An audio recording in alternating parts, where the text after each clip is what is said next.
Oh well, thank you, Seribot. Well, I'm already running a bit behind here, so I'm just gonna get on with it. I'll do my daily commissions first, and then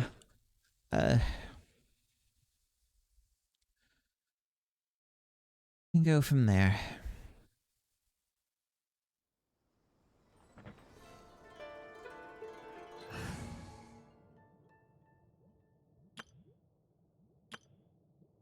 Oh yeah, they made many more team comps, didn't they? Or like allow for many more.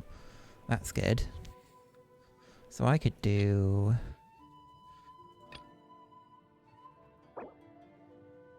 Hey Seti, how you doing?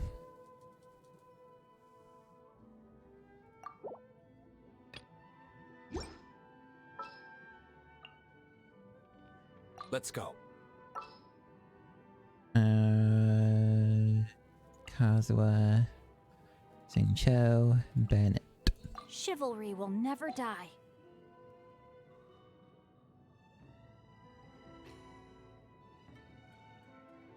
You've got Tainari in the in your first pull.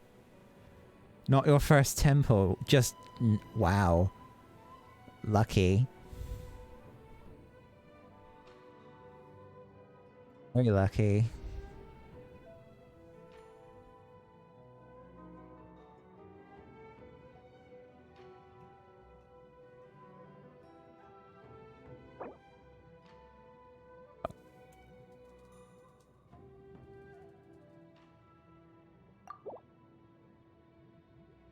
So, deep freeze. I'm going to change this one because it's let's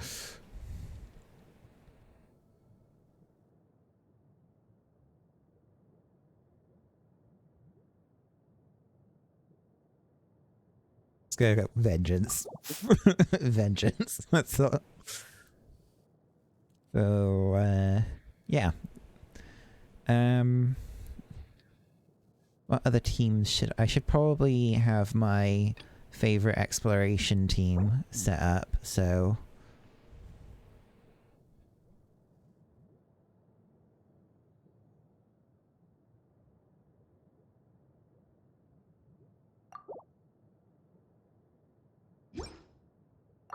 Favorite exploration team being Raiden.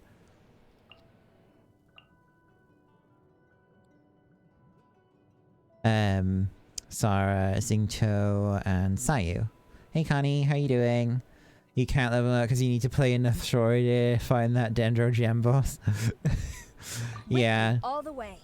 I think everyone's gonna be in that sort of position when it comes to Dendro characters for a bit. That's another reason why I don't want to pull on the banner, because that's like, I'm not gonna have any resources to level him up if I do. And the fact that I'm gonna be able to pull him on standard eventually anyway, it's like, yeah, it's not much point. But for now, I'll use this team for my... You wanted the character and you got him. Yeah. It was very good. Very lucky of you, I would say. That you got it. With, so... Oh, I haven't done my daily check-in today. Well, since it reset at, like, whatever time it was. You know how it is. So...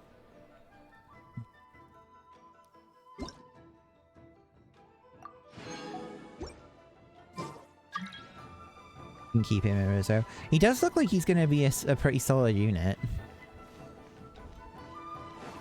You're probably going to save for Sino and Candace? Not sure when they are coming. I've seen something, but I'm not going to say anything else about Sino.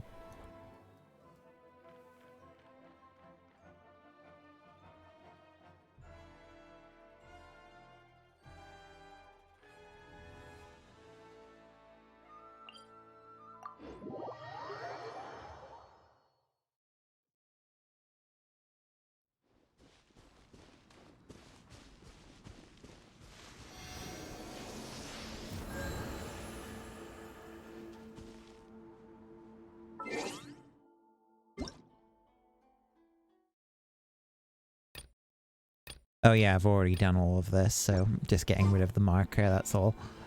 Oh yeah, so what I was gonna do real quick is get my, my daily commissions out of the way, and then I will get started with the story.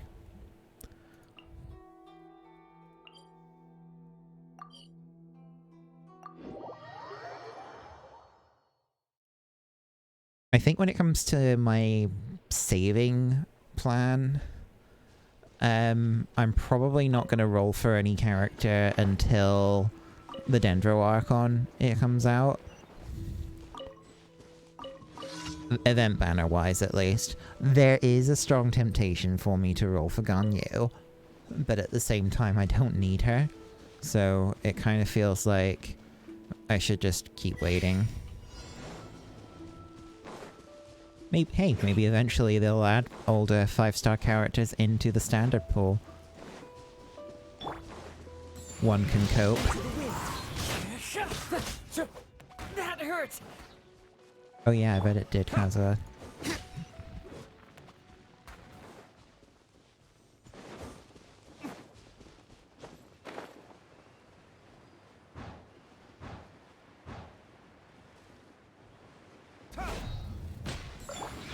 One with nature.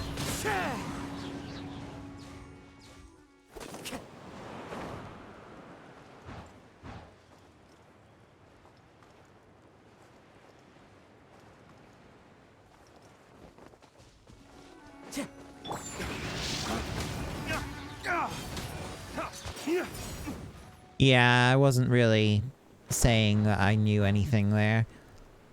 I just think as the amount of characters increases, eventually you would think that they would have to start adding more to the standard pool, because they just won't have the time to go rerunning absolutely everyone.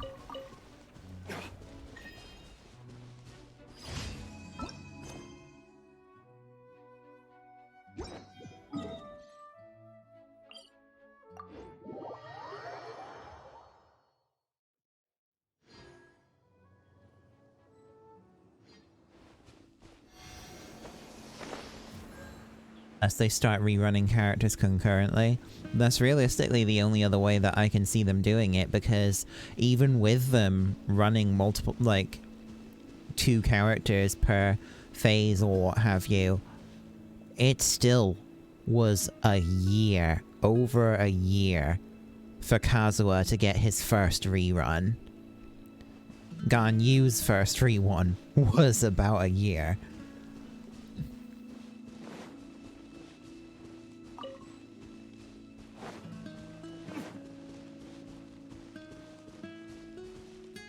Oh right, it's below.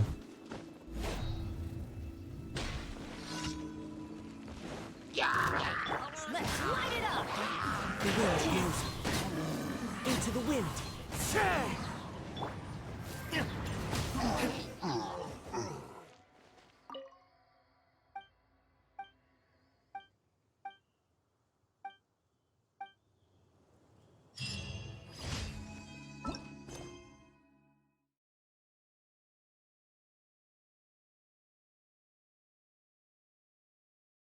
As rare as pulls are in this game, how easy would it be to get anyone in a rerun?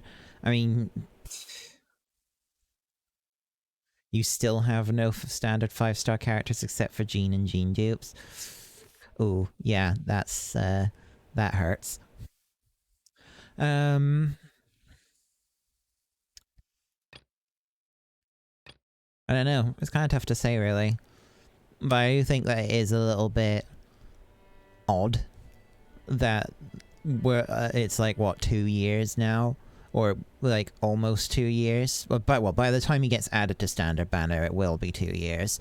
That we would have had any new 5 stars of anything added to Standard. Big Ice Cold Crisis. Let's go to this one next.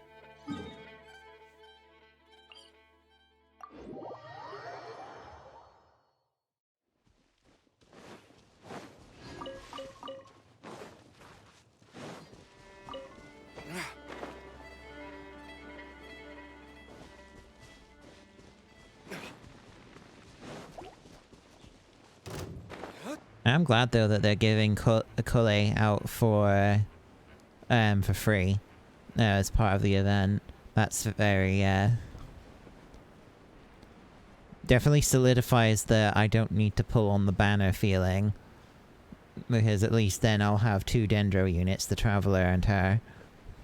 And from what I've seen of like the Dendro Traveler's kit, Dendro Traveler might actually be like the new like best overall Traveler form for a while.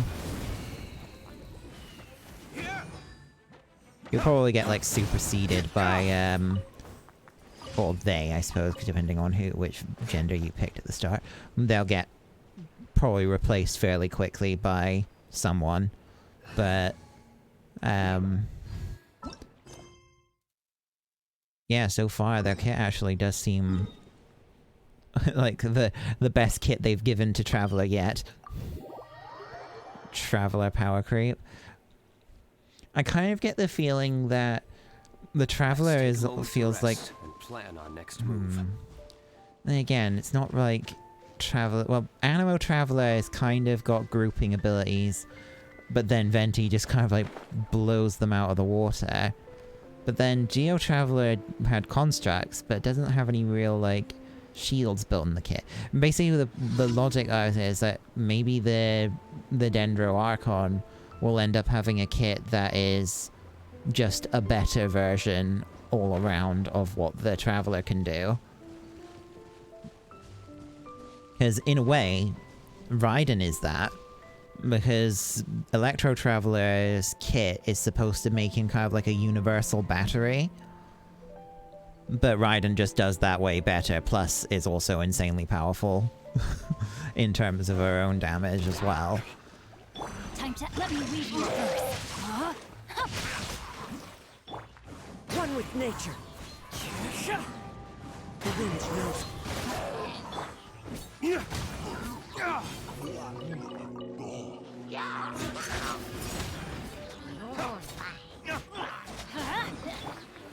One with nature.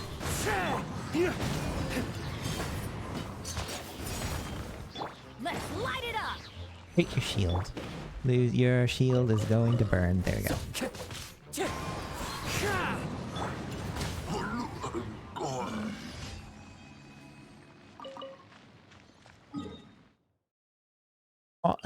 I've seen online about people already, like, I don't know, testing Dendro. It seems that the reaction with Pyro is actually the burning reaction is not as good as the reactions with Electro, which, I mean, that's not necessarily a bad thing, because, I mean, a lot of people are wanting Dendro to be, like, the indirect buff to Electro, and it seems that they've gotten what they want out of that.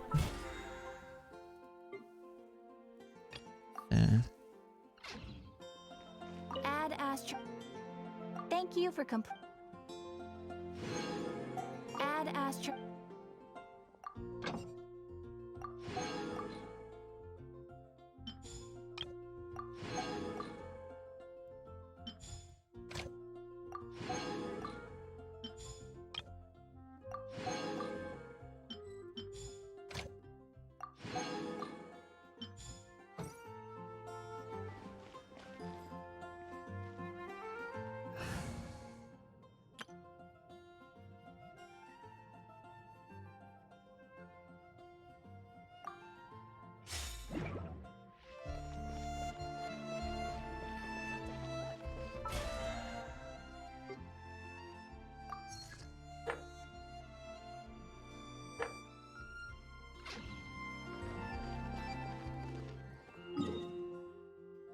My resin's not going to cap for a couple of hours, so I think it's a good time as any to get started with the actual thing. Go to the land of the Dendro Archon. So literally we're just going there.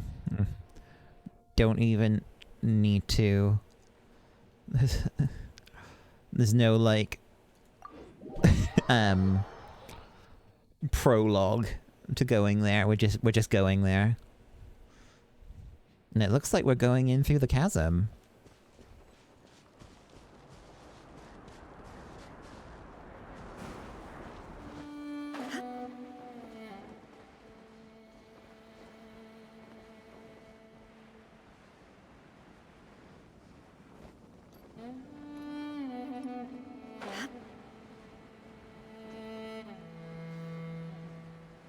Yep. We're going in through the chasm.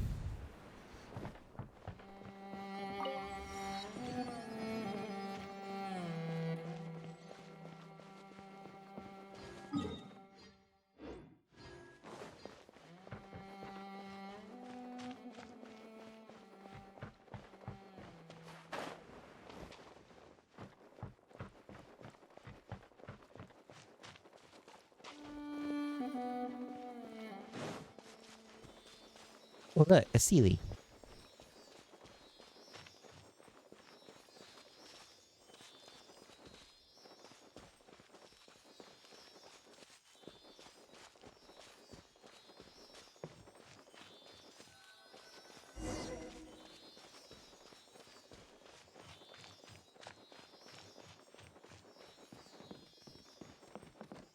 Oh, wow. Four-leaf sigil. This crest which looks like something appear in Sumeru. When those who can manipulate the elements are facing one such crest, they can use it to travel swiftly. Oh, okay. Now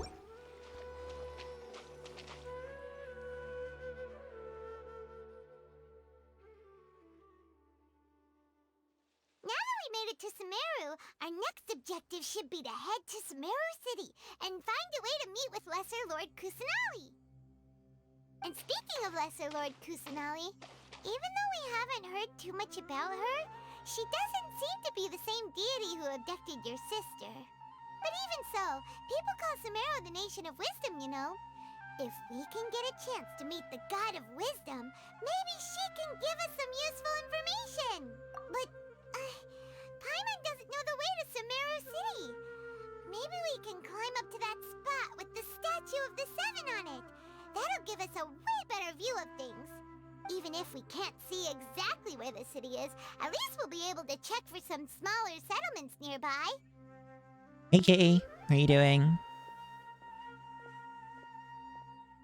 Wait a second. Look! There's someone up ahead! Perfect timing! Now we can just ask for directions rather than wander around like lost adventurers. Hey there! We're not from around here and seem to have gotten a little lost. We'd like to ask for some directions. Huh? Did they not hear Paimon? Hey! You over there! Could you give us some directions? Huh? Bit tired from being out all day, ready to relax with some island sanctuary? What's going on here? Yeah. There's no way she could have missed that. Wait! Could she be ignoring us? How dare she? Well, even so, she might be heading someplace where we could find other people to ask. Let's keep our distance and follow her. When we get the chance, we'll just ask someone else for directions.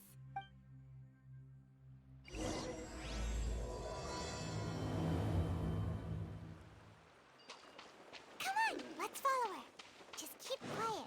Make sure she doesn't notice us.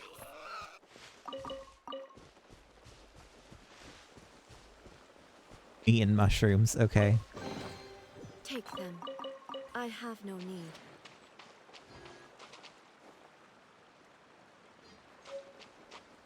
Dendro sigil.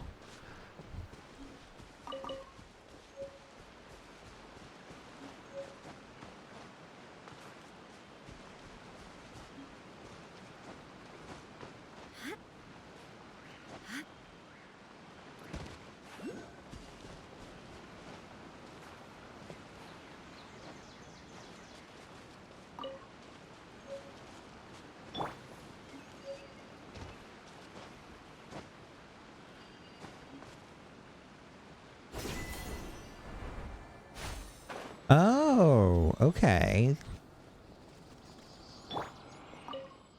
It opens itself before. Oh, yeah, that's just the same thing that they all say. Boom.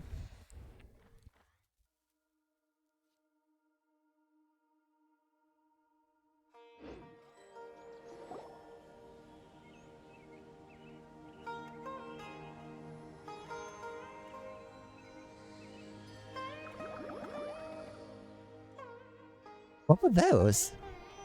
Did you see them? I saw them. Little round plant-like things, right? Gone, just like that. We should ask around when we get a chance. Oh no, they're Koroks.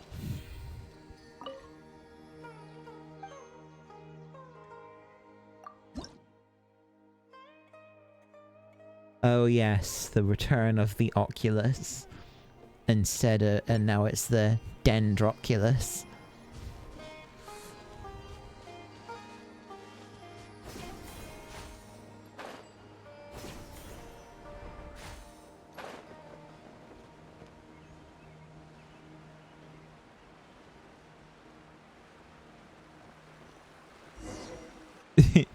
Yeah, oh god. Near that small waterfall and then suddenly vanished. Let's go take a closer look.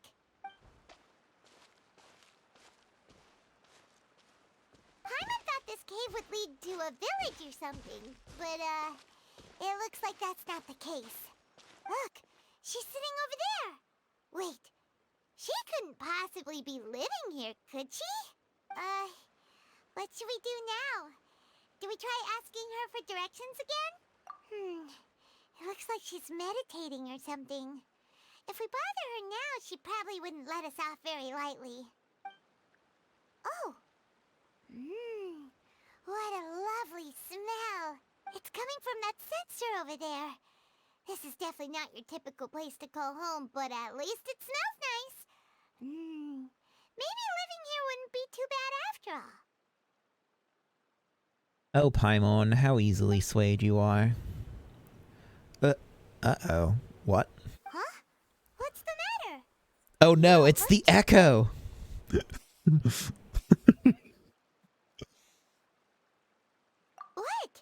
Is the smell making you feel sick? Strange. Paimon doesn't feel anything.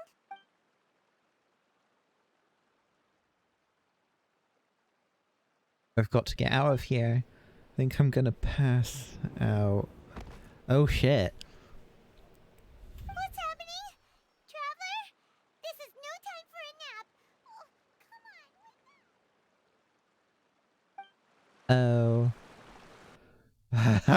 on. Oh. Limmy's made her way to Genshin.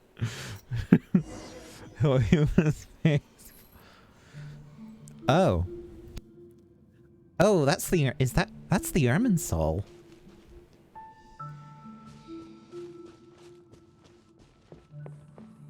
I'm being called.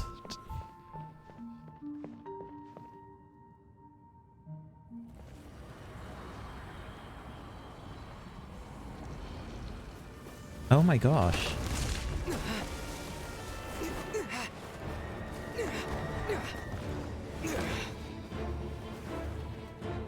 I saw the cubes from the catastrophe. Look, those cube things from when Conrio was destroyed. Oh gosh. Is this related?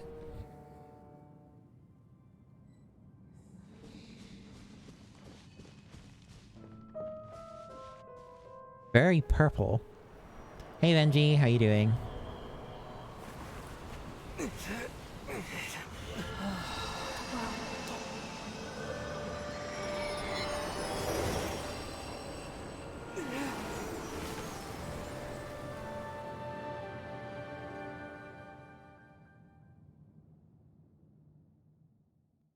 Dendro Rave, yeah. Are you sure it's not serious? The Traveler's been out for a long time now. Yes, you can relax. Believe me, Master is extremely knowledgeable. If he says that he's going to be alright, then there's absolutely nothing to worry about. Oh look, there she is. Oh, Hey are you Collei. awake now? Oh, thank goodness! Traveler, you're finally awake! Where am I? Well, we're at... Good question. Where are we?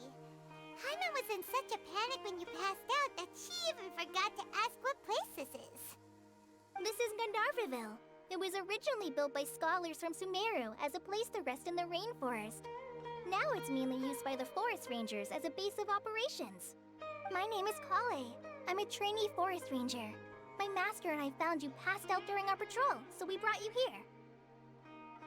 Oh, thank you, Kole. No thanks are necessary. I didn't do anything really. By the way, how are you feeling now? Any discomfort? Oh, that's Master's herbal medicine you're tasting. He gave you some while you were unconscious. Before I forget, Master mentioned you should take more medicine once you wake up. Oh no. No! Run! Run! Don't. Whoops! Oh, you klutz. Kale, what's the matter? Were you trying to retrieve the medicine? As I've already told you, you must be careful with these. All right, I'll get it for you once I'm finished here. Sorry, Master. Now, the guide to Avidya Forest's edible fungi is clearly posted on our bulletin board. But if Farbode forgets which mushrooms to avoid one more time, I'll have no choice but to leave the guide somewhere a little more visible. Like right smack on his forehead so others can remind him to be careful. Oh Right? dear. This is the second time he's come down with food poisoning this month. I'll be sure to give him a good talking to. Yes, please do. If, on the off chance, Farbode simply enjoys having little imaginary fairies dance before his eyes, then we'll just let him be. But the next time he requires any of our medicine, be sure to charge him accordingly. That a Vieira? He has a long yeah. That's Tainari.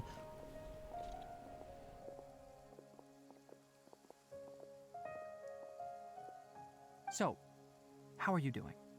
Feeling better? Oh, this is my master, Forest Watcher Tainari. He's chief officer over all the rangers here in Gandharvaville. I already informed Paimon about the reason you fell unconscious earlier. But now that you're awake, let me explain it for you as well. It is common practice for Sumeru scholars of certain darshans to dedicate themselves to training and meditation in isolated areas, particularly the nearby forests. While meditating, they use a certain incense known as spirit borneol to help calm their minds as they enter a state of deep rumination. In hopes of asking directions, you two followed a scholar named Hypatia into her cave. The incense you smelled inside was the spirit borneol I just mentioned. That incense typically has no effect on most people, but for a very select few, it can have profound effects on one's cognition, as you experienced firsthand. Does that make sense? Very good. Now, answer me this. Did you feel anything after passing out? Say, any out-of-body experiences? Or did you see anything while unconscious? So they were getting high? Yeah. I think they were on some good shit. Kale, let the others know to stop bringing their patrol logs here for now. Huh? Why? Because these two will be staying here for the next few days. They can have my room and I'll bunk with Amir. Now get a move on and be sure to do as I've said. Yes, Master Tainari. Something I must have told him has, like, really sparked his Hold on a second. Can you tell us what's going on? Sure, let me fill you in. I originally planned to send you on your way once you finished your medicine. However, it appears now that you should stay a while longer in Gandharvaville for further observation while you recuperate. Further observation? No need to be hasty. As long as you have the capacity to judge between right and wrong, I promise that you'll understand the gravity of the situation once I explain everything to you. Based on what you saw after smelling the incense and losing consciousness, we can conclude that you experienced a powerful hallucination, which suggests your mental state is not in the best of shape. If you're skeptical, have a whiff of this. What? Oh, are you okay? You're experiencing a similar sensation as when you passed out, aren't you? So even though your condition is stable as of now, if I were to haphazardly let you leave, it's highly likely that you'd suddenly pass out again somewhere else. Woke Nation. The rainforest is home to many fierce animals and hazardous areas. If something were to happen to you again, I'm afraid you might not be so lucky. For now, I suggest you continue taking your medicine each day and avoid wandering off on your own. At least until you stop having adverse reactions to this kind of smell, okay? Good. Now continue resting while I fire up another bowl of medicine for you. Oh no. The disgusting stuff. Seriously? We just arrived in Sumeru and we're already having problems left and right. Paimon knows we're set on meeting Lesser Lord Kusanali as soon as possible, but you really don't look too good. It'd probably be best to let you recover first. Hey! Are you even listening to Paimon? Paimon's over here worrying about you, you know. What's weird? You mean how you're feeling now?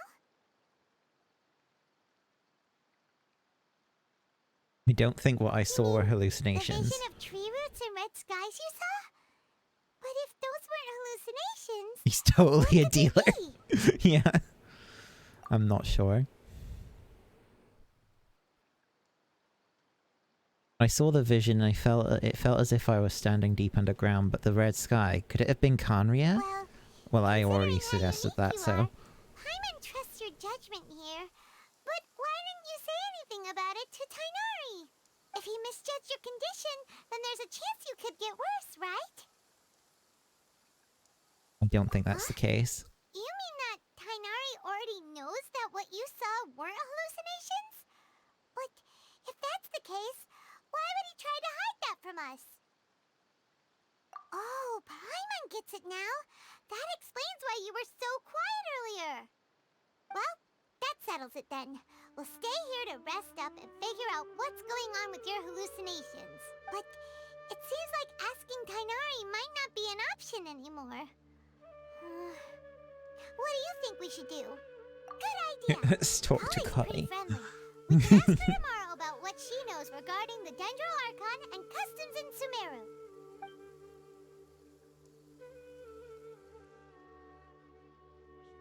Rise and shine! Come on, it's time to go find Kali!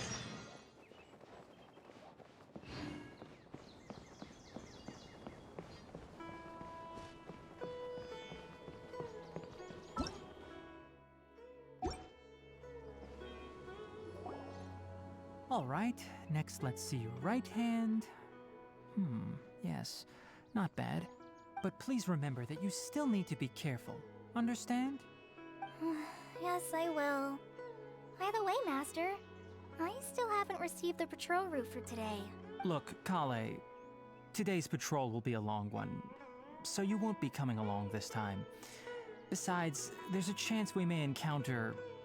well, you understand. Hey Dario. Well, But I you have a vision too! Am I useless to everyone now? Don't talk like that, Kale. This is not something you need to be worrying about right now. Ah, there you are. Feeling any better? There's something we can help. Since we'll be staying here for now, we thought we might as well try lending a hand around here. Seems you're not the type to sit back and take it easy for a while, huh? In that case, perhaps Kale could take you two for a patrol south of Gandharvaville for the day. And if you're feeling up to it, you can be responsible for cleaning the Statue of the Seven. Tainari, we're ready to head out. Roger, I'll be right there. All right, we'll be heading into the forest now. I'll leave any further details to Kale. Yes, you can count on me. So, Kale, what exactly are we going to be doing today? Tainari mentioned cleaning the statue just now, but, that doesn't really sound like the job for a ranger. Well, a forest ranger's responsibilities can be pretty diverse. They handle a variety of tasks, like checking the condition of outlying roads, maintaining forest facilities, ensuring fire prevention standards are met, and providing assistance to travelers and locals. As for Master, well, he has to handle more dangerous areas of the rainforest.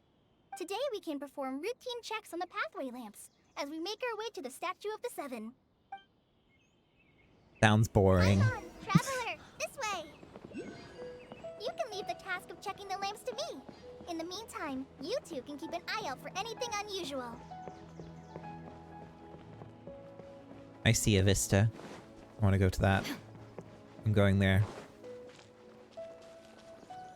Nothing wrong with these two lamps. Let's move to the next one.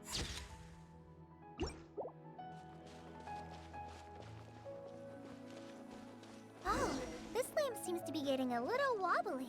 Let me make a note of it.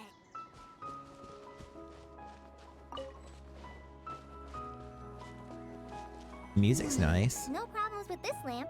Good.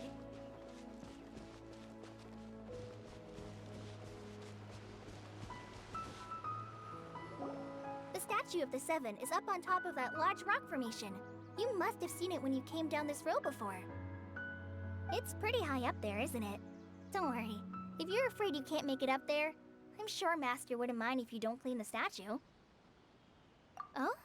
I guess I'll leave it up to you then. There's not much footing once you reach the statue, so be careful up there. Paimon will fly up with you and help you with those hard-to-reach areas. By the way, Kale, do you know anything about the Dendro Archon? You know, what's she like? That depends. Are you referring to Greater Lord Rukkhadevata or Lesser Lord Kusanali? Huh? Greater Lord Rukkhadevata? Oh, is that the name of the former Dendro Archon? Uh-huh. Greater Lord Rukkhadevata was Sumeru's first Dendro Archon. She created the rainforest as well as the wall of Samiel around the desert. Her works provided a means of peaceful living for everyone. To the people of Sumeru, she's not only a symbol of wisdom, but also of power and kindness. Unfortunately, she disappeared in a great calamity that occurred a few hundred years ago.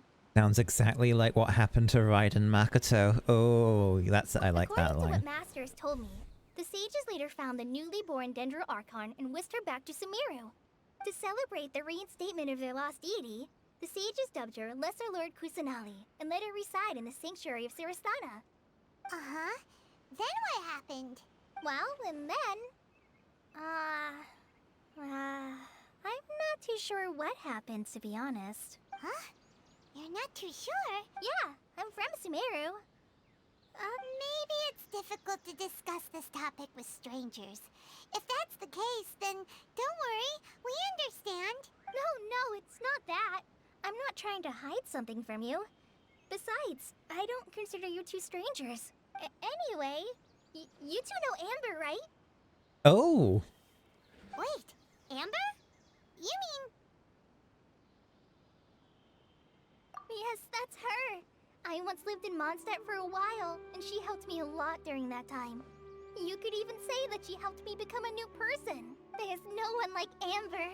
She lives life to the fullest while always adhering to her strong sense of justice.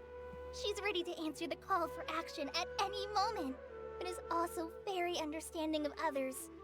She's like the spark that lights the fire in everyone's heart around her. Okay. That's, If you ask me, she's I mean, I already of knew, a true outrider. because She's the first we person already know anyone this coming from to the Mondstadt will meet. manga, but You can't help but be enthralled by her charm and enthusiasm, causing you to fall in love with the lands of Mondstadt and... sorry.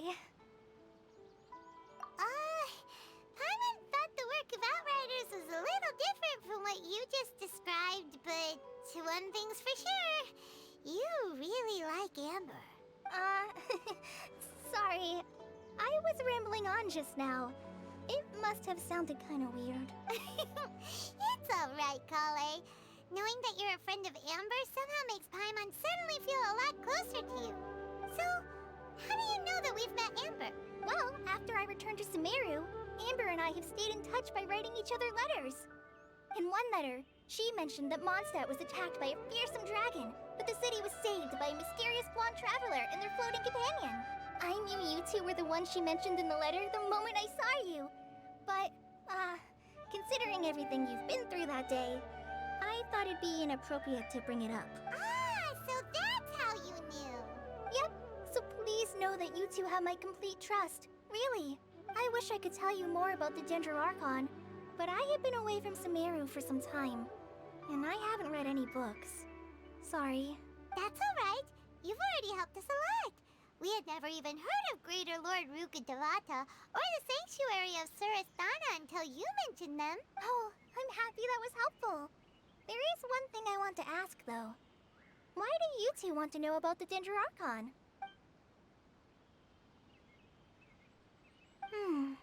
So that's why you're here. Thank you for telling me your story. Don't mention it. We are friends after all, right? Alright, we have a statue to clean. You both have my thanks. While you two are up there cleaning, I'll go ahead and inspect the forest canopy. Let's meet back here shortly. That was a lot of chatter. But then, you know, that's just how it is with this game.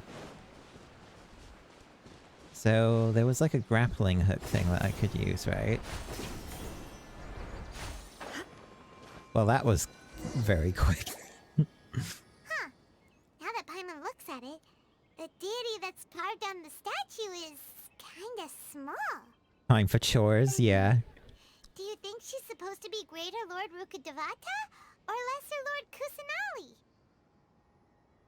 The name does seem to fit the statue somehow. Well, anyway, we'll have to figure that out later. Let's get started on cleaning the statue. Paimon will fly up and take care of the top, and you clean everything below.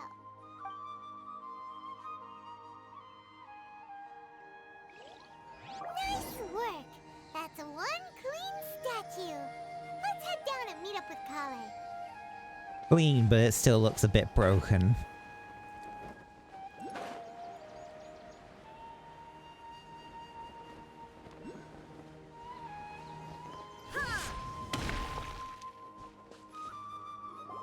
Kale, we're back! Oh look, there's a Dendroculus right there. Welcome back! You must be tired after all that climbing. Let's take a little break. I brought some fruit and water for us. Yay! Food! What kind of goodies did you bring? Some Hey! Don't be a party pooper. It's not like Kale is a stranger or anything. Besides, the best way to compliment a chef is to show passion for their food. Xiangling taught Paimon that. Did she now? I prepared a nice portable dish that forest rangers like to eat called pita pockets. I hope you'll like them. Whoops! Ah, no! You dropped it on the ground! Not to worry. I wrapped a few layers of oiled paper around each pita. They should be fine. Oh, whew. Paimon nearly had a heart attack there. You like how often Genshin's cast intermingles or at least references a 5-second rule? Fucking kidding. God damn it, kidding you, mate. Got there before I could. Fuck. Those pitas are amazing! You're quite the cook, Kale. Thank goodness you wrapped them in paper. Paimon wouldn't have been able to sleep at night knowing something so tasty had been wasted. You really know how to compliment the chef, Paimon.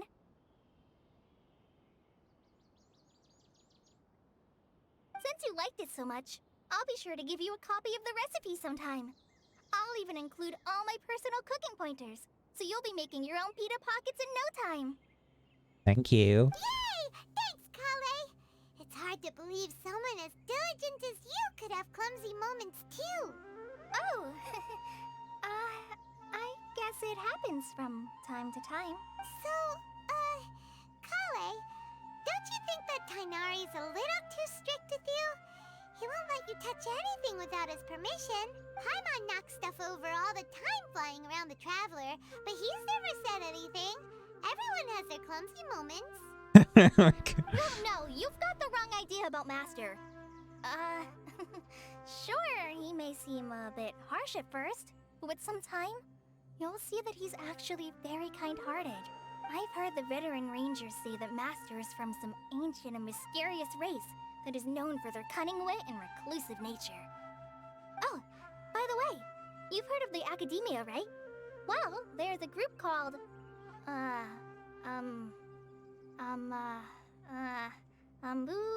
something? Well, anyway, because Master does a lot of research on plants, sages from the Academia have written him many times, inviting him to take up an official position there. But Master declines their offers every time, saying, Sumeru City is too noisy. It'd be bad for my ears. Speaking of his ears, I really like to pet Seems you already know him well. Anyway, I'm sure the sages were not happy about his responses. Master could obviously have a bright future in the Academia, but he insists on sticking to the path of a Forest Watcher. Every day he helps the locals of the forest and passes on his extensive knowledge to trainees like me. In fact, Master's the one who taught me how to make pita pockets. Nice. Really? Paimon would have never guessed that. Oh, speaking of Tainari, he was the one who took care of you after finding you passed out yesterday. He even carried you all the way here. Paimon's still kinda upset, though. He kept scolding Paimon the entire way here. Oh no, I'm sorry. Master might have been overreacting a little. But, it's mostly because Paimon wouldn't stop yelling, "Why, oh why? Is he going to die?" It probably started to get under Master's skin after a while. Hey! Don't laugh! Paimon was genuinely concerned about you. Hey! Now even Kali's starting to laugh. Ugh, that's it! Paimon won't forget this! It's time for some primordial wrath! No! Don't touch me! Whoa. Huh? Kale, what's that? Oh, sorry, Kale. Paimon didn't mean to scare you. No, I just... I didn't mean that. Kale, are you okay? What's the matter? No, I'm fine. I'm sorry. I must have startled you both reacting like that. Oh, well, it's getting late now. Let's hurry back to Gandharville. I think Master and the others should be back by now, too. That sounded like something to do with trauma. What was up with Kale just now? And why is she in such a hurry all of a sudden? Look, she's practically running back. Paimon can't even see her now.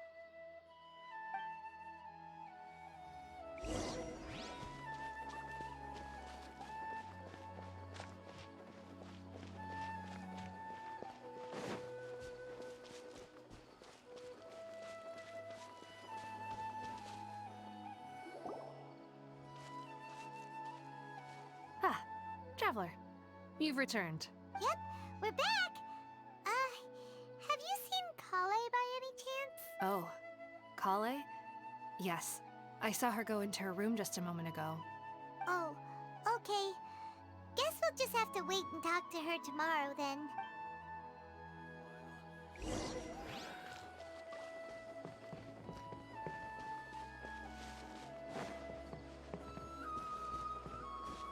Till 8. Oh, it's like I actually have to wait. Okay, well, I'm gonna wait then.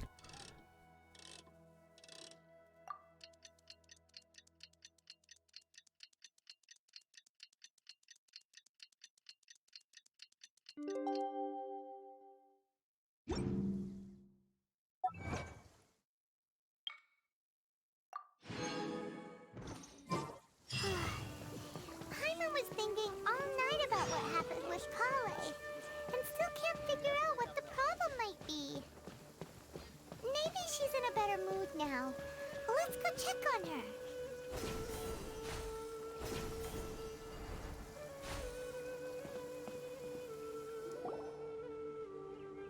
Ah, it's you two.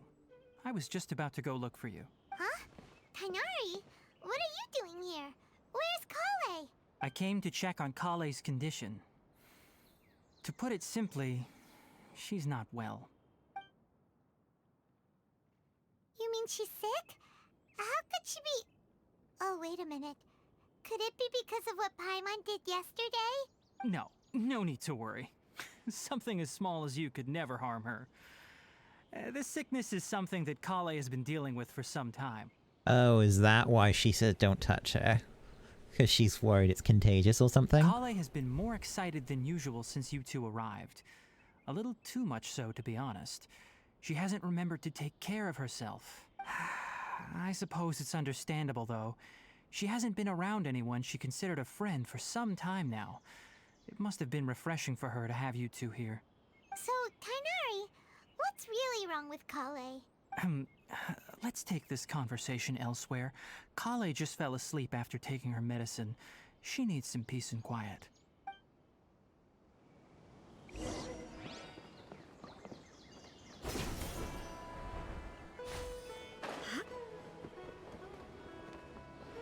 Chronic illness? Oh dear, is this like a death flag?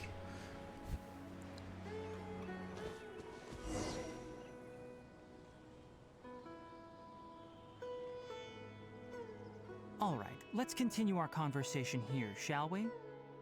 To be honest, I hadn't realized that you're that honorary knight from Mondstadt until Kale told me just now. I've also heard all about your deeds in Liyue and Inazuma. She can't die, she's a gacha character. So, just to clarify, what I'm about to tell you about Kale is not because of who you are or your past feats. Instead, I am going to tell you because, well, because Kale asked me to. And honestly speaking, I was against Kale revealing her past to you. But she insisted, saying you two treated her with sincerity and as a friend. So now she wishes to reciprocate the gesture. So, Tighnari, what exactly is wrong with Kale? You said this is something she's been dealing with for some time. Or a Just how major serious side is quest? it? Right. Ever since she was a child, she's been afflicted with a disease called Elazar. Elazar? Yes, it's a disease unique to the lands of Sumeru. It is characterized by dark and hardened scales that form on the body. At first, the afflicted may only feel mild numbness on the affected area of the skin. However, as the disease progresses, one may begin feeling fatigued and even experience peripheral paresthesia. In its final stages, the disease strips a person of the ability to control their own body, and they effectively become completely immobile. That sounds terrifying. Wait, hold on. So when Kale seemed to be acting a little clumsy earlier, it was because... Correct. That would be the effects of Elazar, which is precisely why I do not want her carrying or holding anything, lest she ends up hurting herself.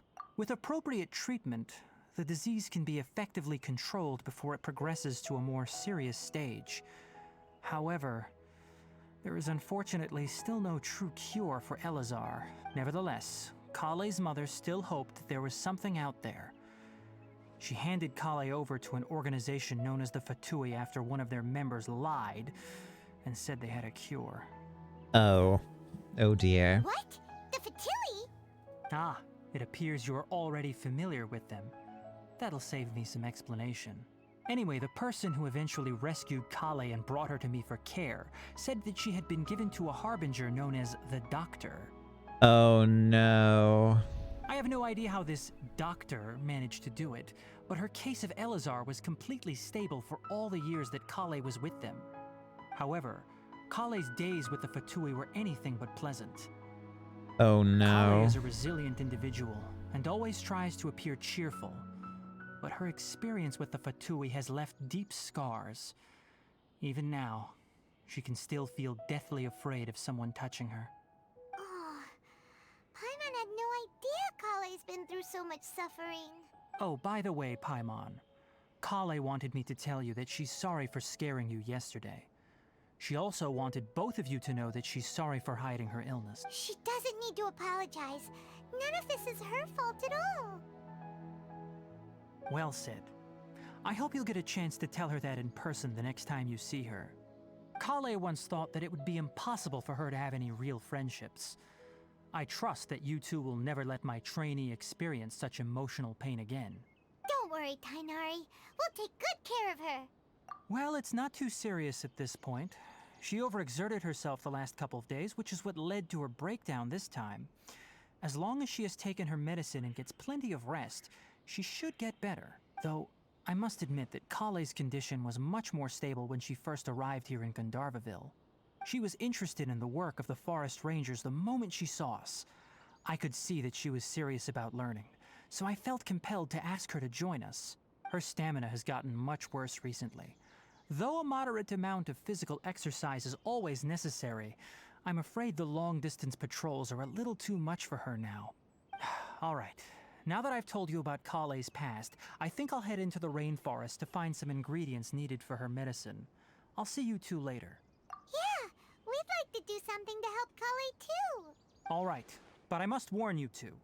The rainforest is a dangerous place, especially for someone who's still recovering like the Traveler. You must follow closely and listen to every instruction. Flamo. Let's go then. We'll be looking for a plant known as lunar lotus. It's often used to help those afflicted with Elazar recover their energy. Nilotpala? It's got like that above the, so it must mean that that's like a regional name for it or something. Okay. Hey, Tainari? Where exactly are we going to find this plant? Lunar lotus can be found all over the rainforest, but it often grows right here around Gandharvaville. Given the name, it sounds like we should be looking for it in the water. You are correct. Lunar lotus grows in the water.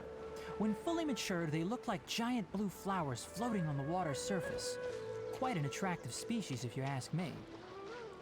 The large petals are actually the plant's leaves and sepals, which surround a very small flower. You should note that many of the plants found in Sumeru have names that are contrary to their species. Take the Kalpalata, for example. The plant is not a lotus at all, but rather a vine.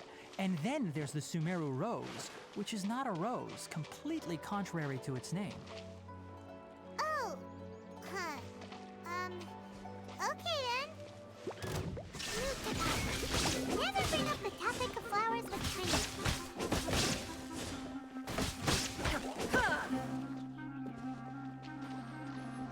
Tiny. New wood.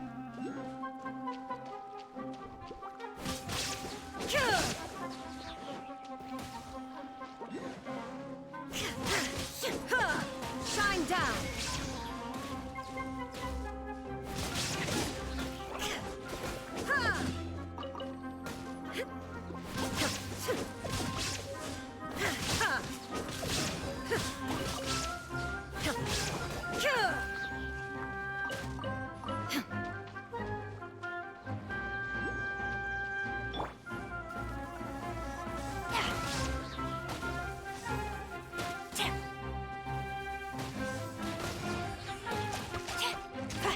There is no escape.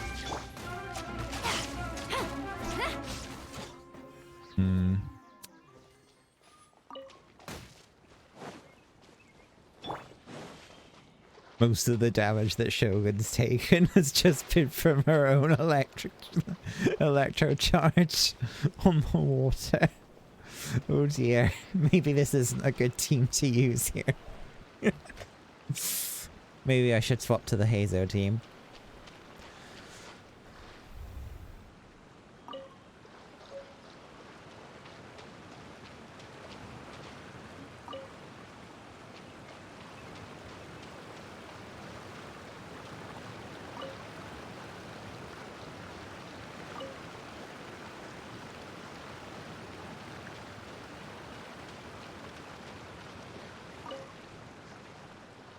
You're curious how he fights?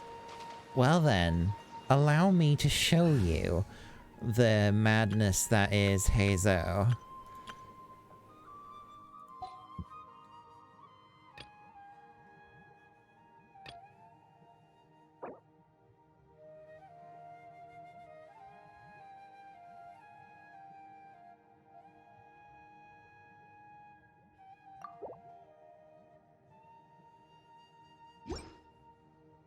He's a catalyst user. Yeah, something like that. But yeah, let me show you. He's actually a really fun unit. So this comp. Come with me.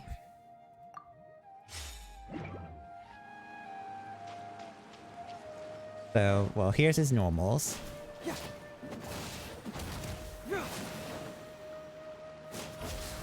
Hey, Oren, how you doing? You want to pull him already? This is his elemental skill. And I actually use him with elemental mastery, and I use prototype amber on him so that he can do healing. But another team comp that works insanely well, or like, he's actually really good as a damage dealer. Like, the multipliers on his E skill when it has 4 stacks is insanely high. Yeah. Didn't take long to sell you on Hazo, huh?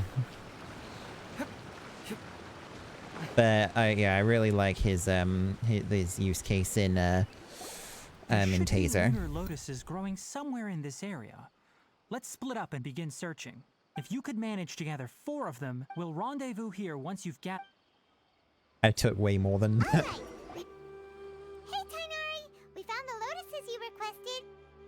Finally, you were lurking earlier and seeing what was up. Fair enough. Good, very good. These are all excellent quality. I'm quite glad you two came along. Your exploration experience helped save me a lot of time here.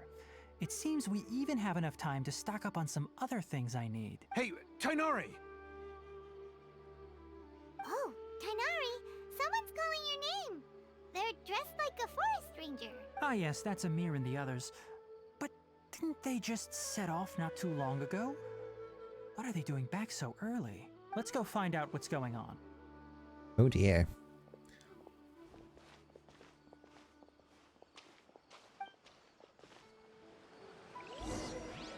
Yeah, you're probably not going to get much of a chance to see combat for a little bit until things actually, yeah, progress a bit. Tainari, thank goodness we found you here. We were just about to head back and find you at Gandharvaville. What's going on? We just discovered a withering zone. The withering is back? But the patrol route you were on should have been already cleared just a week ago. It reappeared so quickly. Can you tell me the exact location? It's up ahead, deep in the river valley. It's appeared in a spot that blocks nearly the entire narrow part of the valley area, so we decided to come find you as quickly as possible. And the radius of the contamination? Sorry, I couldn't get a clear enough view to tell. No one in our patrol team had a vision, and it appeared to still be spreading, so we didn't risk getting any closer. Okay, I understand. You made the right decision. I'll go deal with it right away. In the meantime, please guide these two back to Gandharvaville. Wait, Tainari, why don't you let us help you? You two have only just arrived in Sumeru. You're still unfamiliar with many things in these lands. There's a unique type of anomaly that occurs in the Sumeru rainforest. It's called the withering. The affected areas not only cause nearby vegetation to wither, but it's also lethal to wildlife and even people. If you don't carry a vision, then you should think twice before approaching such places. Yes, Amir is absolutely right. I wasn't kidding when I said the rainforest is a dangerous place. As Amir said, only someone with a vision, that is, the power to manipulate elements, will be able to resist the withering's corrosive effects for a time. That's right. If any of the forest rangers without a vision come across a withering zone, we first make a record of the location and then have a ranger with the proper abilities deal with it, like Tainari here. Only someone with a vision can venture within a withering zone and find a way to deal with it. But you don't seem to carry a vision. Don't worry, he may not have a vision, but he's a real pro at using the power of the elements. It seems the rumors about you are true. In that case, all right, you two may accompany me. We typically only teach visitors how to identify the withering as they're about to leave Gandharvaville. We'll make an exception today and show you what it looks like up close.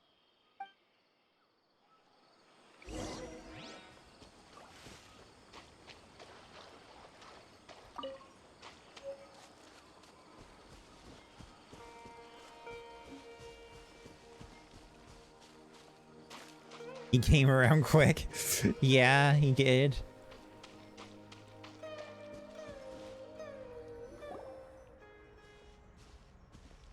Stop. Don't move any further. Look there in the distance. Huh? Where? Oh, look! Those plants have withered! That whole area is kinda gloomy. Even the air looks like it's filled with ash. Oh, Paimon doesn't like the look of this.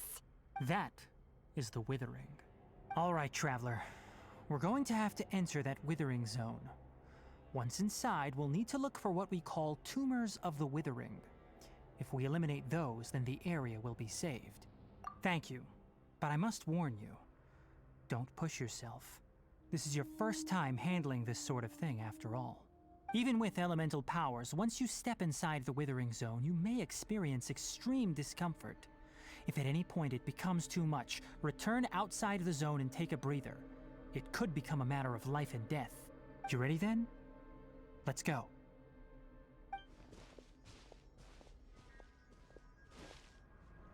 First, we must locate any branches sustaining the withering zone.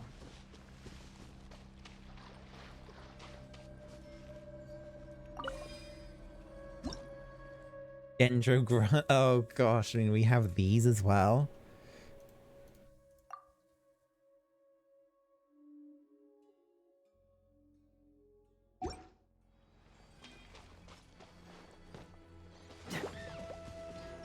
By royal no, my sword!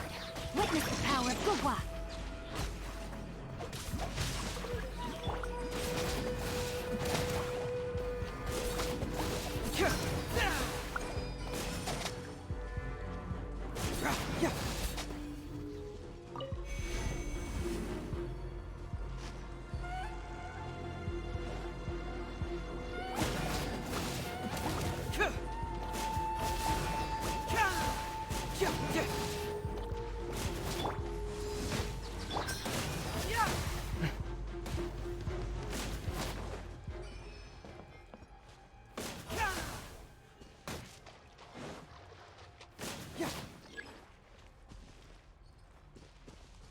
Let Gendra. Oh, okay, I see.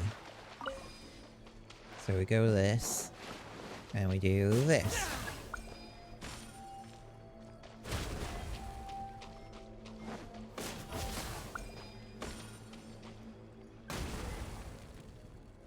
Oh god, they actually are hitting me. So you actually want to get away from them as quickly as possible.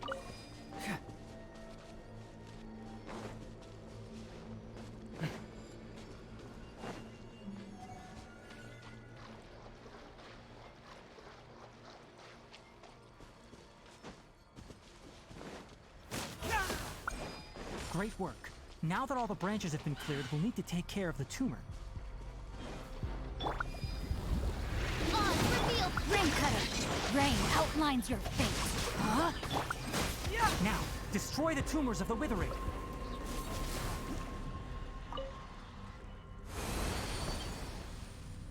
We did it! Everything's returning to normal now! Yes, thanks to you two. We were able to quickly restore this area back to normal. Tainari? You make it sound like we did well, but why does Paimon have the feeling you're worried about something? It's that obvious, huh? Alright, it's like this. Recently, the rate at which the withering zone appears has been increasing. Even though we were able to quickly clear that withering zone, it won't be long before another one appears. If that simply meant more work for me, then that wouldn't be an issue. But it's far more severe than that. The withering is leaving lasting effects on the rainforest itself. For instance, even though we cleared out the withering zone, many of the plants that were affected will not recover. This presents a crisis for the ecosystem itself. Many plants in the rainforest are already in decline, directly impacting the wildlife that depends on those plants. And most disturbingly, as the appearances of withering zones have started to increase, Kale's case of Elazar has also become more serious. Huh? Well, why's that? I'm still not sure of the exact reason. However, I've received word from acquaintances at the academia that similar cases are being reported for patients with other conditions. No, none that we know of. The withering has been recorded in Sumeru for millennia. It's said that it originates from the depths of the world. By the way, have you heard of Irminsul before? Irminsul is a tree located deep beneath the surface.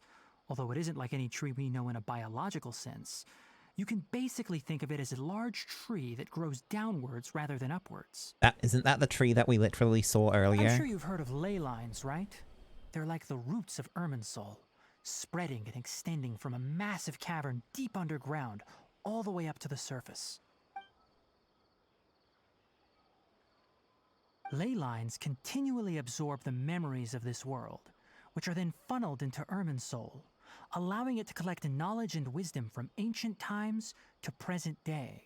The Dendro Archon is known as the God of Wisdom because her consciousness is directly connected to it. It is also said that the Dendro Archon's power is a manifestation of Irminsul. And as for the Withering, its emergence is related to a disease that's affecting it. That's right. My ancestors learned of this from Greater Lord Rukadevata's familiars a long time ago. But even those mysterious creatures did not know of a cure for Irminsul. I'm afraid we Rangers will be battling the Withering Zones here for a long time until a cure is found. Alright, that's enough on this topic for the time being. Now that we've taken care of things here, it's time for us to head back to Gandharvaville.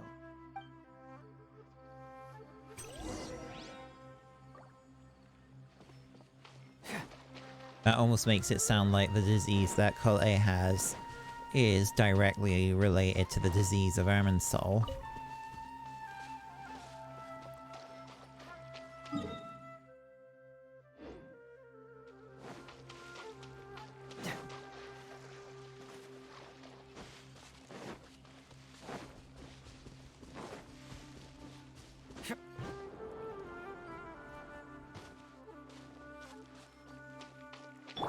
Rain outlines your fate.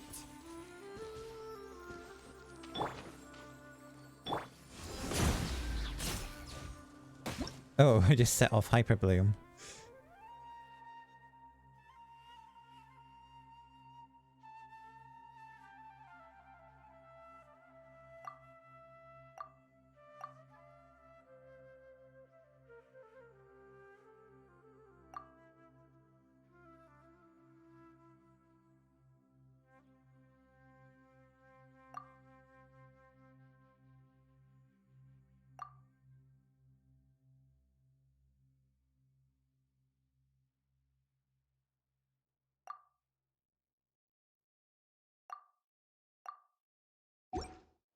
There's a lot of there.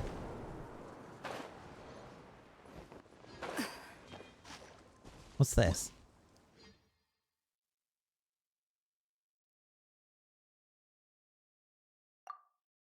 It almost feels like I'm going to be forced to use the Dendro Traveler.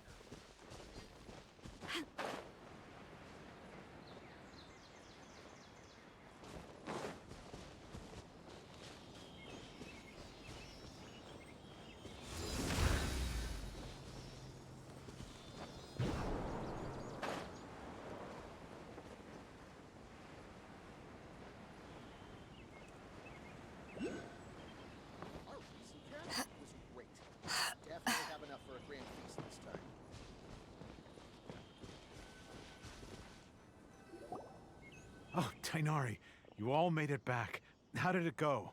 The Withering Zone you reported has been taken care of. No need to worry. Huh. Wait, is that? Oh no, Hypatia!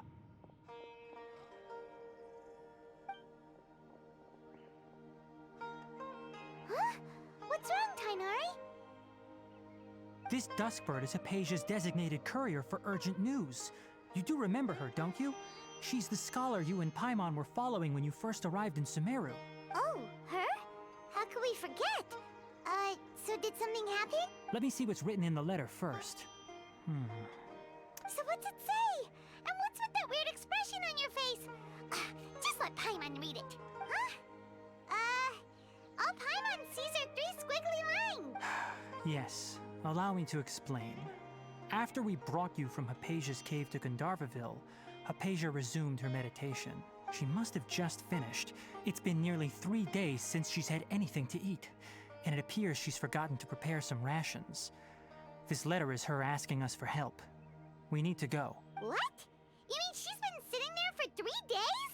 Hey, wait, how did you know all that from just a few lines on the paper? Well, obviously because this has happened before. Last time she drew 5 lines, and by the time we found her... well, I'd prefer not to remember that. Oh no. Needless to say, Hypatia's been through worse, but we should still get to her as quickly as possible. I've got some emergency rations set aside for times like these. Paimon, Traveler, could you two bring these to her? Wait, you want us to bring her the rations? But will the Traveler be okay if her cave is still filled with that funny incense? Let's find out. Here, Traveler, take a smell and see. So, how do you feel? Huh? Really? You're not feeling even a little drowsy? But wait, How'd you know that he'd be okay this time, Tainari? Paimon's time to shine is the biggest emergency ration. Yeah. Back when we were clearing the Withering Zone, I observed that he could adeptly manipulate the Dendro element. I knew then that he would be fine. And if I may ask, when I was telling you two about Irminsul's ley lines, was what I described similar at all to what you saw while you were unconscious? That's correct. Those weren't hallucinations at all. Though I don't intend to apologize for deceiving you. Because what you saw is of significant importance. Not just for the nation of Sumeru, but the entire world of Tevat. My forefathers were shown much favor by Greater Lord Rukkhadevata. We took an oath to protect this nation together with her. Now that that duty has fallen to me, it was part of my responsibilities to ascertain whether you could be entrusted with the fate of Sumeru. Now, after seeing you in action with my own eyes, you have earned my confidence, and I no longer feel the need to hide any secrets from you. When you passed out, your consciousness had connected directly with Irminsul. What you witnessed were actually real memories contained within Irminsul itself. I could try to tell you more, but it would be better if you went to ask Hypatia instead. Her focus on meditation and use of Spirit Borneol are aimed at establishing a connection with Irminsul, just as you did. That sounds nice and all, but will she really help us? Seriously, she completely ignored us the last time we tried talking to her. That was because when you ran into her, she was in a special phase of her training. During that time, she must avoid communicating with others. Please, wait here for a moment.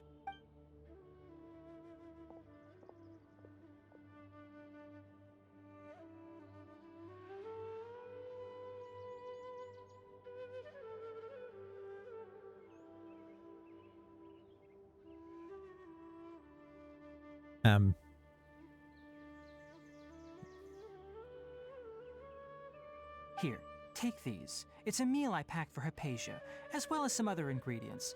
I'm sure it'll come in handy. Also, here's a letter that I would like you to give to her. Just show it to her and she'll answer any questions you may have. No, I should be the one thanking you. You've both been a great help these last few days. Hypatia should still be in the cave. Let's go inside and see how she's doing. He's probably not doing very well, Paimon. Let's be honest here.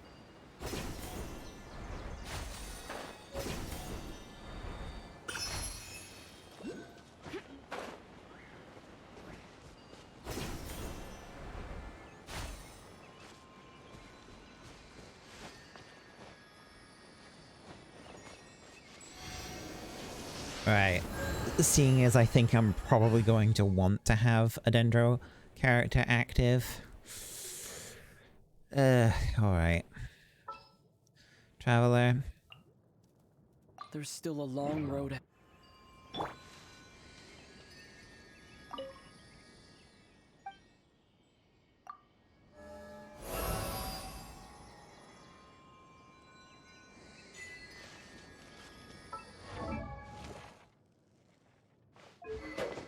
Dendro Traveler. Let's see what the Razor got. It will generate 3.5 energy for the travel. Wow, that's interesting. Lotus lamps duration is increased. Flip tree.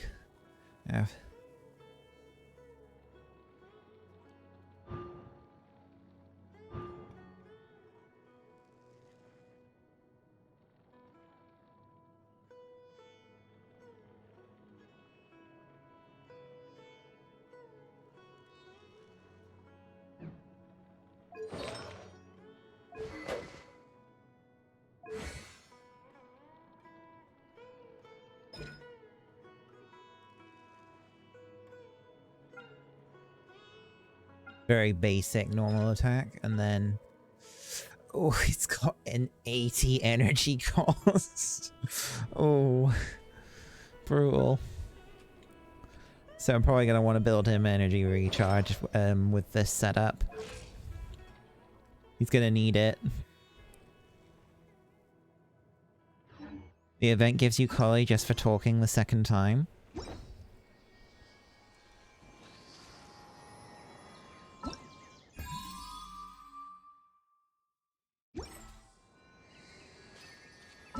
Oh, right, so once I finish Chronic Illness, I can start. The passive is interesting.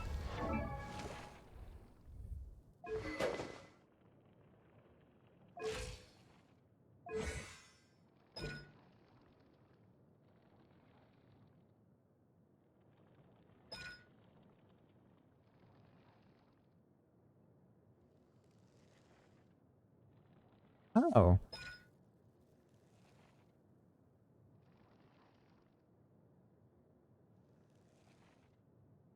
Oh, so having elemental mastery buffs the damage of the elemental skill and the thingy. Hmm, interesting.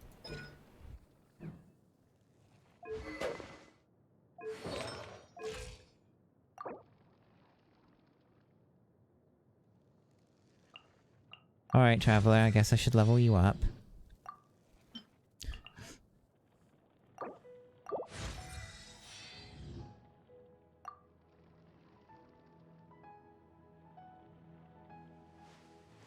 I think the problem is that it's like he needs with an 80 energy cost, he needs energy recharge.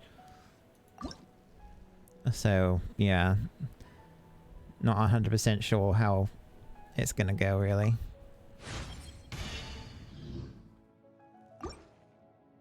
But yeah, after like what 2 years, I finally maxed his ascension.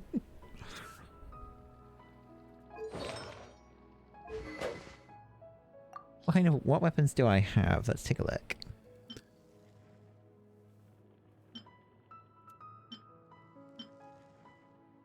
Yeah, I probably would give him Favonius Sword.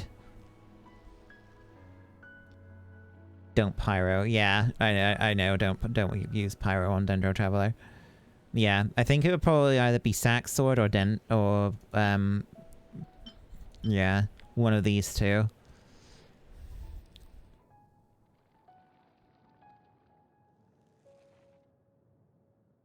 And then give Elemental Mastery on the Goblet. Dendro damage, not Elemental Mastery on the Timepiece, sorry.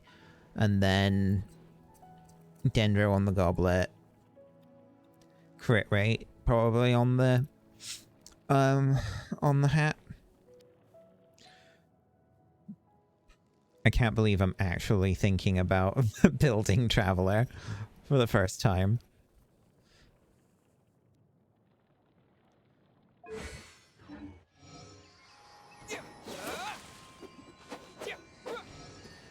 Propagate!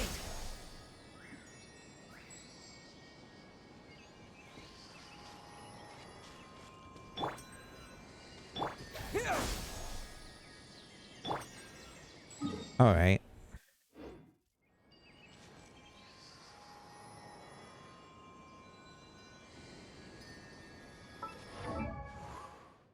But now, though, I'm gonna put Fischl back into the team.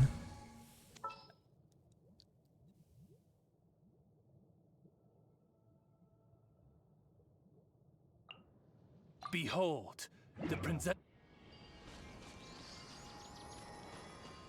Has a nice... Oh yeah, because Bloom. Yes, I do actually want to try that with Ayato.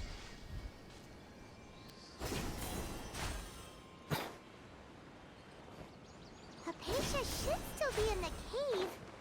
Let's go inside and see how she's doing.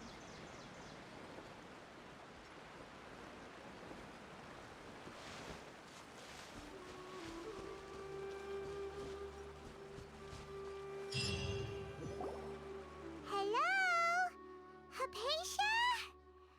Hey! Maybe she went out to look for some food. Let's try looking around the area. What was that sound?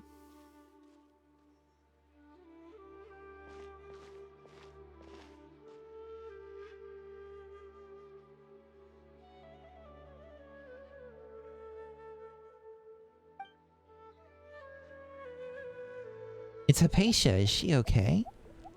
Oh no, it's a Korok.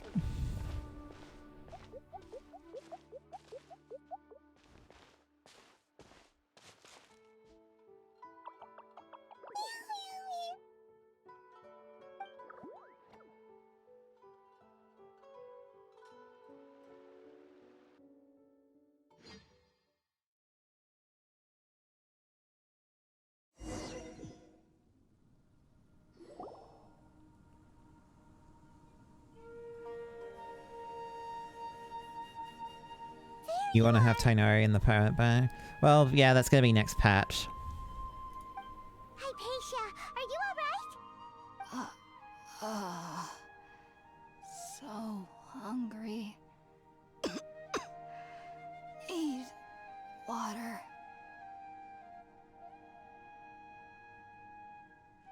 There's no way we can get her to eat in her current condition. Let's try finding some water first. Huh? Wait. Why does it look super foggy outside all of a sudden? Anyway, let's go look around.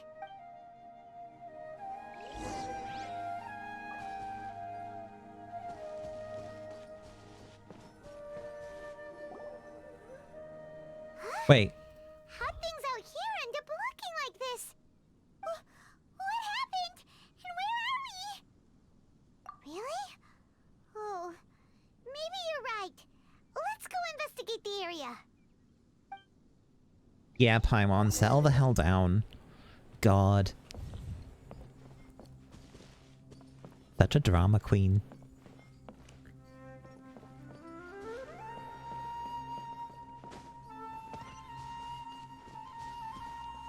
Did that thing make you tiny? Actually, maybe it did.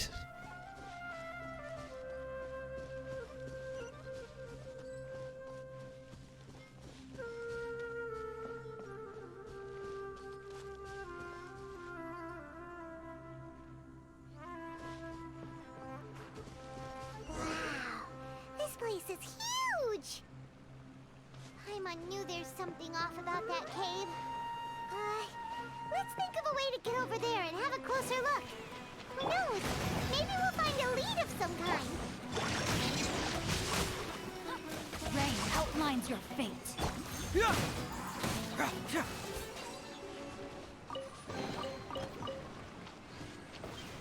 Are they just tripping real hard? I mean, there are mushrooms everywhere. Hold up.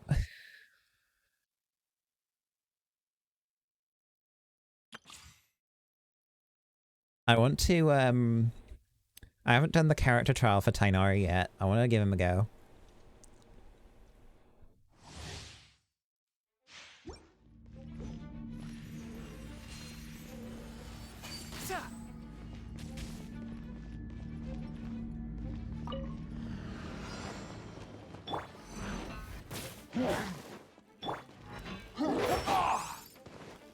Can't see.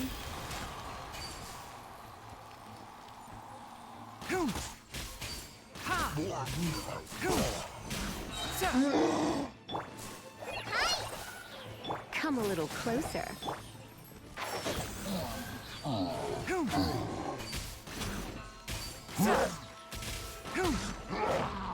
I hear everything.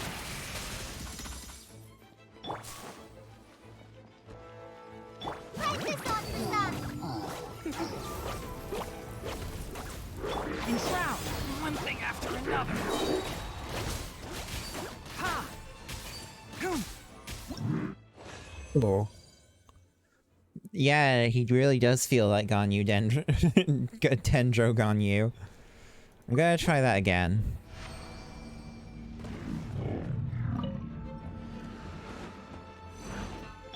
Let's spark things up a little. Let's nip that in the bud. Keep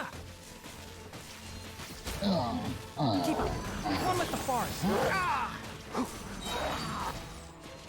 Ha!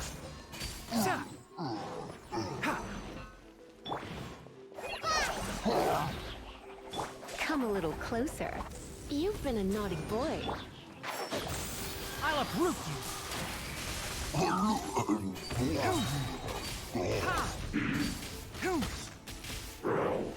Ha! Try not to enjoy this. Enshroud!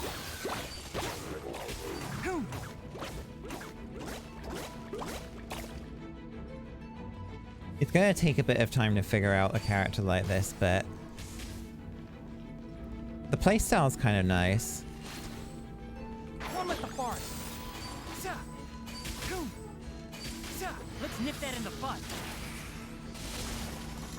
So, hold on. What's the cost on his? Oh, it's a 40 energy cost.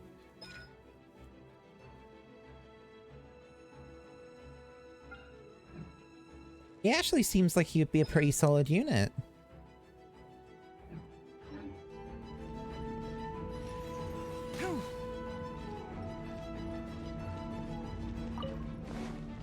You're in for a little.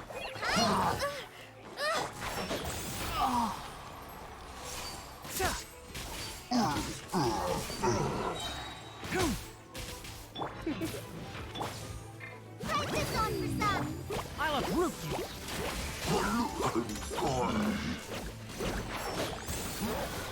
Come a little closer.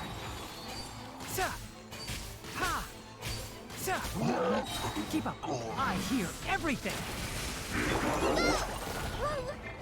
Let's spark things up a little. You're in for. Enshroud.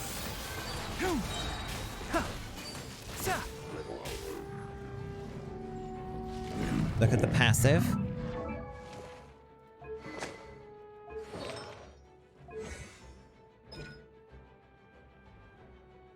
Fires a wreath arrow, gains elemental mastery. For every point of elemental charge attack and oh. So yeah, he actually benefits quite substantially from EM.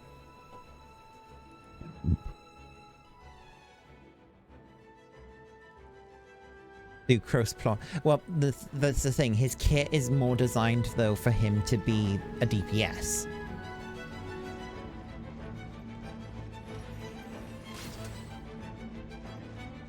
Wanderer artifact will work perfect on him. Yeah, I think 4-piece Wanderer would be Tainari's best in slot. And then the you would want to give him you would want another member of the team. Probably you would actually probably want to have Kole on the team. And she would be using one of the new artifact sets that gives Dendro resistance shred. Actually, what artifacts is he using? Yeah, he's using 4-piece Wanderer in the trial. So, and then yeah, Kole is using the Dendro set.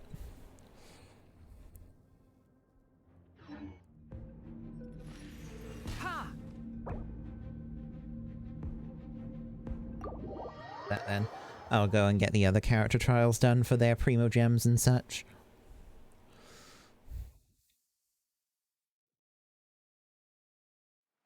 Hello? Oh. Maybe she went out to look for some food. Let's try looking around the area. Oh. Oh.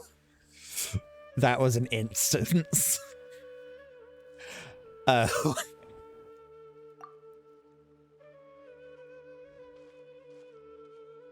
Oops, I didn't realize. I thought it was just... God damn it.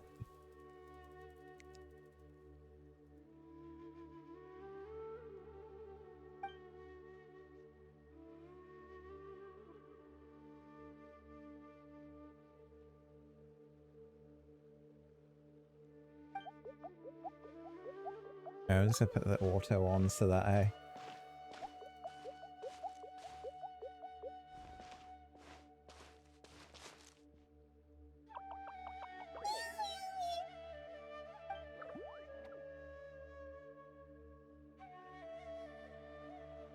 Take it! Or set it on fire. Burn it!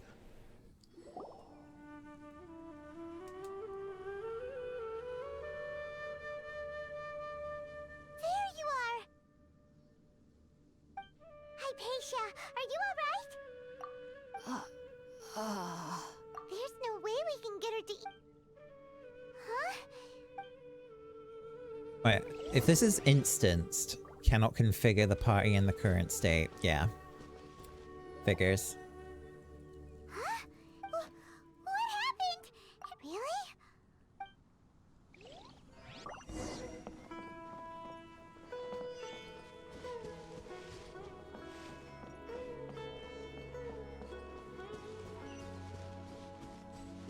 Once I get Kole, unlocked. And well, of course, I need to build her, of course, but I do want to, I think I would try and use her in a team with Ayato, Raiden, Kole, and like an Animo healer. Maybe I don't even need to use Animo, but yeah. Let's think of a way to get over there and have a closer look. Who knows? Maybe we'll find a lead of some kind.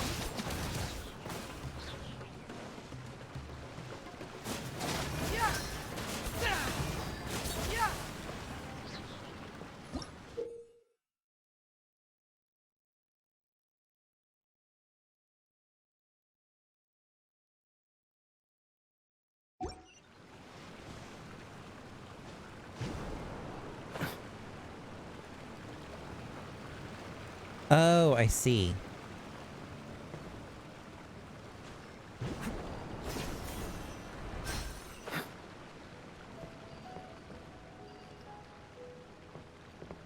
This has got some very funky exploration mechanics to it.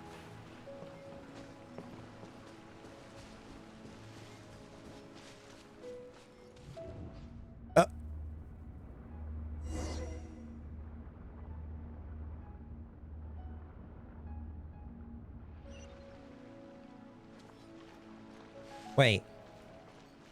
This is in Azuma. Huh? What happened just now? Why'd everything around us suddenly change?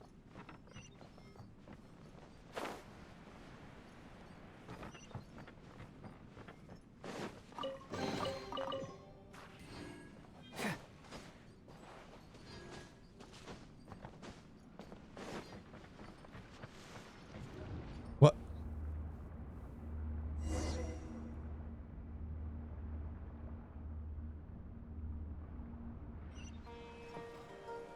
Okay, this is very trippy.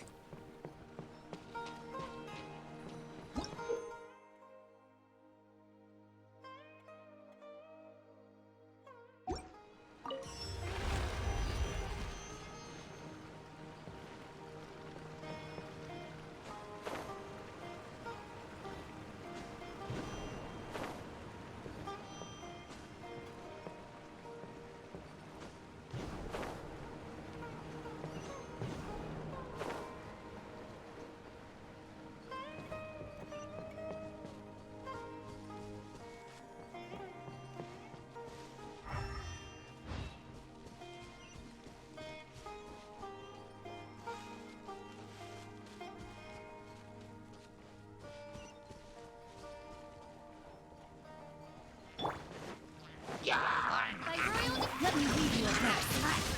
Huh? Eyes on me!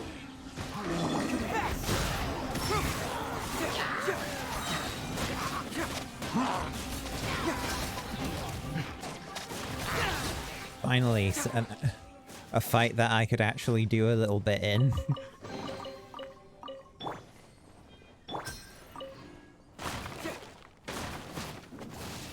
That's the problem with a lot of the teams that I have built. I can't, using them in like overworld stuff, it kind of ends up being a bit overkill.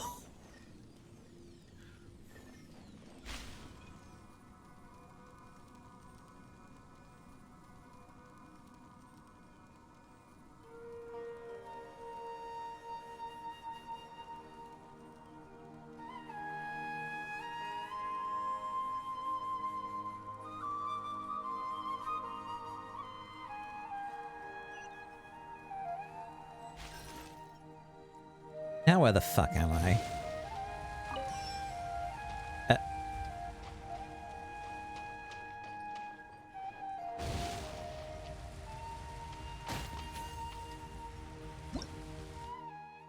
Bloom. There we go. Alright, catalyze. Yep, whatever. Let's go. Thank you for the Prima Gems, I guess. Oh wait, I just need to grapple that thing. There we go.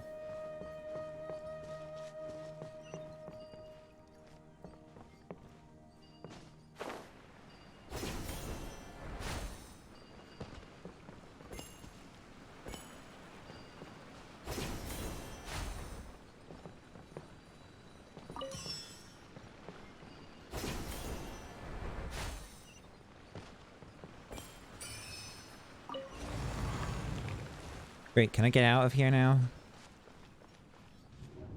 Oh. Oh, here we go again. Aw, shit.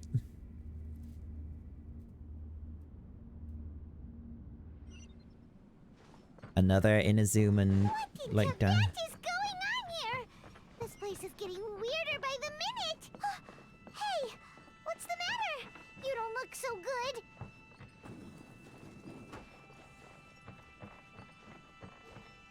Oh, I know what this is.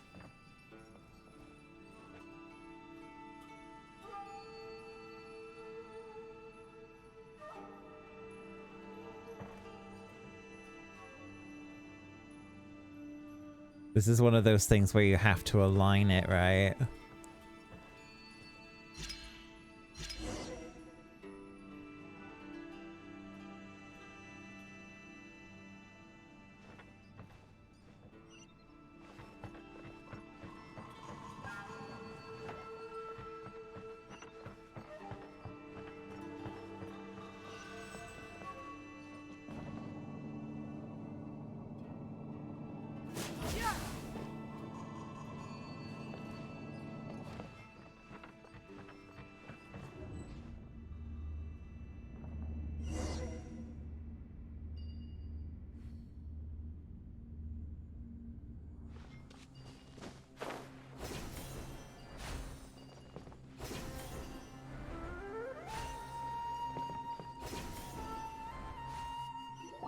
What?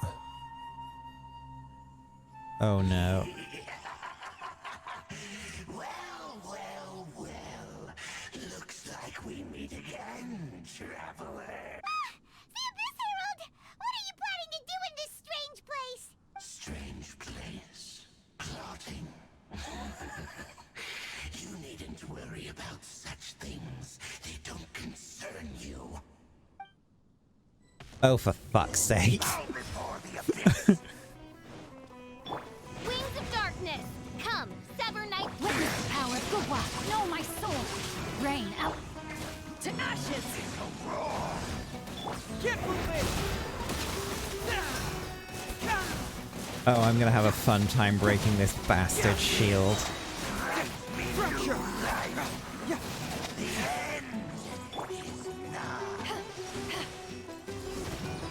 Odd reveal. Wait, I can't break his shield. I can't break his shield. It's not letting. It's not breaking. Oh, wait, I see. It's not supposed to. Huh? Why can't we beat this guy? Oh, Paimon doesn't get it! We faced others like him before! What's wrong? Traveler, though you may have managed to avert countless crises before, your good fortune was bound to end sooner or later. It's time you realize how weak and powerless you really are. Your sister. Oh, Her Highness has long since forsaken you. Your meager existence in her eyes is that of an annoying bug, only to be stepped upon. The bonds of love and family which drive you to find your sibling are utterly gone. Your journey is meaningless. But don't you fret now. Today will be your last. Now die!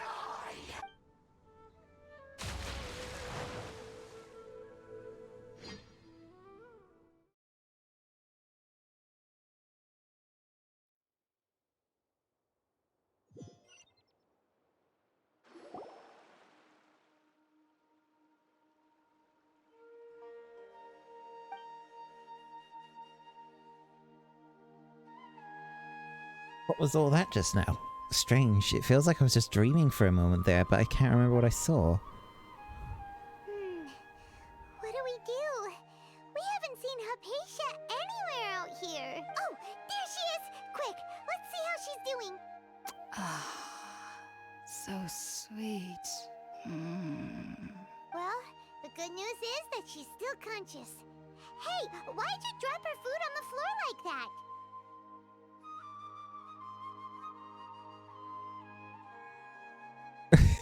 Oh, right, so we just had some sort of, trip. Are you okay? That's really not like you. Anyways, we can talk about this later. We better make sure she's alright first.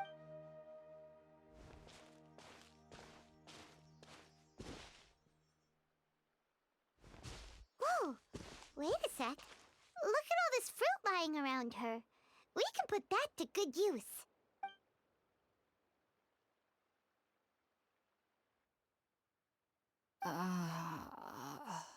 Who is there? Tainari, is that you?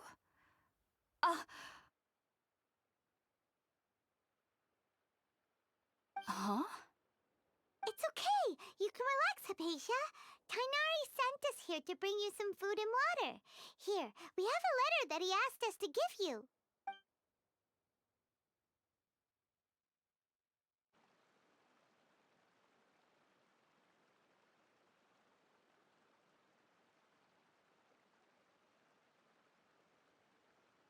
I see. So, you're friends of Tainari. I apologize for all the trouble I've caused you. I'm grateful that you came so quickly to save me. You even brought all this fruit. Well, actually, we didn't bring the fruit. It was already here when we arrived. We were kind of wondering about that, actually. When we found you here, there was all this fruit lying around and even some juice dripping from your lips. How did you end up like this anyway? Oh, really? I seem to understand now. All the fruit was likely from my, neighbor. Must have come by and saw me like this. Your neighbor?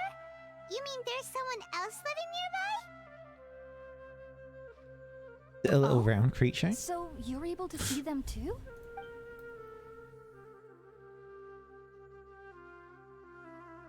Wait, hold on a second, Traveler. You say that before we arrived, you saw some mysterious creature and suddenly had a strange dream? Isn't that a little too crazy to— No, I actually do believe what the Traveler is saying. I myself had a similar experience once before and ended up scaring my timid little neighbor here. You needn't worry. They mean you no harm.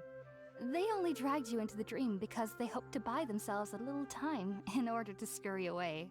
So, Hypatia, just what kind of creature is your neighbor exactly? I'm not sure what it's called, to be honest. But I do know that they have some sort of deeper connection with the Dendro Archon. I know this because the first time I saw them was also the exact day my consciousness was able to form a connection with Irminsul. Even after I opened my eyes and stopped meditating, my heart was still pounding, and my mind was racing with all the knowledge that I had touched. Koroks, yep. And at that very moment, I suddenly noticed a small figure at the opening of the cave. In my curiosity, I began to walk over to the creature. They must have already been used to me living in the cave, because they didn't seem to mind me approaching them. They just kept doing whatever they were up to. It wasn't until I crouched down next to them that they suddenly realized that I could see them. Oh! And then? And then I had a dream. By the time I came to, they were nowhere to be seen. I was convinced they'd never show up again. But sure enough, I saw them nearby a few days later. And they weren't alone. I feel like they aren't as afraid of me as the first time I approached them. But I never would have expected them to save me. Yes, no doubt about that. By the way, Tainari mentioned in his letter that you had questions for me regarding Irminsul.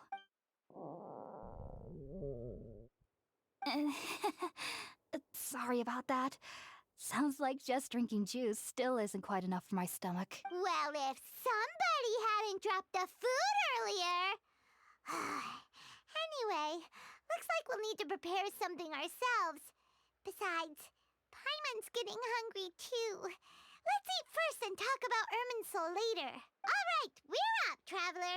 Today's menu will feature sweet madame and a radish veggie soup. You'll love them, Hypatia. They're our specialties after all. Sounds good. I've never tried any dishes from other nations before. I certainly look forward to it. It's been so long since I've had a decent meal, too. To be honest, the last time had to be when Tainari came to visit. Of course.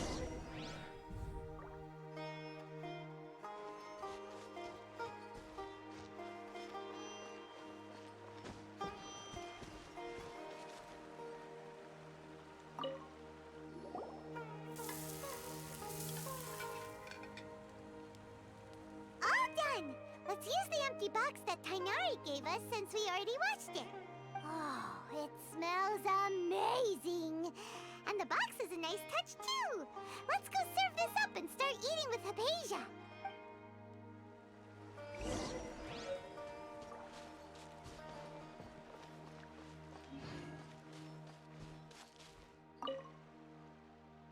Are you already finished cooking? Mmm, smells delectable. I'm truly thankful whenever I can enjoy a proper meal like this. Cooking really isn't my forte.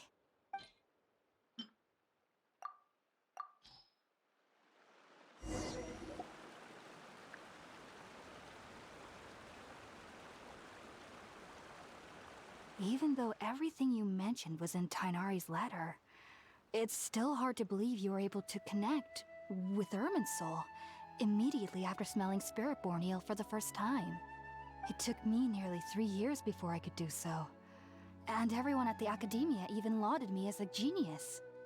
You should know that some researchers spent their entire lives without ever successfully connecting with Irminsul as you have. So why does this incense allow people to connect to Irminsul? The ingredients used to make Spiritborn eel primarily consist of plants created by Greater Lord Rukkhadevata. These special ingredients are conducive to heightening our senses to the Dendro Archon's power. Since the root of the Dendro Archon's power lies within Irminsul, we can occasionally tap into her powers to peer into the depths of the earth. Naturally, anyone who can establish a connection with Irminsul in their first ever attempt must be a person of great understanding. It wasn't even an attempt, it happened on accident.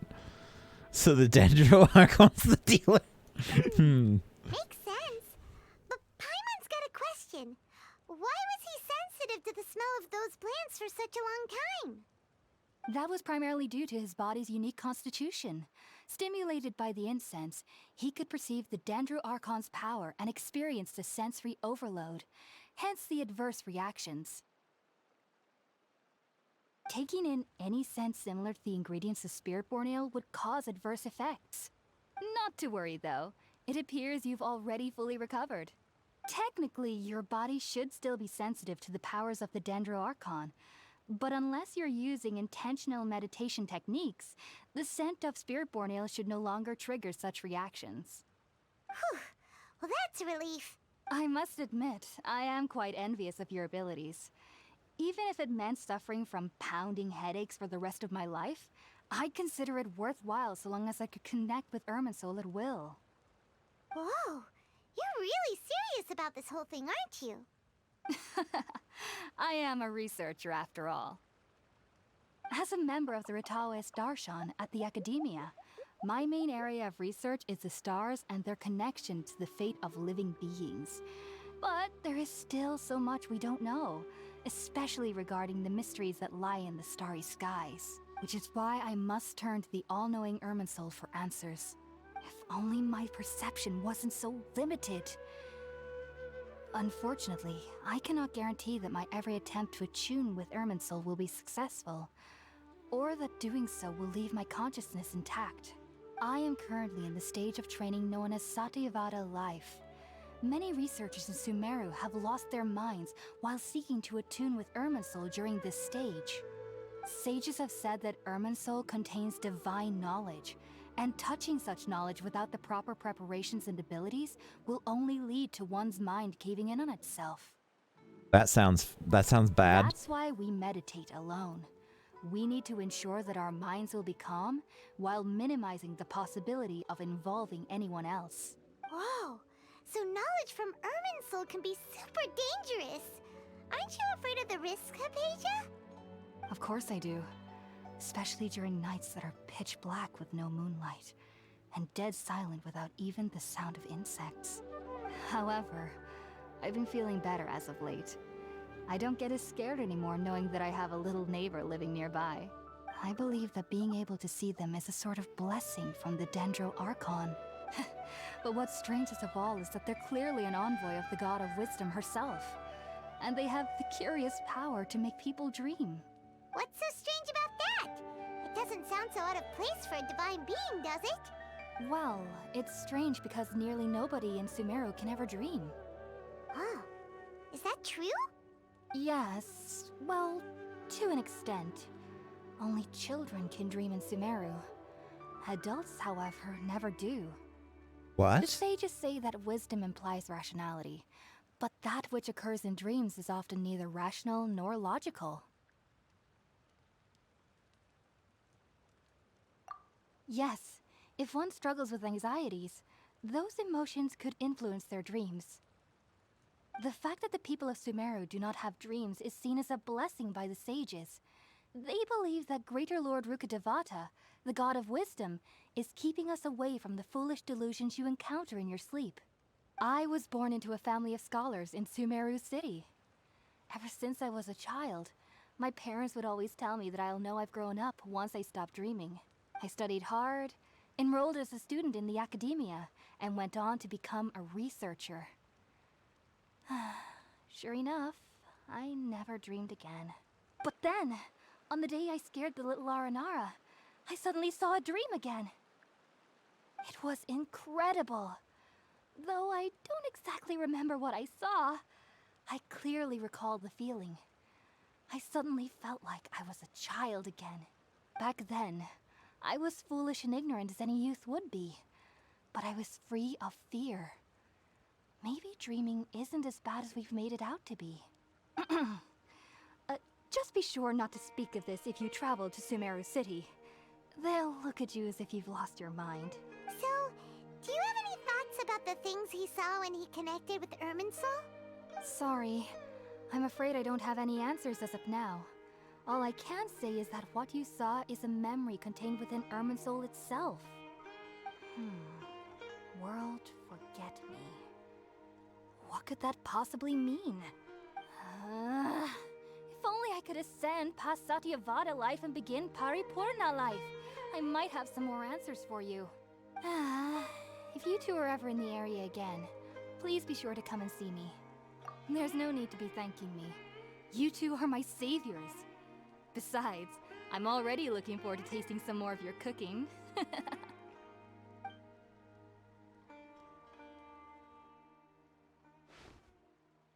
that we know Hypatia is alright and had the chance to ask her some questions, Paimon thinks it's about time to head back to Gandharvaville.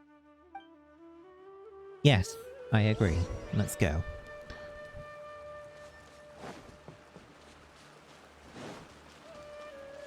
I'm gonna make a new team comp, actually. One sec. It's not really much different from what I'm currently doing, but, ooh, excuse me. Ayato. No, not Beidou. Raiden. Official. Sayu. Stay close and you will live. Here we go.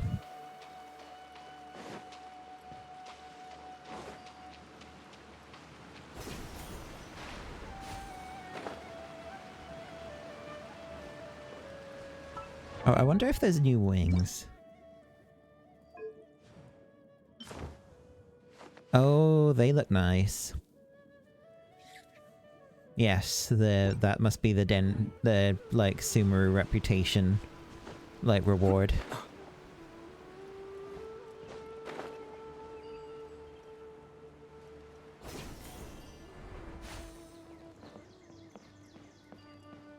Remember to use the seed box?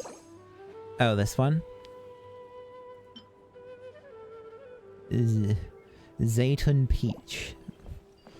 Peach.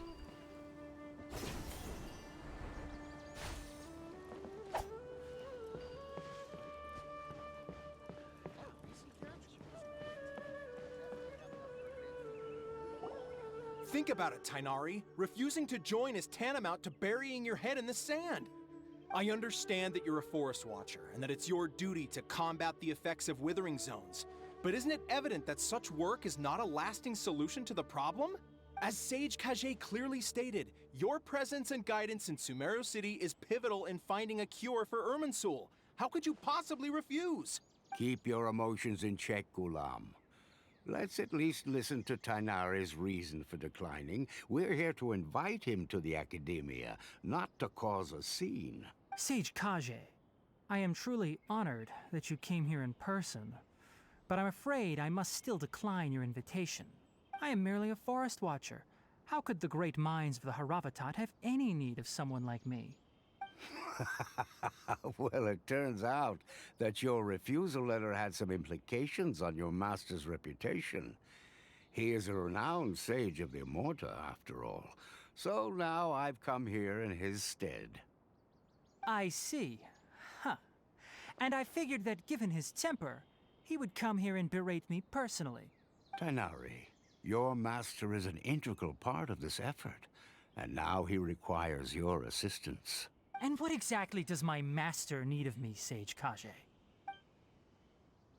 You'll know once you've arrived in Sumeru City, that is. And how long will I be required to stay? There's no definite answer as of now.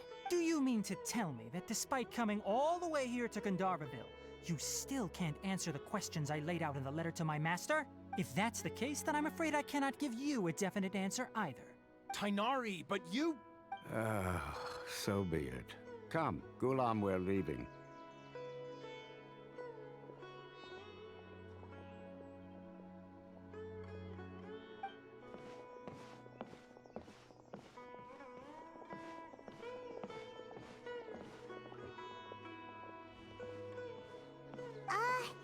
Tainari, what was that all about? It's nothing. Some people from the Academia wanted me to go to Sumeru City to assist them with a project, but I had to refuse on account of all my responsibilities here. But all that can wait. How did things go with Hypatia? It was quite the eventful trip, but the main thing is that she's safe and sound. She answered a bunch of questions for us, too. Very good. Now that the traveler has made a full recovery, there shouldn't be any reason for you to tarry here longer. I assume you will be heading to Sumeru City, correct? That's right! We want to meet Lesser Lord Kusanali and ask her for advice. Do you have any idea on how we can find her? Sorry. I'm afraid I don't have any advice for you there. Well, do you at least know anyone we can try asking in Sumeru City? Let me think. My trips to Sumeru City have been fairly short, and most of my acquaintances are researchers. How about this? I'll write you a letter of introduction that you can give to a researcher I know. He's from the Immorta Darshan and is adept at gathering information. Asking him might prove worthwhile. Also, when you enter Sumeru City, you'll probably end up receiving something like this item here. I'm not sure if it will ever come in handy for you, but maybe you can give it a try. Oh? What is it? It's called an Akasha Terminal. It's a tool produced by the Academia that utilizes the legacy of Greater Lord Rukkhadevata. Some say that this very item is the basis of Sumeru's reputation as the City of Wisdom. The Akasha Terminal, huh? Akasha. Where have I heard that term before? Needless to say, this device and its usage fall under the Academia's expertise. So I'll leave it to them to show you how to use it. Great! Next up, Sumeru City! That's right! Tainari, we have something important to say to Kale before we leave. Is she doing better now? Yes, she's doing much better. After being confined to her bed all this time, I thought a little walk would do her some good. Last I saw her, she was taking the path towards the North Crossing. She knew you two would be leaving soon, so she must have wanted to see you off. Thanks, Tainari. All right, let's go! Farewell, and good luck to you both.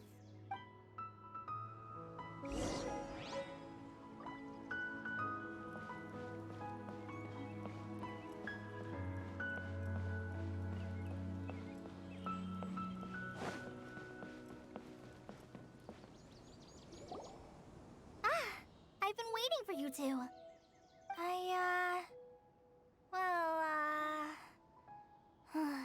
never mind. I guess I should just wish you two a safe and successful journey. Thanks for waiting here just to see us off, Kale. We're headed to Sumeru City. Don't worry about me. I can take care of myself. My condition won't be getting in the way of my duties. I want to be a forest ranger after all. It's up to me and the others to protect the rainforest here. And, I'm sorry. I should have told you both about my condition when we first met. I just wanted you two to treat me as a normal friend. Not some girl that needs your sympathy. But I guess now I understand that the most important thing is for friends to be genuine with one another. There's no need to apologize, Kale. We should be thanking you for trusting us enough to be your friends and sharing your past with us. We're probably still gonna worry about your condition, but that's because we're friends and we care about you. Thank you. That means a lot. Before you leave, I have something for you. Oh? What is it? It's my recipe for pita pockets. I told you that I'd give you a copy, remember? My handwriting is a little, messy, so please don't laugh. Oh. Hey, thanks, Kale. Now we can eat those scrumptious little pitas whenever and wherever we like. I hope that whenever you eat them, you'll both remember your time here in Gandharvaville. Well then, I, trainee Forest Ranger Kale, bid you both farewell. Please visit Gandharvaville again. The Rangers will always be ready to assist you here. Nice.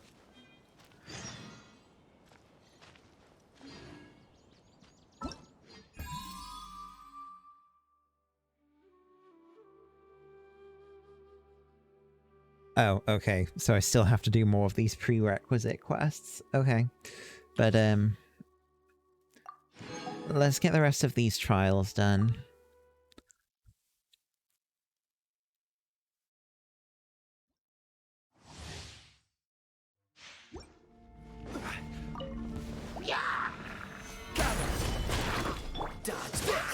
Come a little closer. Goodbye, Collie. Stabilize. Freeze. This is order.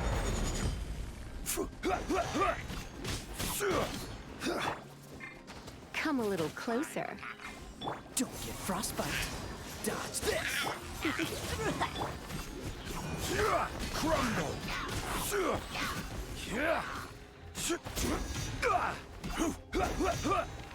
Solidify. Freeze. Blitz. Surrendering, Legion. This one will be frozen in time. Order guide you. What a way to finish that. Yes. You're just, I am going to finish you off with a meteor to your face.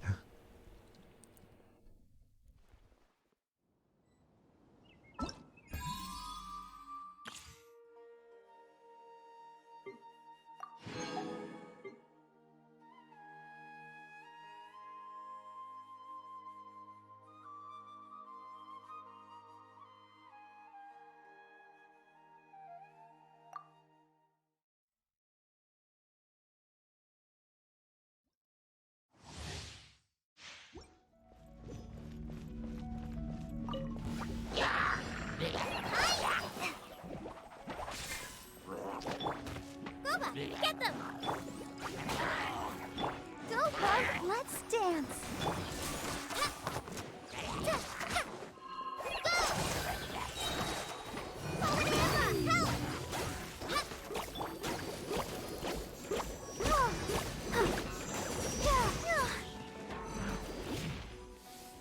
You're in for a little shock.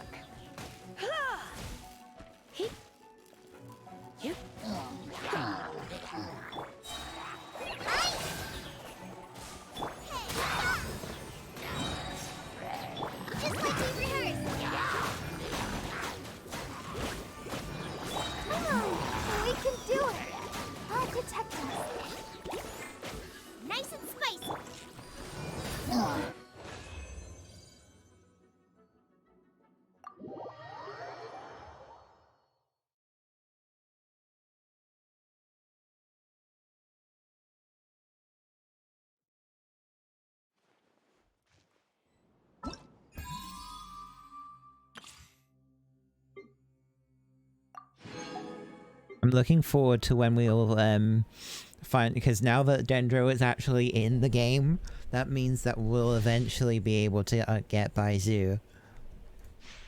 The first Dendro character that we actually saw in this game.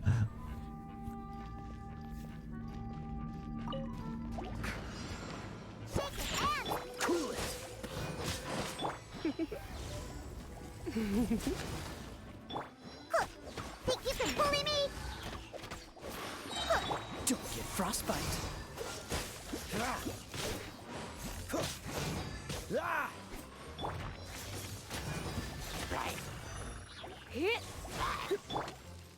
Diana special!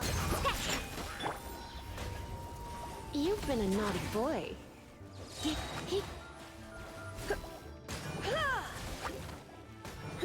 Try not to enjoy this. This moment will be frozen in time. Freeze!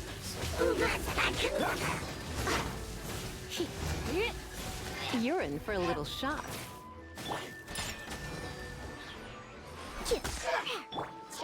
Come a little closer.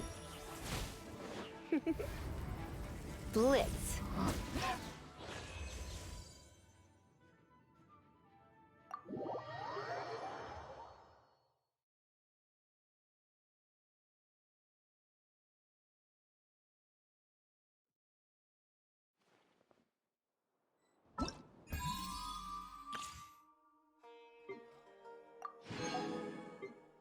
And lastly, the Prinzessin de Vertelon.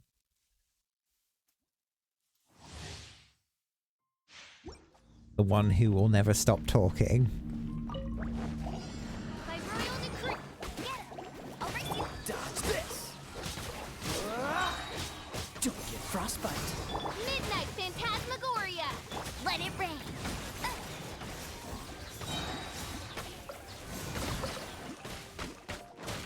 I summon thee. Shadow Raven. Let night fall. No escape. This moment will be frozen in time. Freeze! Hey.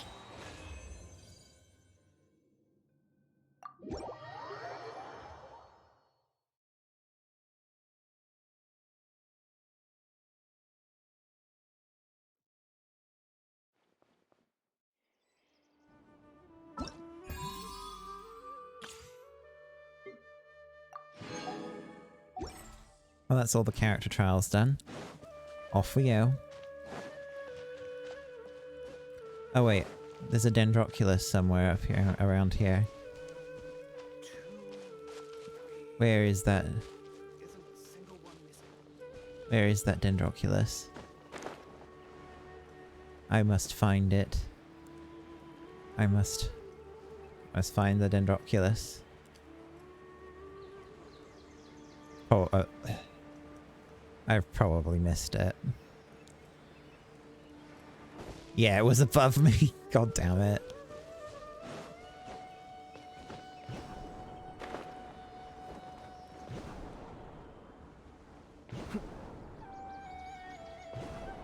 Wait, where did it go?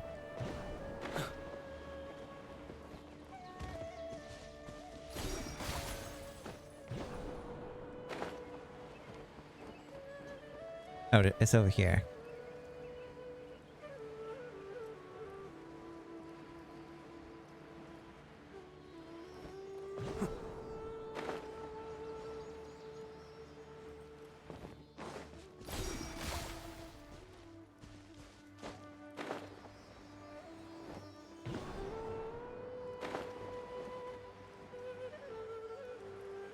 Put Electro on the mushroom? Oh, okay.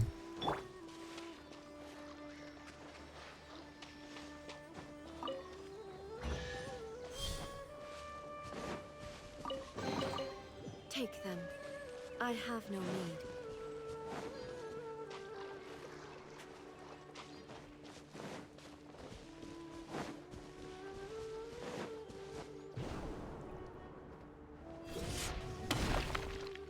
Shine down.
Mushroom.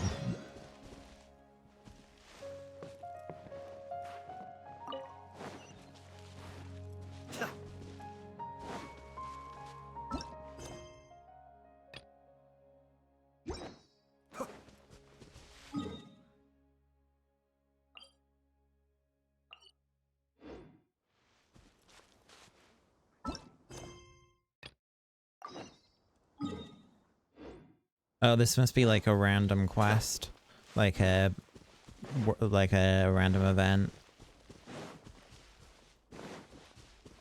Yeah, this looks like a random event. Illusion shattered. Be still.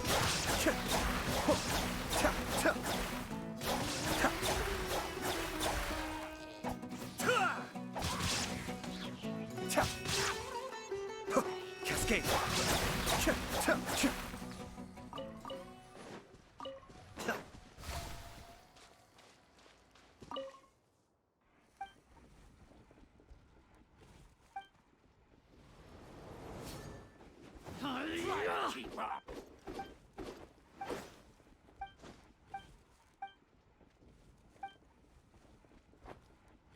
Take that.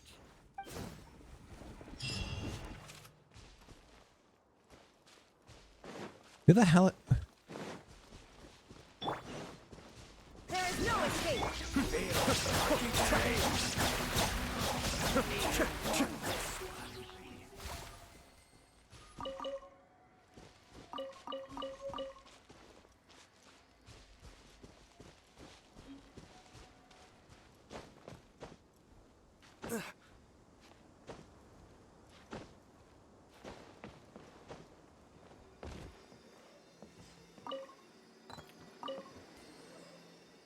No space left in artifact inventory. Okay. Following items have expired. Oh, right, this is all the stuff from the,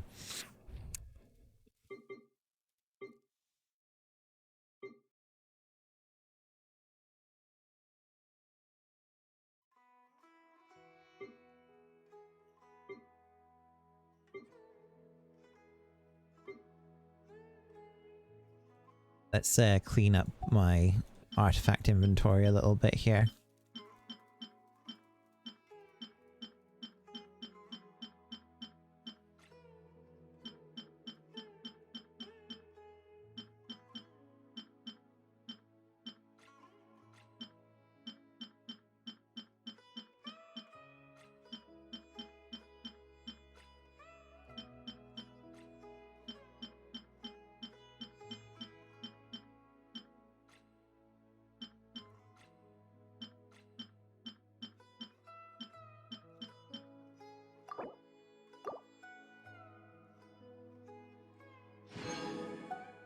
God, my artifacts are so... my artifact inventory is just such a mess. Perpetual mess.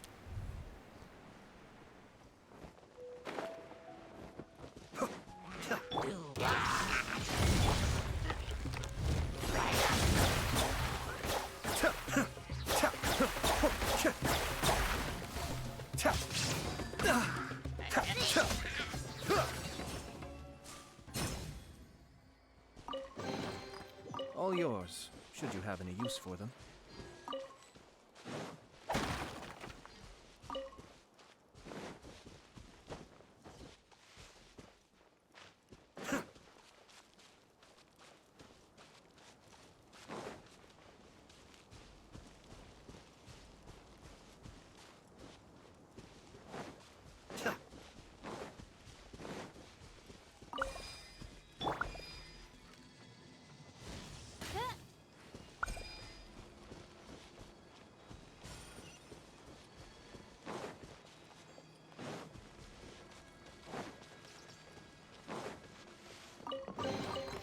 What trinkets lie veiled within this desolate plain?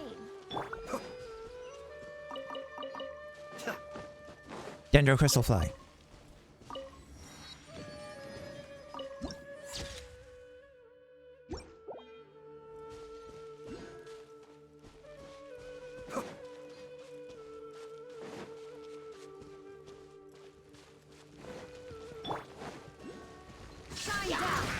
escape!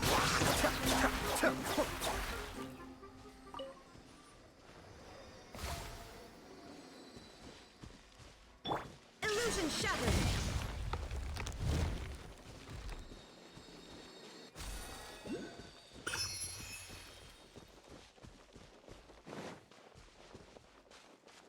Yes. It's been such a long time since I've had to do world exploration. Actually, yeah, it's like the last time really was the chasm, I think.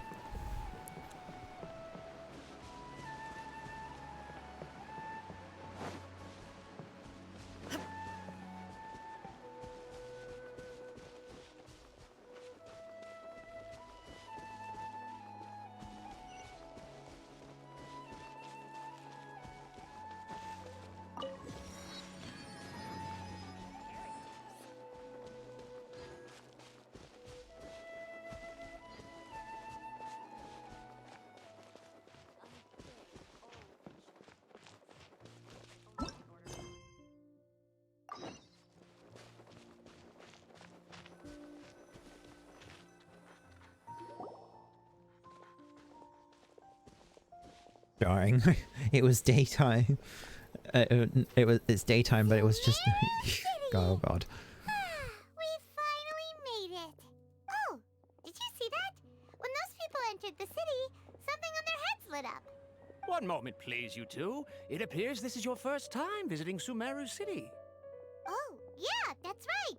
But how did you know that? Because there's currently no information on either of you in the Akasha. But no need to worry, that won't prevent you from entering the city. In fact, the Academia conveniently provides each traveler to Sumeru City with a device. Perhaps you two have heard of the Akasha before. It's our beloved Greater Lord Rukkhadevata's lasting legacy, a treasure trove of collected knowledge. After centuries of tireless research on the Akasha, the Academia created one of its most ingenious inventions, the Akasha Terminal. As long as you are within Sumeru's borders, you may use an Akasha terminal to connect directly to the Akasha and access any knowledge you need. I should mention that due to technical limitations, the operation of Akasha terminals will be much smoother and more effective in large cities such as Sumeru City and Port Ormos. Oh, so this is the thing that Tainari was telling us about. It sounds pretty amazing. You two are quite fortunate. Until recently, it was standard practice to only issue Akasha terminals to outlanders who spent an extended amount of time in Sumeru. However, this policy was recently changed, and now all travelers are issued one upon arrival. Here are your Akasha terminals. Please handle them with care. It kinda looks like a leaf. To activate it, simply hold it in your hand and say the following phrase to yourself. May the mighty God bless us with their voice of wisdom. Oh, since this little doodad lets you access knowledge, maybe we can use it to find a way to meet Lesser Lord Kusanali. Let's give it a try. May the mighty God bless us with their voice of wisdom. Whoa!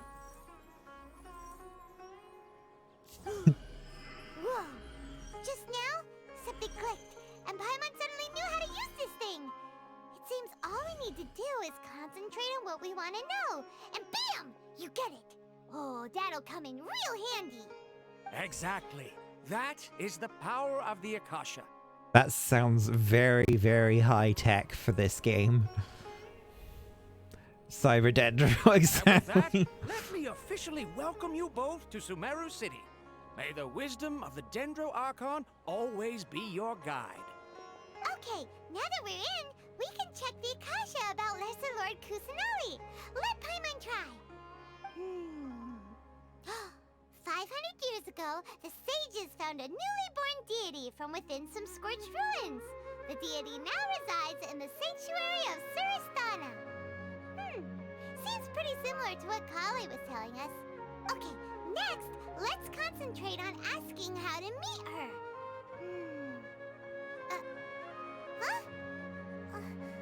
Paimon doesn't sense anything. The Akasha didn't respond to Paimon's question. Oh, come on! Ugh. Focusing on this question feels like when you have something you're trying to remember and it's on the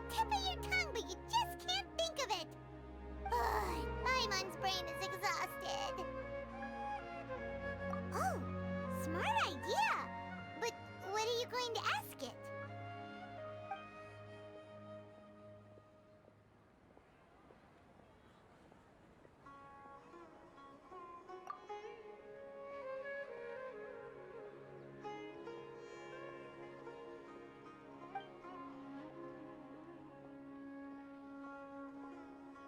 Uh-oh. Paimon's getting all teary-eyed all of a sudden. It feels like the people of Sumeru really miss their Archon.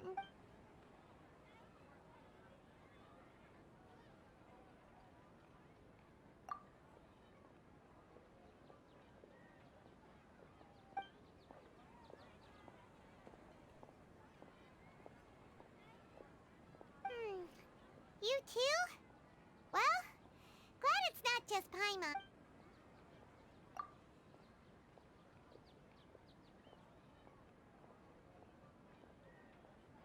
The Akasha doesn't unconditionally respond to every query.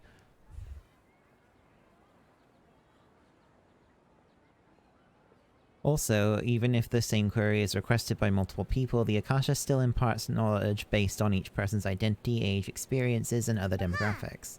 Could it be because we're Outlanders and we've only just arrived in Sumeru? You know, maybe we're not qualified to receive an answer to this sort of question or something.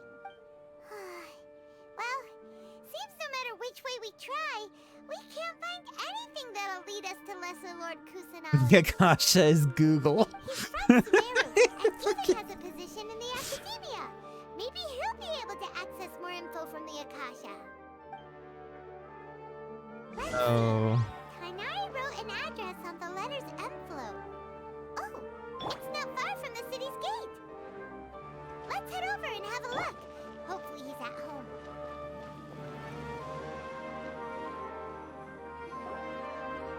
Hello, are you Rohawi? Yes, that's me. Can I help you? Great! You see, Tainari sent us here and... What? Tainari? Please, there's no need to say anything, really. Sure, I admit that the article I published last month wasn't my best work, and maybe the data didn't produce the most convincing results, but... Here! This is a letter from Tainari! Oh, let me see... Oh! Ooh, what a relief. You two nearly scared the life out of me. So, you two just have some questions for me? Seems even Tainari acknowledges my innate ability for procuring information. So, what is it you two would like to know? We want to meet with Lesser Lord Kusanagi. Do you know a way we can do that? You mean you want to meet the Dendro Archon herself? This isn't exactly my area of expertise, but let me see what I can find in the Akasha.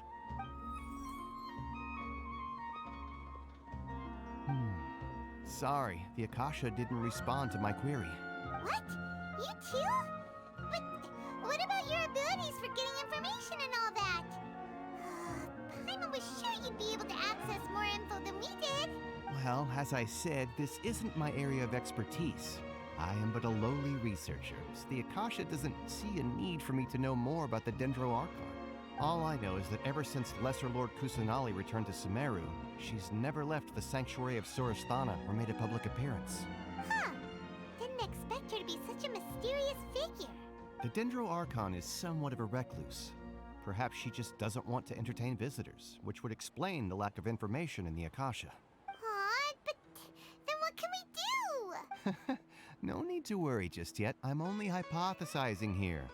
You could certainly try asking around and see if anyone else has ideas. And besides, you two should consider the bright side of things. Not being able to see Lesser Lord Kusanagi may not be a bad thing. In this world, there will always be information you cannot obtain from the Akasha, and things you can never accomplish. Knowing when to yield is a form of wisdom. Take me, for example. It's a miracle if my brain cells can spit out one paper every 3 years. But Tainari? That guy can publish 3 papers in just a single year. Okay. Thanks for your advice. Don't mention it. If you two ever want information about things like who's been promoted within the Academia or relations between the 6 great sages, come find me.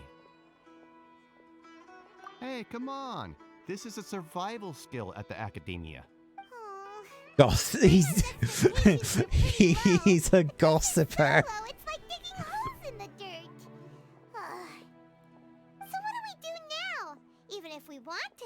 someone. We don't know anybody here. Huh? Like who? Oh, you're right!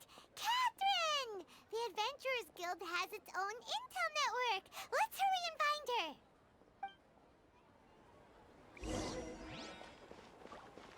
her. Yes, Catherine. The android.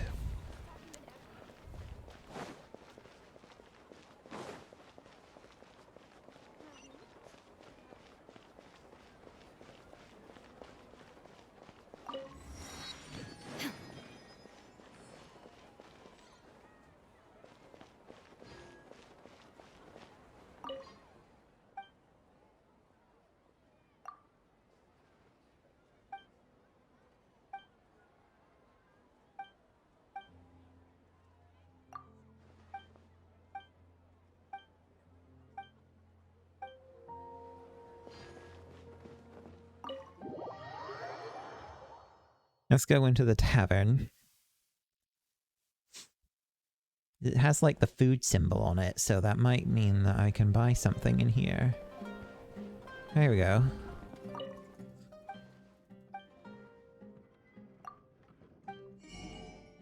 Oh!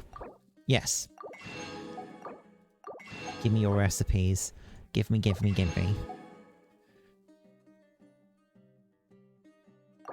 Delicious lambad fish roll, huh?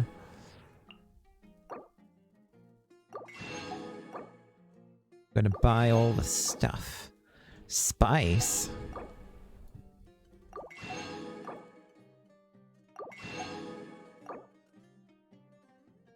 Give me all your things.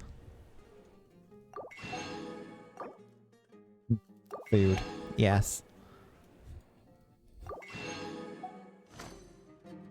Thank you.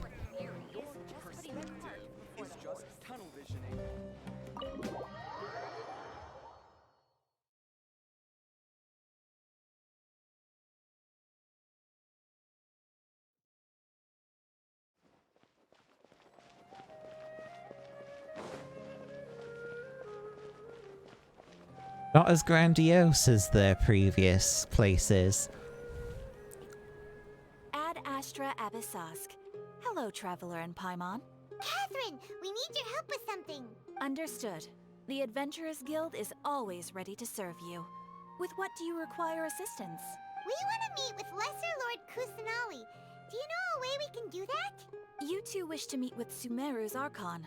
Understood. Please wait.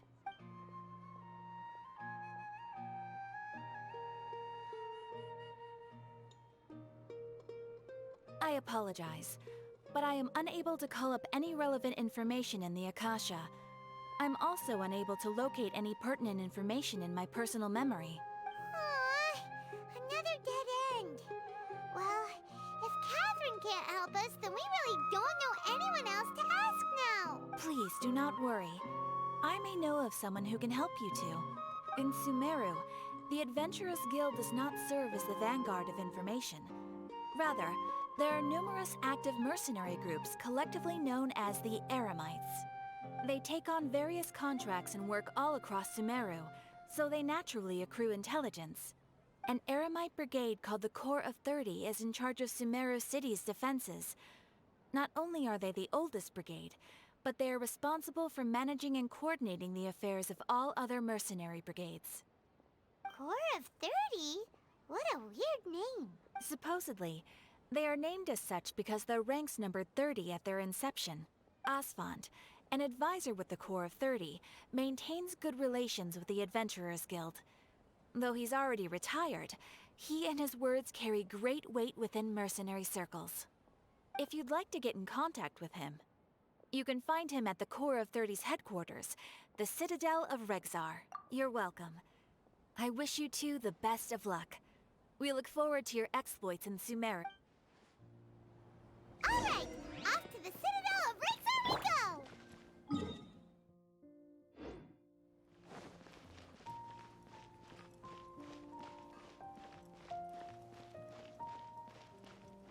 That's a similar... Wait, it's a cafe? Puspa Cafe. Well, before I continue, there is something else that I realized I need to do. My fucking realm currency is maxed out. Oopsie.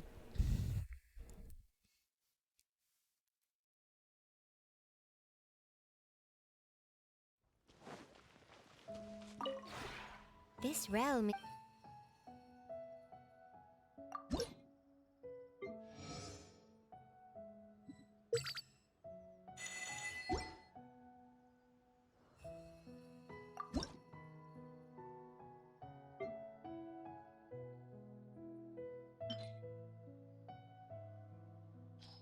What? You can convert ores into wood? What? Weekly conversions, oh, you can only do it like 50 times. Okay.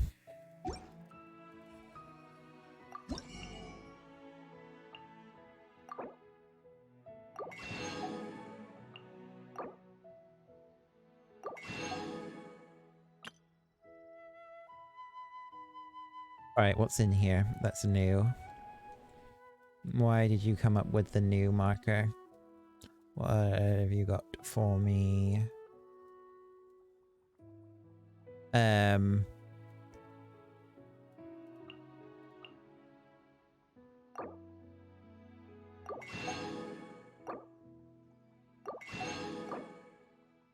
Mushrooms.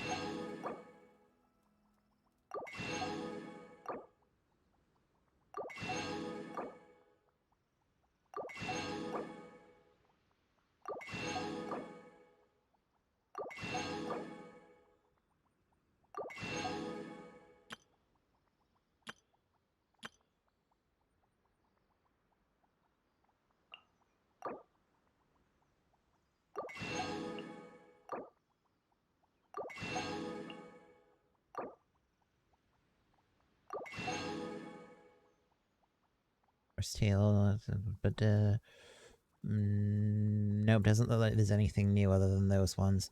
Okay, well, I'm gonna start planting those. If you ever...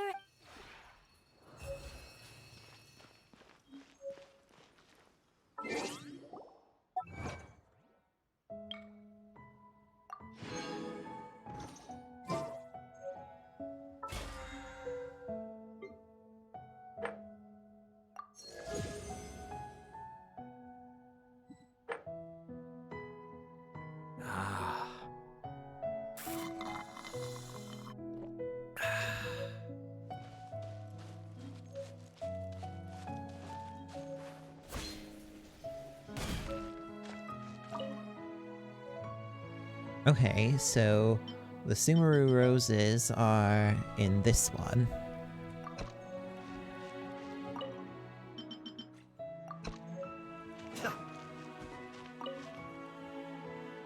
And in these ones it's the peaches and Hara fruit. I'll do a set of each.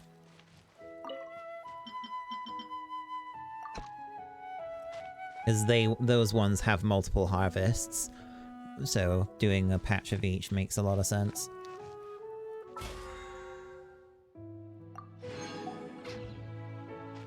I should also get something going on the crafts for, like, furnishings, because that's also a weekly objective.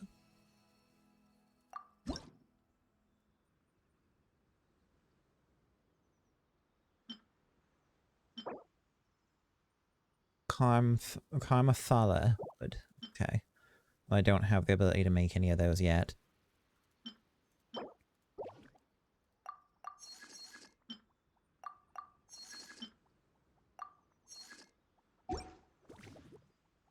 If you ever...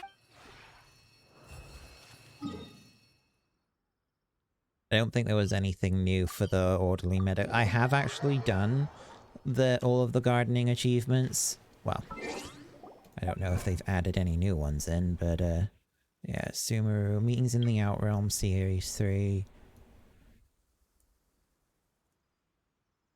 This is definitely new. Golden Wolf Flower, Delicious is fine. Yeah, okay.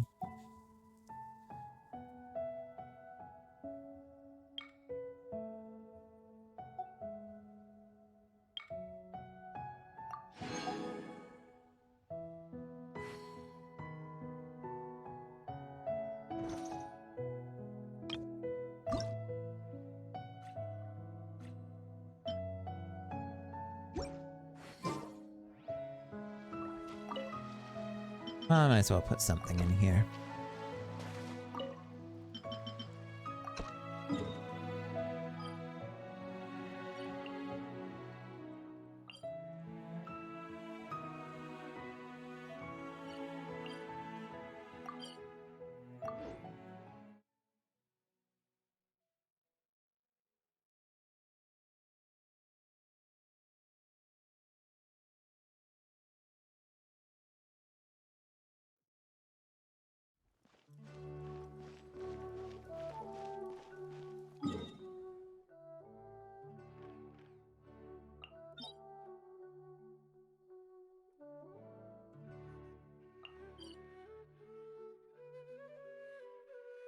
Alright, that's the talent book domain.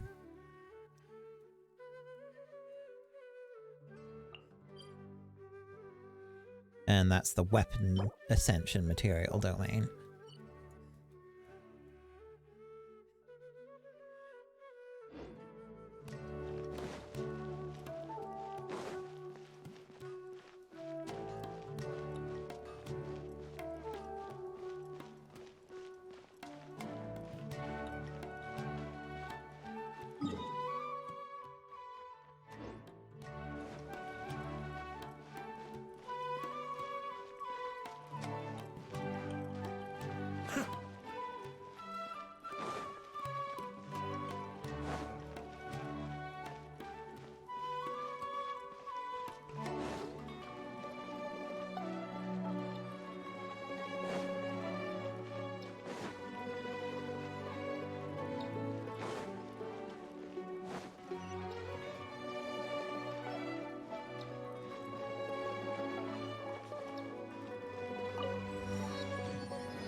Oh, there's the reputation board.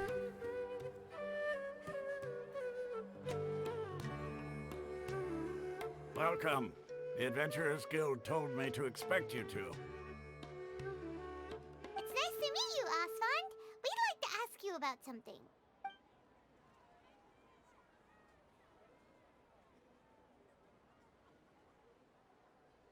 I see. So, Catherine's the one who sent you this way. Oh, thanks for stopping by, Seti, and I hope you have fun with it. Ha! It's true that the Eremites' network is vast, but even I can't help you meet the Dendro Archon. Wait, seriously? That's it? Afraid so. The Eremites aren't terribly religious, so we don't know much about divinities. As far as the Akasha goes, we can access even less than you. We originally came from the desert. The gods there died off long ago. Since those days, we've used our own two hands to carve out a living. We don't beg gods for their aid. It isn't just us, though. If you ask me, I think most in Sumeru aren't interested in Lesser Lord Kusanali. Oh? Why's that? Just take the Academia, for example. They're the ones who truly rule Sumeru. Although they believe in gods, most of them only care for the late Greater Lord Rugurtevada. In their eyes, she was the one who founded Sumeru and gifted us with the Akasha. Lesser Lord Kusanali just happened to inherit her legacy. Because of the Academia's influence, most citizens are more familiar with Greater Lord Rugurtevada and hold her in greater esteem. Not to mention that Lesser Lord Kusanali never makes an appearance, and the Academia never announces anything about her. As far as the people of Sumeru are concerned, she's just a god that exists. And that's all. Really? Aw. After hearing all of that, Paimon sort of feels bad for Lesser Lord Kusanali. Ha! But who knows? We're all just guessing when it comes down to it. Besides, I'm sure the God of Wisdom doesn't worry about her reputation among people like us. All right. Well, thanks for the info, Osfond. No problem. Always happy to help out the Adventurers Guild.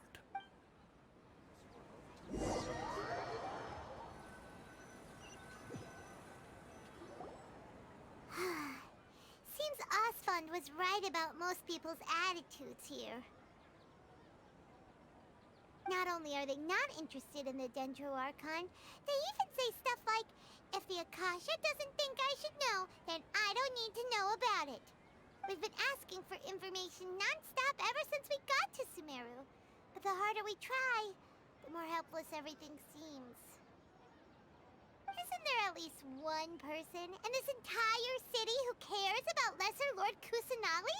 Oh, you two are interested in Lesser Lord Kusanali? Huh? Who are you? From the sound of it, you two are Outlanders who recently arrived here. You've been asking around for information on Lesser Lord Kusanali, right? Oh, I'm sorry. I forgot to introduce myself. I'm Dunyarzad, one of Lesser Lord Kusanali's faithful followers.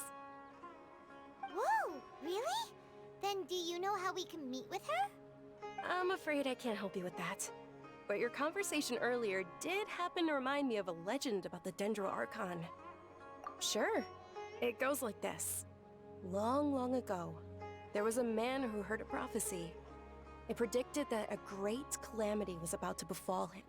Panicked by what he heard, the man sought out the Dendro Archon in hopes that she would bless him with the wisdom to help him escape his predicament. The man journeyed across deserts and through rainforests and experienced tribulations of every kind. However, he still couldn't find any trace of the Dendro Archon. In despair, he thought, alas, the Archon has abandoned me. He then had no choice but to sorrowfully resign to his fate. Okay, and then what happened? And then, the calamity came. But to his own surprise, the man felt somehow emboldened by the trials of his journey.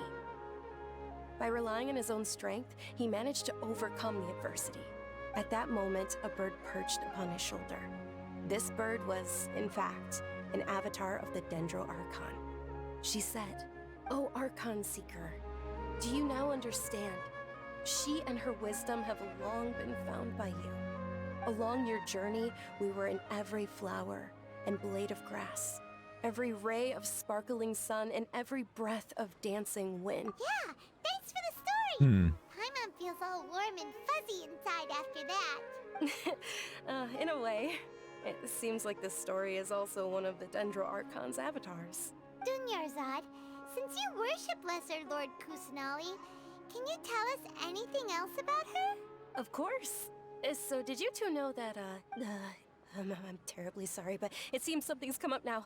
Let's chat another day.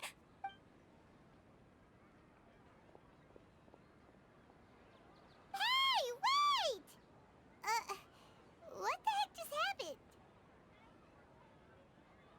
It looks like they're searching for someone. Dunyarzad was acting super nervous just now. You think they're looking for her? This stinks! We finally managed to find a lead about Lesser Lord Kusanali! We can't let them get in the way now. Let's see if we can get rid of them. Then we can catch up with Dunyarzad.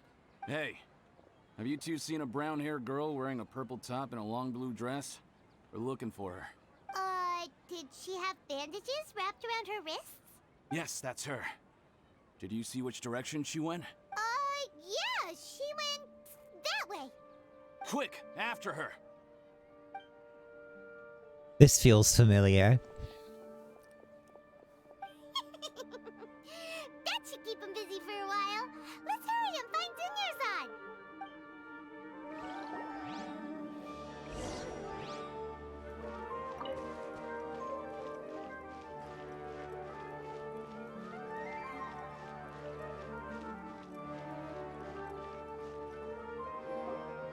There you are, Dunyarzad. We thought you might have been long gone by now. Oh, it's you two. Oh, you startled me there. You can relax now. We threw those people looking for you off the trail. Really? Thank you so much. Unfortunately, I believe there's still more of them out there looking for me. Uh-oh, looks like there are some coming this way. Huh? More of them? Then what are we standing here for? Run! No, wait, body isn't in the best shape. It's okay, sounds good. There's a tavern on the other side of the port we can go to. Probably wouldn't expect me to hide in a place like that. Alright. What are they after her anyway? We'll keep an eye out for anyone looking for you. Oh no, this is a stealth segment.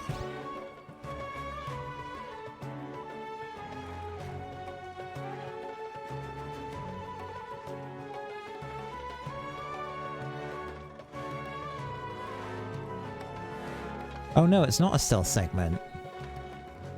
You just have to go this way.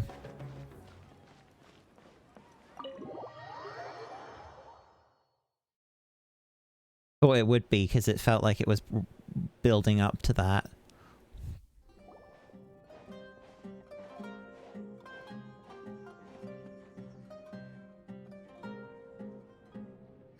We made it.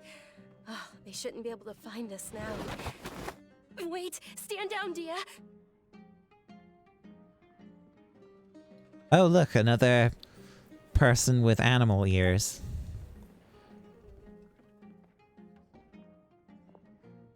My lady, who are these two? They're travelers that I met on the street just a moment ago. They happened to notice that you were all searching for me, so they helped me hide. I see. In that case, you two should scram. There's nothing here for you. Wait a sec! Who the heck are you? And why are you shooing us away? Booba. I'm Miss Dunyarzad's bodyguard, here to see that she returns home safe and sound.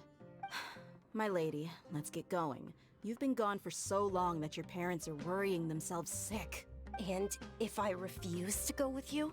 It'd be easier for the both of us if you cooperated. But if you insist on not going, then I'll have to carry you like a sack of potatoes. Hey! Dunyarzad already said she doesn't want to go back. Why are you still pushing her? Stay out of this. You don't understand the situation. Sorry, my lady. Even though I'm your bodyguard, your parents are my employers. I have to answer to them. How much? Wait, what? How much more do I have to pay you to become your employer? So you never listen to my parents ever again. Double? A triple? Give me some time and I'll get that much.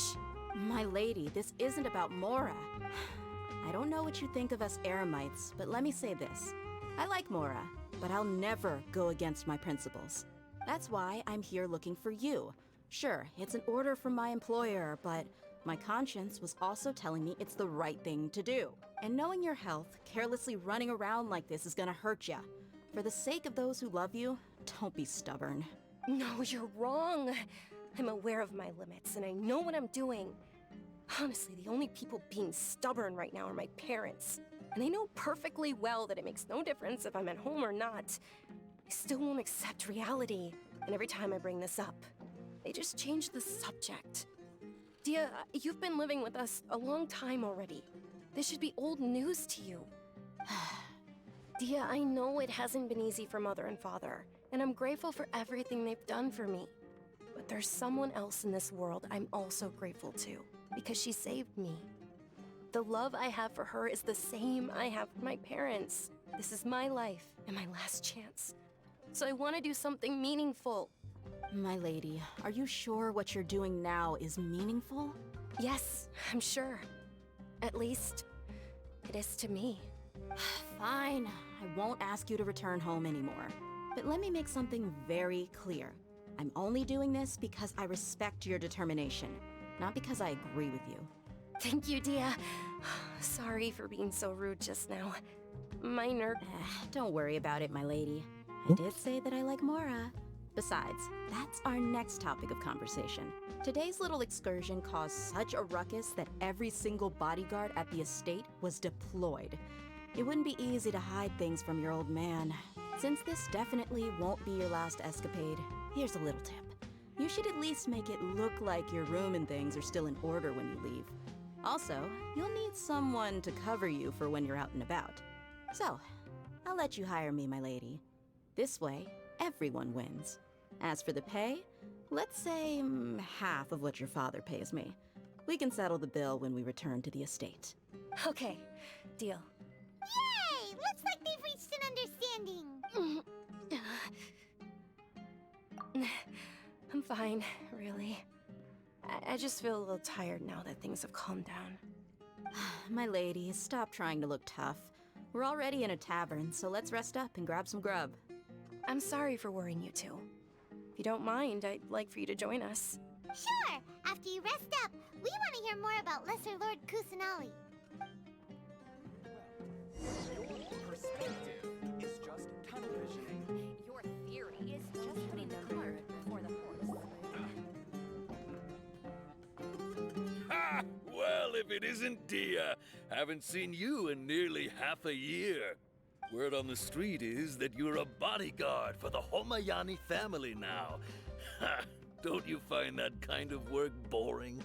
Nah, you get used to it. How about a menu over here? You got it. Huh? Isn't this little Miss Homayani herself? We don't get to serve personages like you very often. We'll be sure to prepare our very best. Thank you, sir, but there's no need. I don't have a lot of Mora on me, and I really ought to save as much as I can. But please bring these two the best food you have. They're my new friends, so I want to be a good host for them.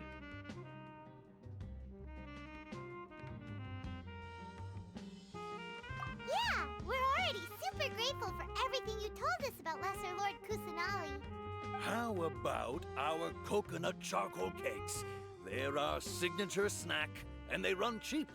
Look, other customers over there are eating some now. They look kind of burnt and dry.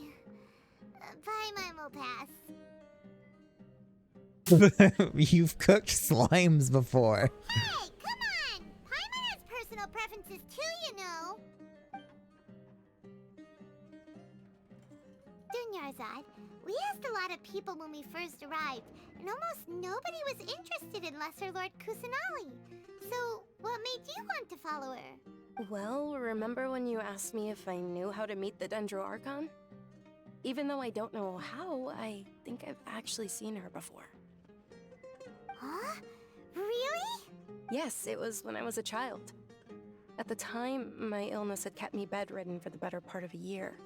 I was stuck inside and couldn't make any friends, and my parents did their best to find treatments for me. But even then, the Akasha didn't have any helpful information. My younger self no longer had any hopes or dreams.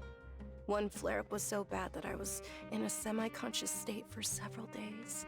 Then one night, I woke up alone in my room. I was terrified. My body was paralyzed.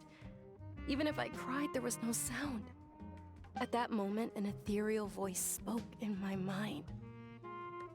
Dunyarzad, don't be scared. You don't have to cry. Dunyarzad, don't be scared. You don't have to cry.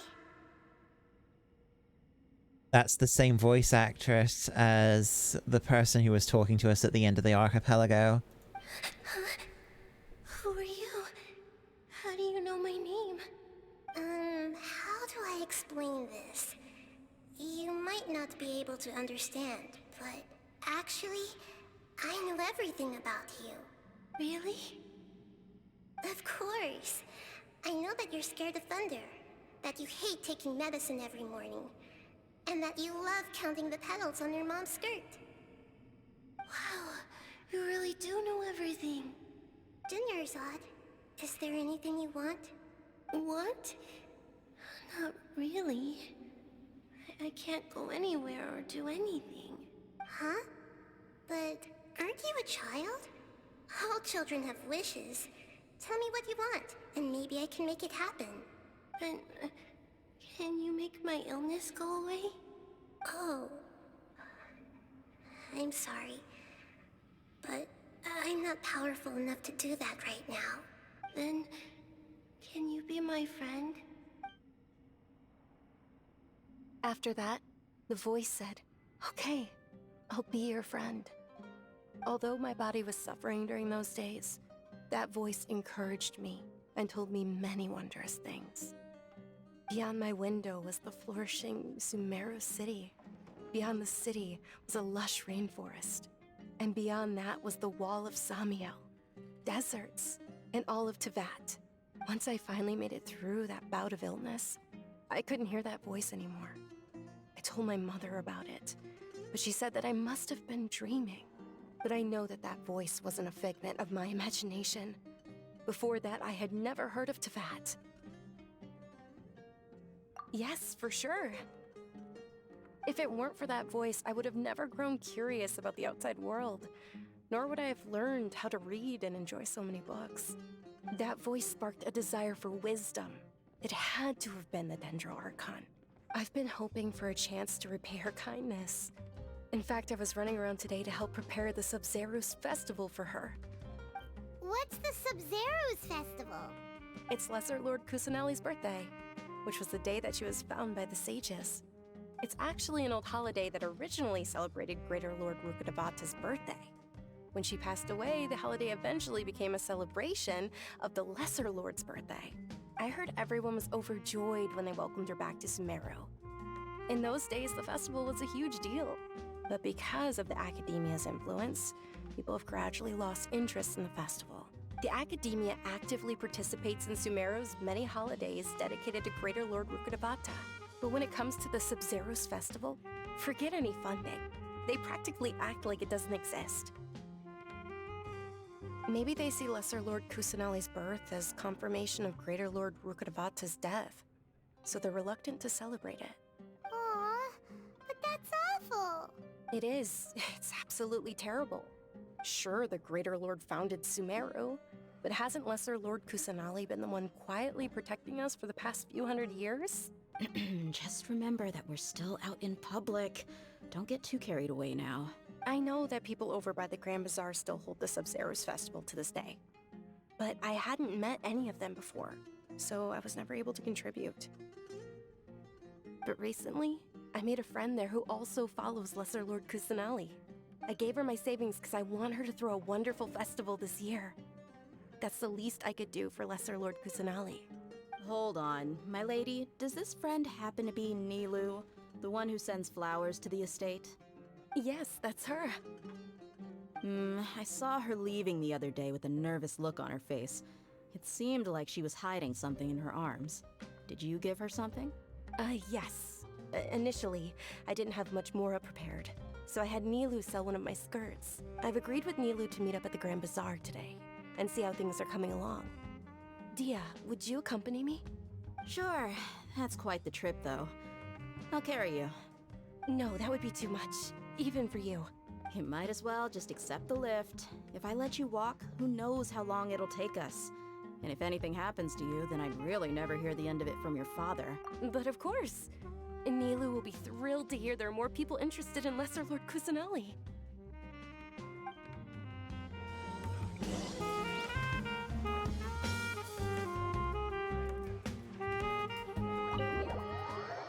Interesting.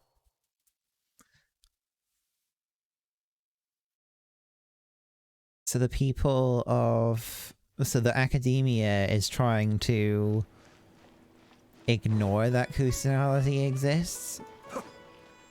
That sounds like foolishness to me, like denial.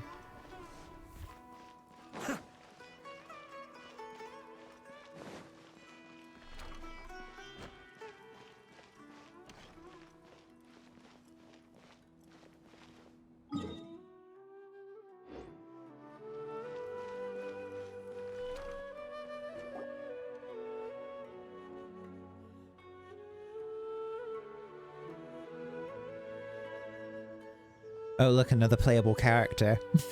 Sorry I'm late, Nilou. Oh.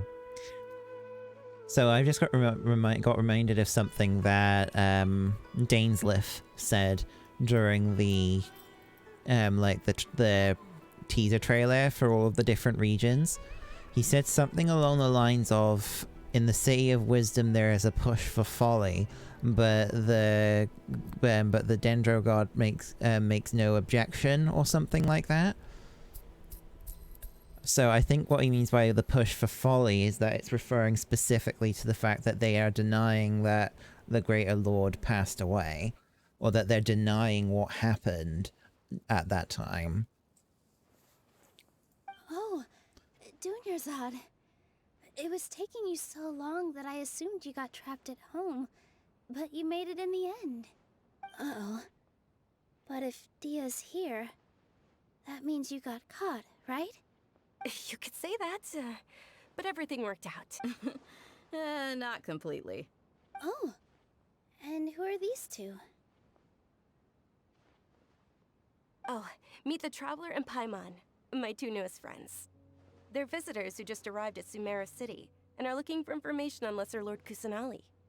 So you're followers from another land?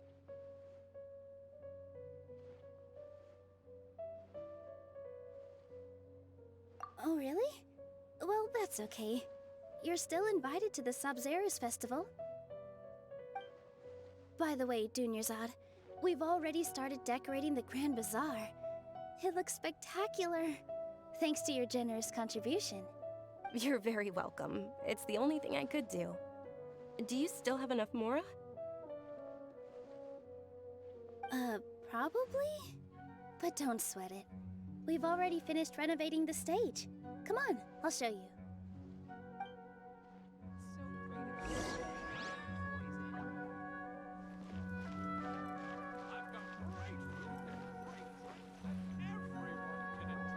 Wow!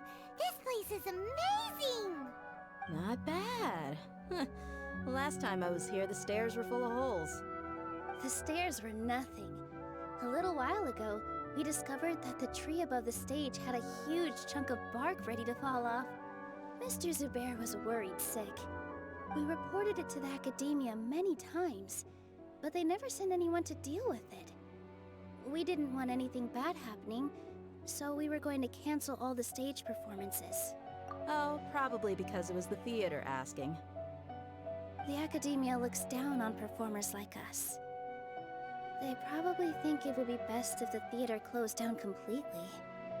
We can't let that happen, though. Not only would everyone involved in the theater go hungry, but then we wouldn't be able to hold the Sabzeruz Festival anymore. Thank the Dendro Archon for Dunyarzad. With the more she gave us, we hired someone to patch up the tree, and we also gave the stage a much-needed makeover. Nice. The stage is going to be even prettier when it's festival time. I can't wait for you to see it. And I can't wait to see you on the stage. You've been practicing so long already. It's almost time for your dream to become reality. It's our dream. I'll do my best for the two of us. Nilu, what are you gonna be doing at the festival? She'll be dancing the dance of Sabzeruz, the most important performance at the Sabzeruz Festival. Dunyarzad, have you told him the origin of this holiday? I only told them about the Greater Lord and Lesser Lord so far. Okay, then I'll tell you two about how this holiday came to be.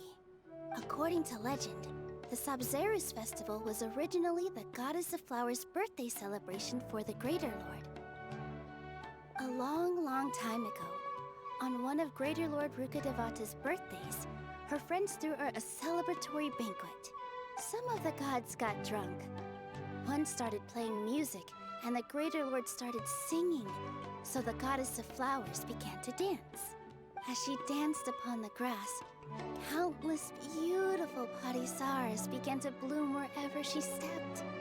Those brilliant purple flowers became her dazzling stage. All the gods clamored, "Oh, if only time could stop at this very moment." Of course they did. When people mention the gods, they always think of the Archon War. But Sumeru's gods also had happy times. Although they aren't around anymore, they're preserved in our tradition of dance. This outfit I'm wearing is apparently based on how the Goddess of Flowers looked. Though we're just tiny people compared to the Divine, we still have to do our best to make sure that the birthday girl feels loved on her special day. Nilu, you of all people will definitely be able to convey our well wishes to the Dendro Archon. I also noticed that you went the extra mile and scattered parisaras around the stage. They symbolize the Goddess of Flowers, after all. It's just a shame that all the real parisaras went extinct after her death. Yeah. The Greater Lord brought forth parisaras in memory of the Goddess of Flowers, but she ultimately could never truly replicate that beautiful purple. Thinking about the Goddess of Flowers dance makes me wish I could have seen it. If my stage were anything like that... I'd be thrilled if I had just 2 real body Saras on the stage. So, Traveler and Paimon, what do you think? Interested in the Sabzeruz festival? Will you two be coming? All of Lesser Lord Kusanali's followers will be there for her birthday. It'll be a good opportunity for you to learn more about her. Ooh, Paimon thinks that's a great idea! Hey, come on! There's nothing wrong with enjoying a festival. Besides, it's Lesser Lord Kusanali's birthday. She'll be happy to have more people who are celebrating it. So how about we all attend the Sabzeruz festival together? Dunyarzad, let me show you which stage decorations we've picked out so far. Traveler and Paimon, if that doesn't sound interesting to you, then feel free to explore the area. Everyone at the Grand Bazaar loves Lesser Lord Kusanali, and we're all looking forward to the Sabzeruz festival. In that case, we'll take a look around.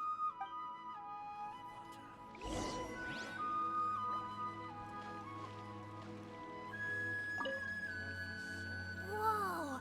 What's with your yellow hair? And why do your clothes look so funny? Are you an Outlander? Did you know that the Sabzeruz festival is about to happen? There'll be loads of fun things to do at the festival. But the best part is when Ferris, the Knight of Flowers, passes out candy to everyone. Of course the kid wants to have candy.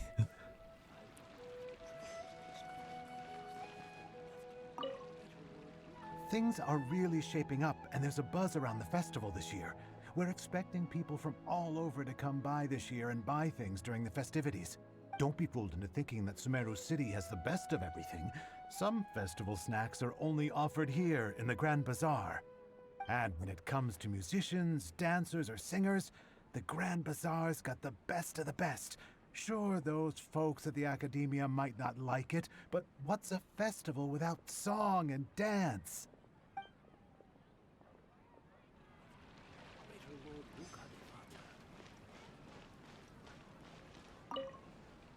Ah, dancing at the Sabzeruz festival. You know, I also danced when I was younger. As a child, I even asked my grandmother why we performed the dance for the Lesser Lord when it was originally done to honor the Greater Lord. My grandmother said that Greater Lord Rukkhadevata is a beloved deity and honored by all. And Lesser Lord Kusanali is too. If the Goddess of Flowers ever knew Lesser Lord Kusanali, then she would certainly have wished to be her friend and hold celebrations for her too. The Sabzeruz festival has been losing its appeal over the years. That is, until a wealthy benefactor stepped in this year and brought the festival back to life. I heard she forked out a lot of mora to make it all happen.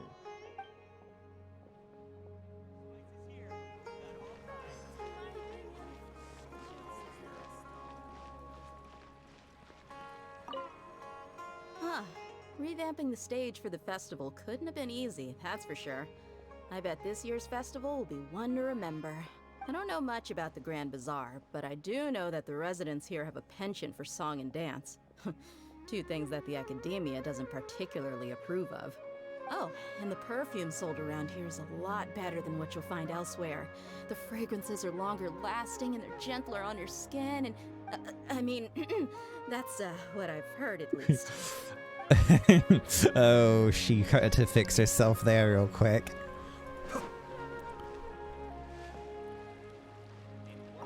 Nilu, your outfit looks amazing. There's also something different about you from when we first met up. I thought I'd add a little extra pizzazz to my dress for the festival. See? Wow, did you sew all that yourself? Uh-huh. Sewing is a fundamental skill for everyone in the theater company because we make all our own costumes. Did you know that Mr. Zubair not only can make costumes, but props too?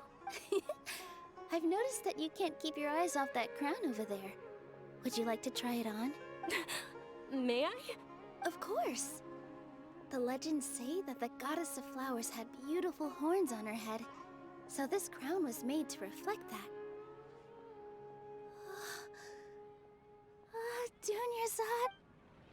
Oh.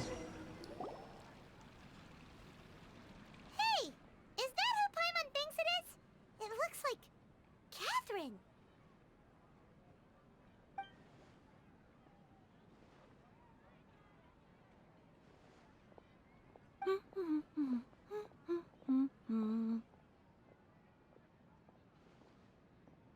Huh. Come to think of it, Paimon's only ever seen her behind the counter at the Adventurers Guild. This is the first time we've ever seen her taking a break. Hey, Catherine! Huh? Oh, hey! It's the Traveler and Paimon! What's shaken? What? Whoa. Break time Catherine sure sounds a lot less formal than usual. Paimon was still waiting for her to say Ad Astra Abyssosk. Sure. Standing behind the counter at the Adventurers Guild doesn't require any complicated functions. But saying and doing the same old things over and over again can get pretty monotonous. Like watching the same Fontaine movie day after day. But take you two, for example. You travel across Teyvat to enrich your lives and gain new experiences. He's completely different. Well, we enjoy traveling across Teyvat and all that, but we're mainly looking for clues about his sister. Yes, you should keep searching. Sometimes the answers we're looking for aren't necessarily at our intended destination. Instead, they're found along the way. There you go.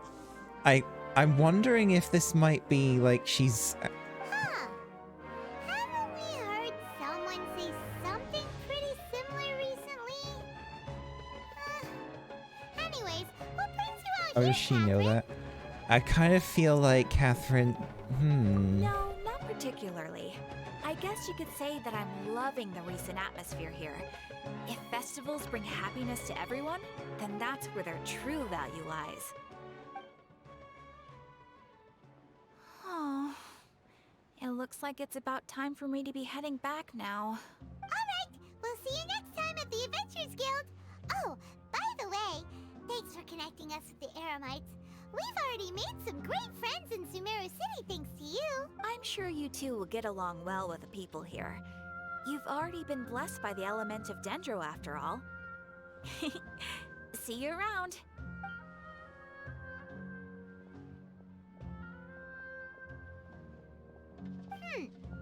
There's something really different about Catherine today.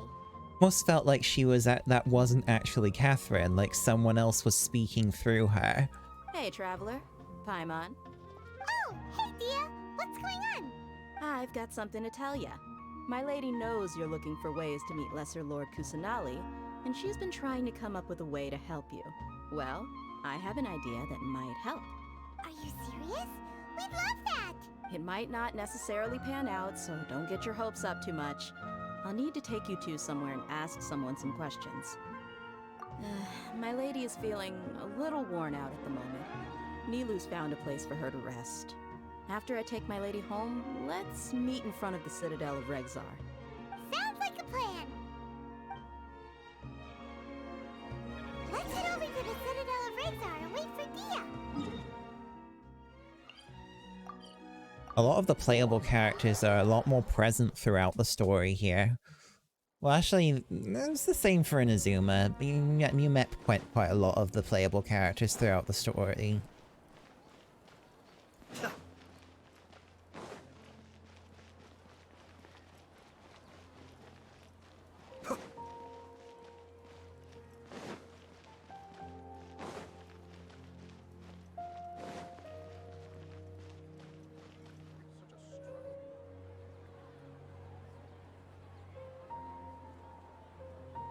Sorry, I'm late. It took some convincing for the Master and Mistress to believe that Miss Dunyarzad was only sitting in the port for a while because she was in a bad mood. Anyway, I guess I should be thanking you. I haven't seen Miss Dunyarzad that happy in a long time. If it wasn't for you two, she probably would have been caught and dragged back much earlier. You sure sound a whole lot nicer than when we first met, Dia. Who would have thought you had such a soft spot for Dunyarzad? It's called being a professional. I'm a bodyguard, and I work for whoever's paying. Look, Dia's blushing. Listen, you two. I don't expect to be working for Miss Dunyarzad very long, but I hope to finish things on a positive note if possible. Let's cut the chit-chat and head into the Citadel. We'll see if the person I know has a way for you two to meet with the Lesser Lord.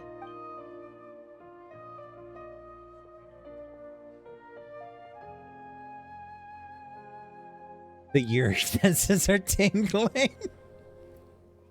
Yeah? Oh, hey, Chief. Dia, what are you doing here? And well, didn't expect to see you three together. I take it you all know each other already? Mm-hmm. We met this morning after the Adventurers Guild pointed us to Osfon for more info. No kidding. Huh. So, where's Ruksha? I thought I'd help these two out by asking about the theft. Anything you can tell him? Ruksha's gone over to the Academia. The Grand Sage recently ordered Sumeru City to begin bolstering its defenses, so people from all over have been called back to the city. Since you've already mentioned the theft, I suppose I might as well tell him what we know. Appreciate it, Chief. Theft? Sorry, what the heck are you guys talking about? Just recently, the Academia lost something, and there's a chance the item is connected with the Dendro Archon. This case might just somehow help you in meeting her. I suppose that's one way to look at it. But if you ask me, the case is more about the Academia than anything else. Let me fill you in. The Academia recently sent a convoy to pick up an important package from Aru village. Word got out, and the convoy was robbed on its way back. The Grand Sage took the whole matter very seriously.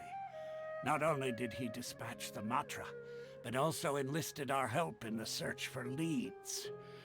All we know so far is that whatever was stolen is currently in Port Ormos. You two have heard of Port Ormos, haven't you? It's the largest commercial port in all of Sumeru. You can travel there by leaving Sumeru City and heading south along the river. The Academia's grip isn't long enough to reach all the way to Port Ormos, so the city's a little more laid back. Meaning the population's also a mixed bag. You never know who you'll meet there. Apparently what was lost has a great deal to do with the Akasha, knowledge, and even the gods. I'm afraid I don't have any other details for you, though. If you're interested, maybe you could head to Port Ormos and ask around yourselves. If you want my advice, try introducing yourselves as students of the Academia once you're there. Are you serious, Chief? All the Academia students are in Sumeru City, you know. Why should they pretend to be students in Port Ormos? If you're also interested, just go there and see what happens. Count me out. I've got plenty of work to do here for the Homayani family. And take it from me, if you two really do decide to visit Port Ormos, you'd best watch your backs. Let's just say that the Eremites there aren't nearly as friendly as those here in Sumeru City. There are even some extremists who go around shouting slogans like, "Retake Sumeru for the Scarlet King." Word is that more and more are joining their movement. They're becoming a real headache for Chief and the others. You bet they are. The Scarlet King's been dead for thousands of years. Now they start spreading rumors of his return. Ridiculous. Not everyone's like you, Chief. Even the desert natives who abandoned their homes in the wilderness still wish to have a god of their own. Well, Traveler, that's about all the information we have for you. Thanks, Dia! And you too, Osfond! Since we've gathered all we could for the moment in Sumeru City, let's head to Port Ormos and see what we can find next. Miss Dunyarzad is looking forward to seeing you both at the Sub-Zerus Festival, so be sure to get yourselves back here in time for that. Good. Then we'll see you both at the Sub-Zerus Festival. Of course we're going to be back for that.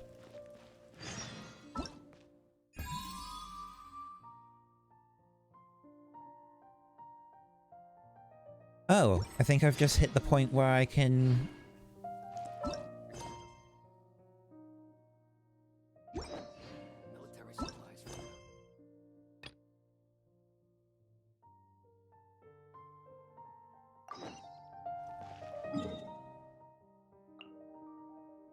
Oh god, it's all the way down there.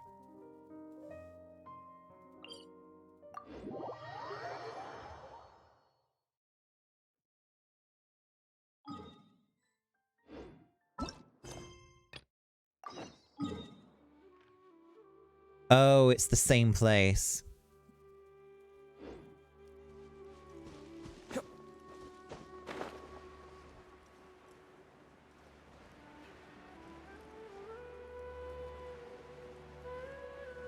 Recommend eating stamina reduction. Yeah! I don't care. Go away, you silly things.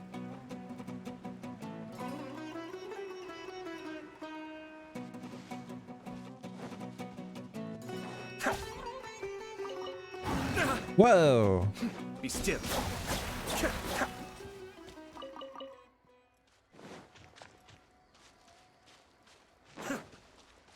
Oh no, I see a fishing spot. Oh no.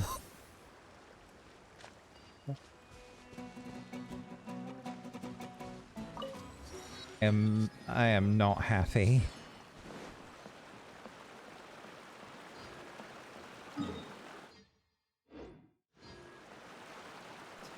So many options.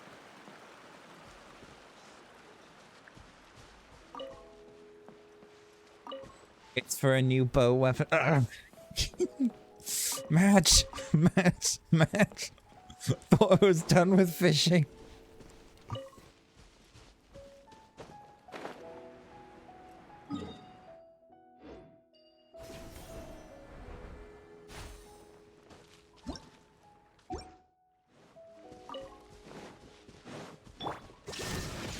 Odds revealed. Hurry!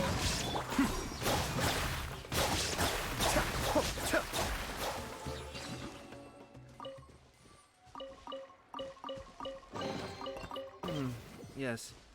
Very nice.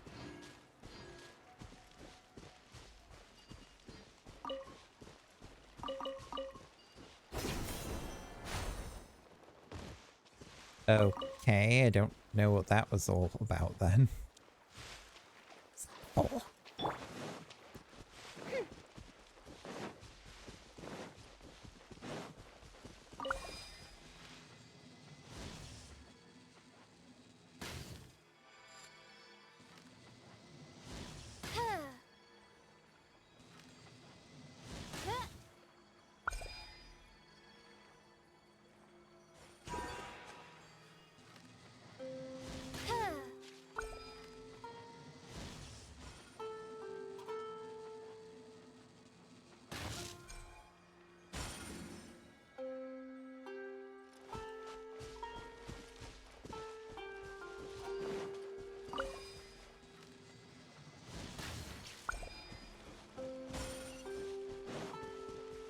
Okay. Cry out my illustrious name.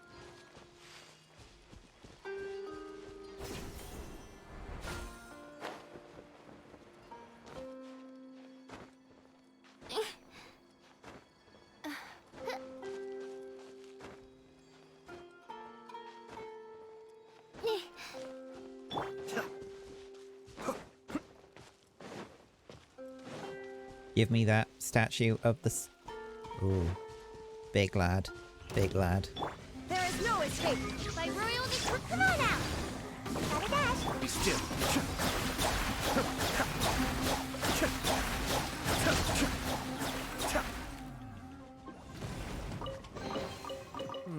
Yes. Very nice.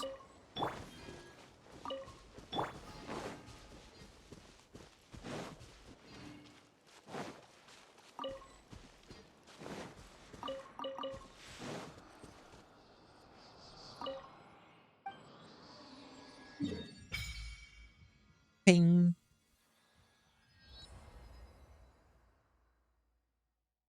Whoa.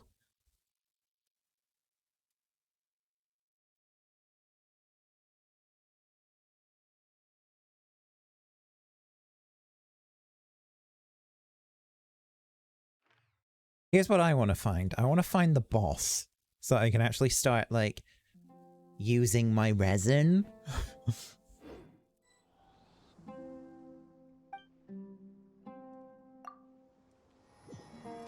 And also, you know, actually be able to level Cole once I top left. Okay. Thank you. Top left. So, up here. Alright then, well, I will head over there in a moment. Once I've unlocked Port Ormos.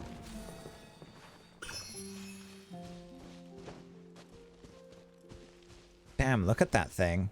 Look at that fucking giant ruin thing. Dude. What a chonker.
Nope, they want that new one. Okay.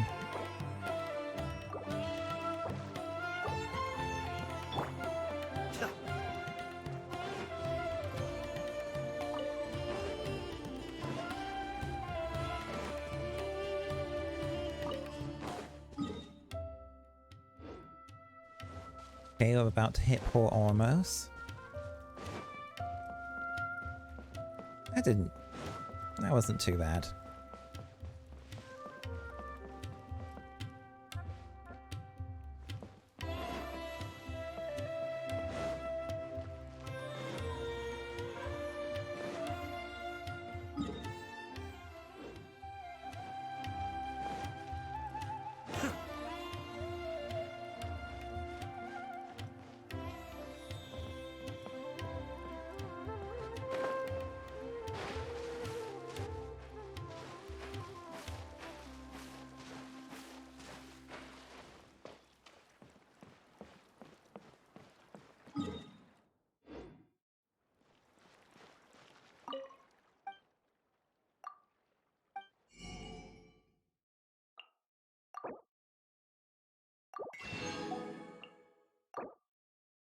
Tells Leah what her regional specialties.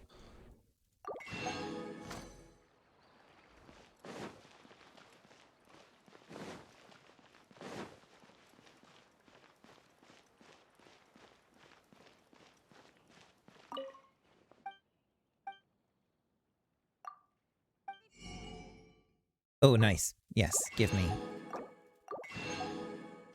Give me the recipes.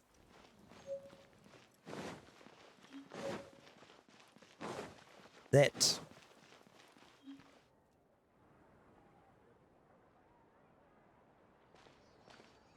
Port Ormos is pretty great. There's so many new and interesting things, not to mention all the tasty food. Sumeru's largest commercial port sure lives up to its name. Look at all the merchants, and everyone seems excited just to be here. How did things end up like this? All thanks to your artistic license. That's how.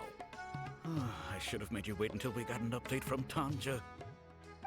But when I finished the prototype Aranara yesterday, you agreed that the kids would like it.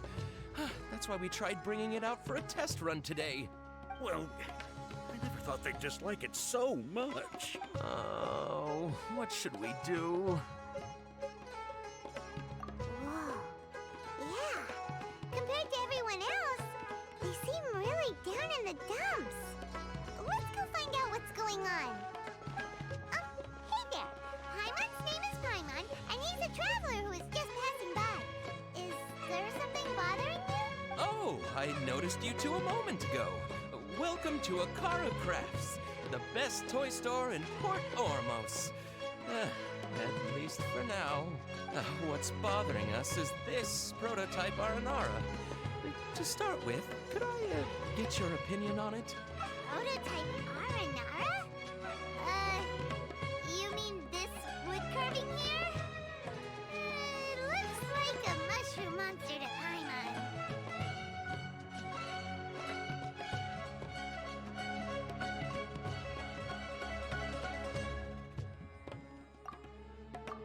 Oh, there we have it. The verdict is in. What a headache. Not the first negative feedback we've had. So, what exactly is a prototype Aranara? So for context, Aranara are magical creatures in Sumeru fairy tales that live in the forest. For the store's 20th anniversary, we plan to release a series of hand-carved toys based on the Aranara stories that kids know and love.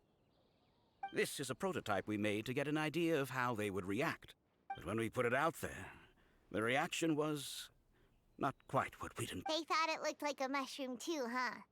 No, worse than that, actually. I can't quite describe it, though. And I'm also not very good with kids. Maybe you could ask them for yourselves.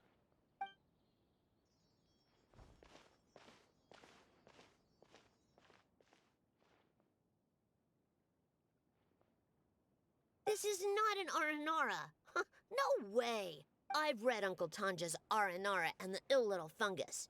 It says that Aranara are supposed to be chubby and squishy. The carving looks nothing like that. Toys do look better when they're round and chubby. Uncle Tonder said in Aranara's vow that you can deceive the eyes, but you can't deceive the heart. This carving makes me feel lost and confused inside. I don't think the creator put his heart into it at all. It's nothing like an Aranara. Ooh, didn't put his heart into it, huh? Oh, sounds like one of those things that's easier said than understood. Kassid and Alia didn't like this carving, but I think it's okay. It doesn't look too happy, so it's kind of pitiful in a cute way. Oh, a positive review! Yeah, so I would totally ask my dad to get it for me, if it wasn't meant to be an Aranara.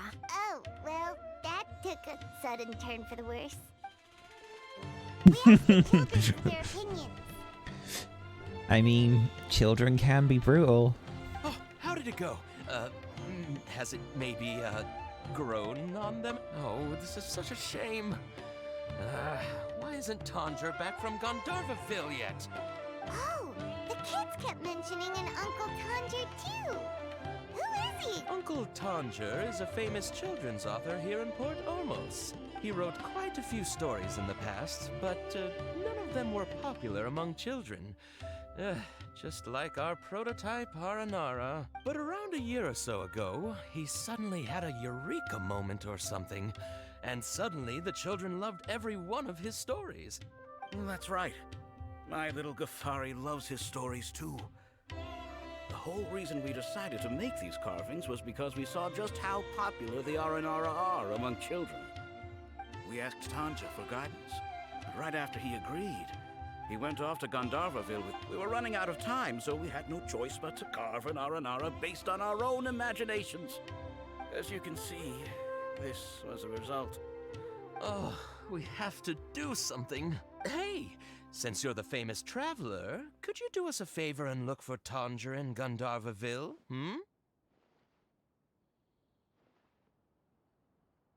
You just get her automatically. Nice. Person if he's too busy. Just ask him to write down his suggestions and bring his notes back to us, if you could. Normally with these Please, events you have to go only quite to put a far into smile on them the to get children's the faces. invitation. And, of course, you'll be well compensated for doing us the favor. They seem pretty desperate. Let's help them out.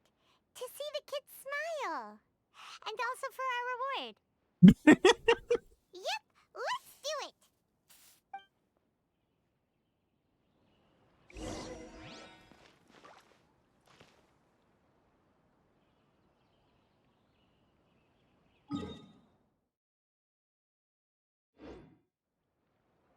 Well, before I move on, I really should unlock at least one waypoint here, so let's go find one.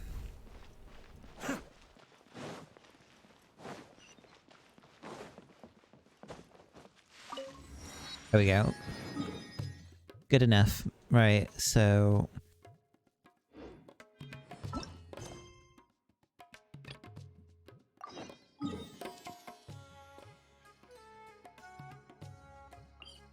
It is nice, though, that they just straight up give it to you. Or give Collei to you. Considering that, other than her, you wouldn't really have any other Dendro units. Because, like... Yeah. Surely I'm not the only one who has, like, neglected their traveler. Let's be honest here.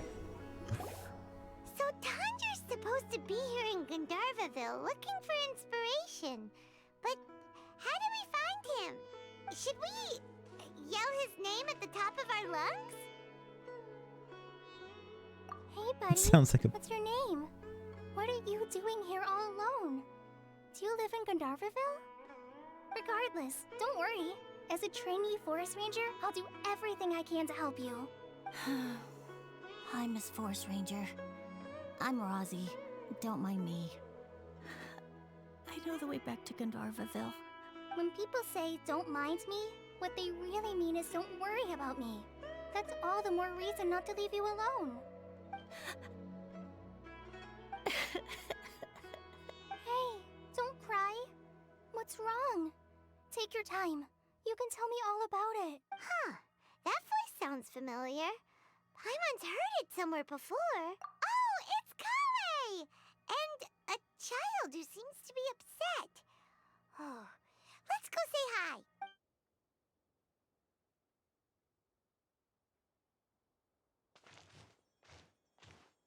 Hi, Collei. How have you been? Paimon and Traveler. I've been doing pretty well. Thanks for asking. I'm helping Master Tighnari patrol the forest. What brings you here?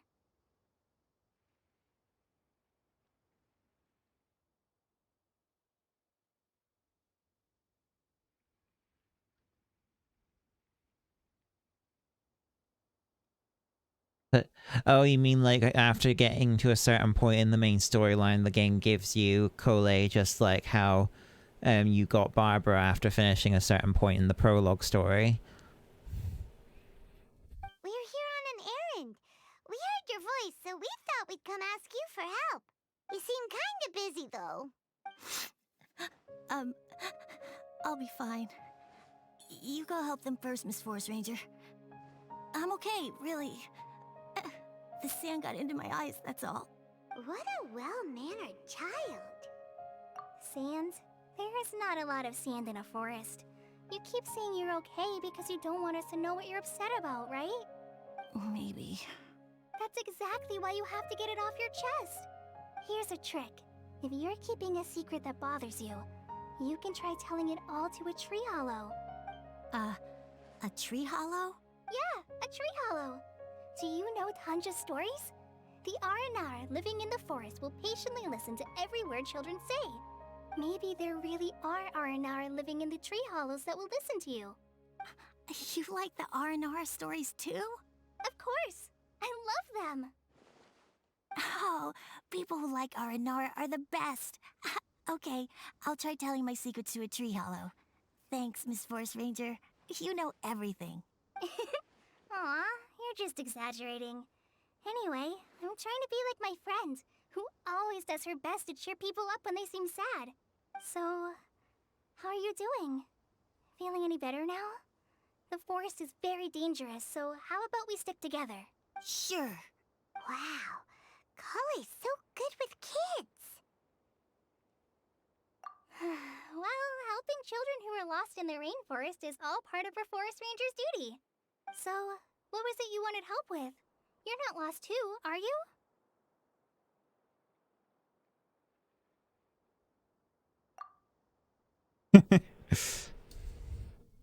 Okay, so you're looking for a children's author from Port Olmos called Tanja.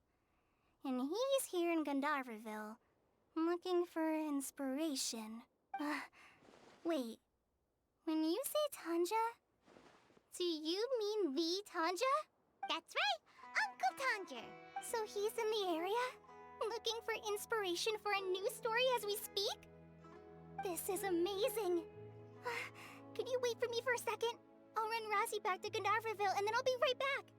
I've always been curious what the man behind those incredible stories is like in person.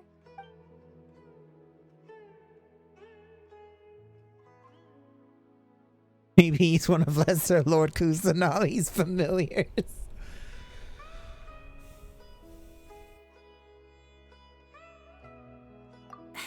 Tanja's just a normal guy. Even so, he must be more creative than most people. Wait, hold on. Razzie, do you mean you've met Tanja before? Mm-hmm. He's my dad.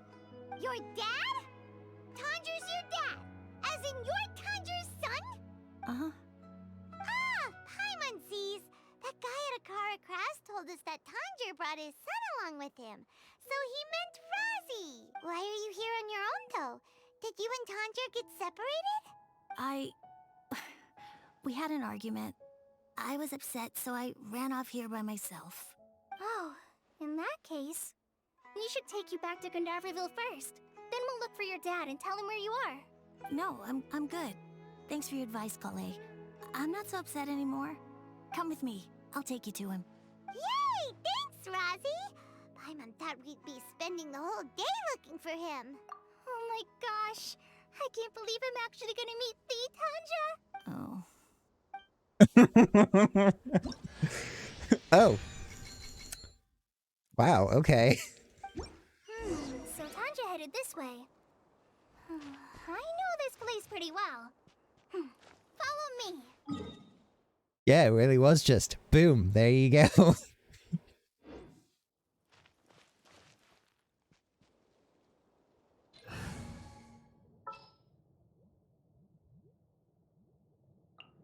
Trainee Forest Ranger Kale, reporting.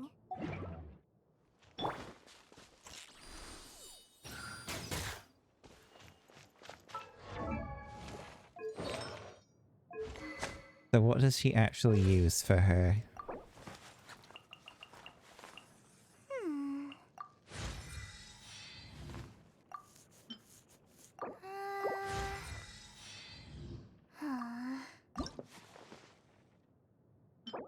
Uses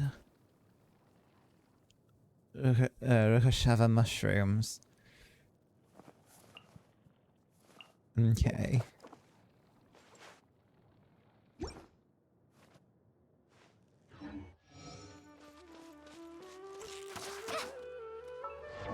What should I give her as her weapon? Oh, I know what I could give her.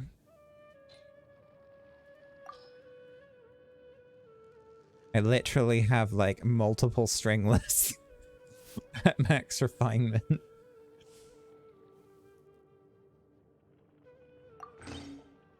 From what I understand, this is actually a decent one for her. Because of EM.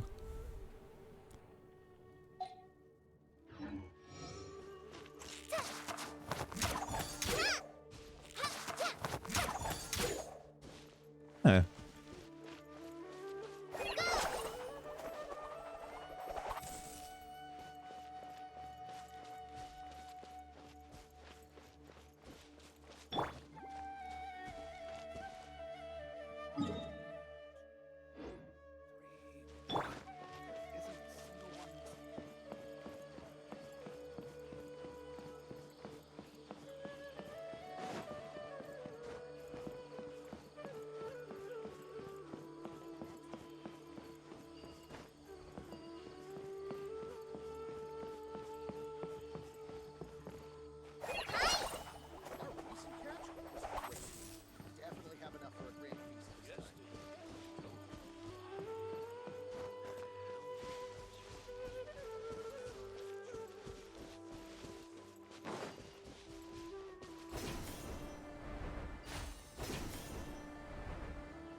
What?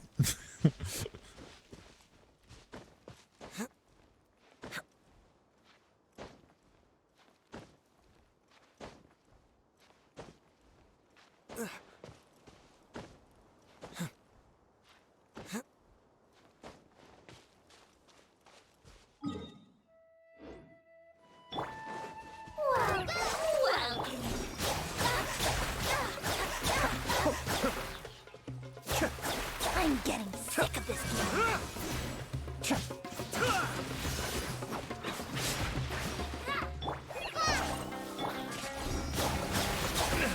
May have overestimated this.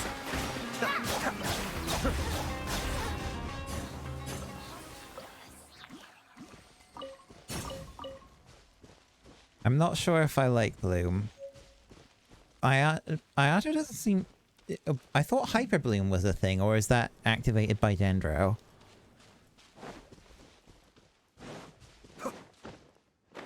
Like, I don't know.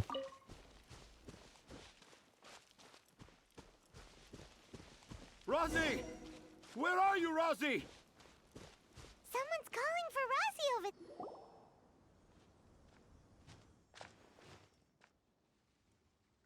Oh, Rosie! Thank goodness I finally found you. What would I do without you, my son? Were you in danger? Did the wild beasts scare you? Did the stars guide your way? I'm okay. All thanks to their help. Thank you. Thank you all. I dare say that even the most cold-hearted Spino crocodile would be moved to... Oh, it's nothing. It's Nope. all part of my responsibility as a trainee forest ranger. I'm the one who should thank you for creating so many wonderful stories for the children of Sumeru. I love them too. Really? I didn't know anyone read my stories apart from young children. That must mean you're still in touch with your inner child. Okay, then.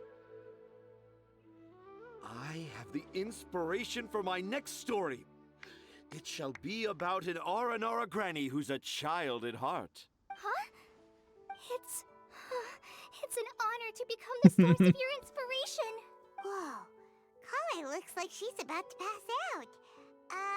Hey Kale, are you okay? I'm okay. Sorry. I just got a little too excited. Are you two story lovers as well? Yes, yes! The moment I saw you, the image of an Aura giant and an Aura finch traveling together popped into my mind. Oh? Who asked for my help? My sincerest apologies, but I have fans all over Sumeru. Trying to remember every last one is like trying to identify each grain of sand in the desert. Seems like Tanja has a slightly exaggerated view of what it means to be a children's author. Also, Paimon's not a finch. That's nothing to get excited about.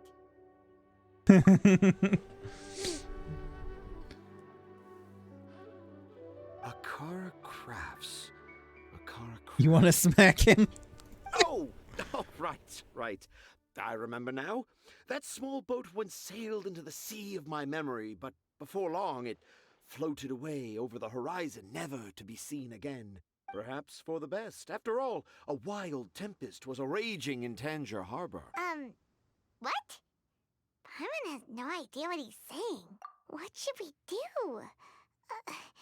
Do you think we should get Tainari to take a look at him? Dad's saying he forgot about helping the people at Akara Crafts learn more about Aranara because right now he has something more important to do. Oh, that's what he meant! Well, there it is! All the proof you needed that this kid is definitely Tanger's son! The kind of character that infuriates you the most. Wait, no, this isn't the time for all that. Tanger, your help is pretty vital to the toy makers. You gotta do something! But the garden that blooms before my eyes is of greater importance, for therein lies the beautiful Padisara that all the children of Sumeru dream of. I, Tanger, have found evidence of Aranara activity right here in the Avidia Forest, conclusively proving that Aranara not only exist in stories, but in real life too. If I manage to document the first real-life Aranara sighting, The petty problems that perplex Akara Crafts will be untangled in no time. Meanwhile, I may well be able to leverage this to assume leadership of the Academia. Then all across Sumeru will know of the great Tanja living in humble Port Ormos.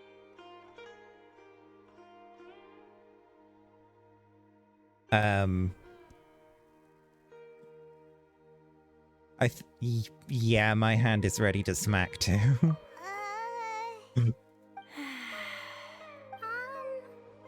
haven't written any papers myself, but I think you need to have a bunch of them approved by the review board before entering the Academia. You also need a detailed and objective experiment record. Anyway, Tanja, what did you mean by evidence of R&R activity? The hook's what's important in a story. The great storyteller Tanja never gives his audience the bait right away. Come with me. Him off the cliff's edge, you'll pay. Not that way. Kale, what's wrong?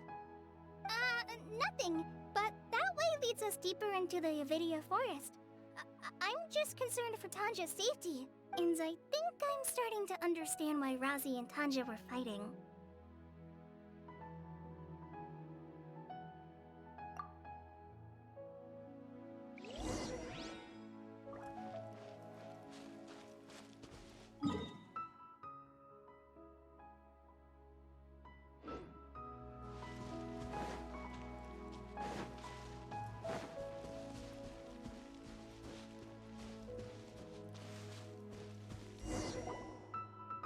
Just as I expected, the promise of one of my stories has kept you hot on my heels.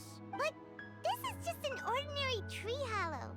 Paimon's not seeing any evidence of Aranara. You can deceive the eyes, but you can't deceive the heart. Look with your heart and you too will understand. Paimon's not sure what look with your heart means. But anyway, let's start by investigating the area around this tree hollow.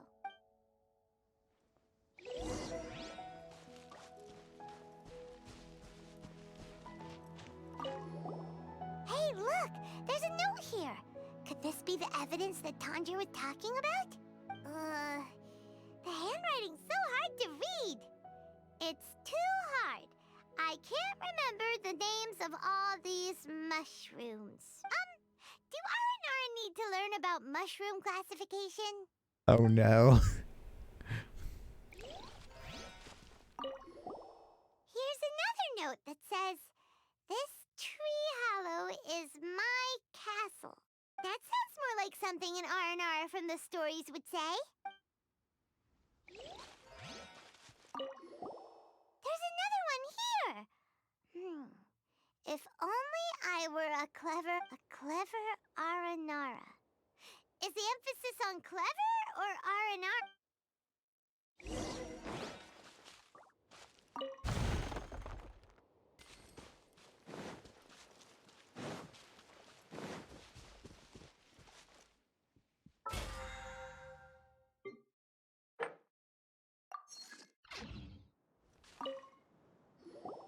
How does it feel to bear witness to a groundbreaking discovery? Exciting, isn't it?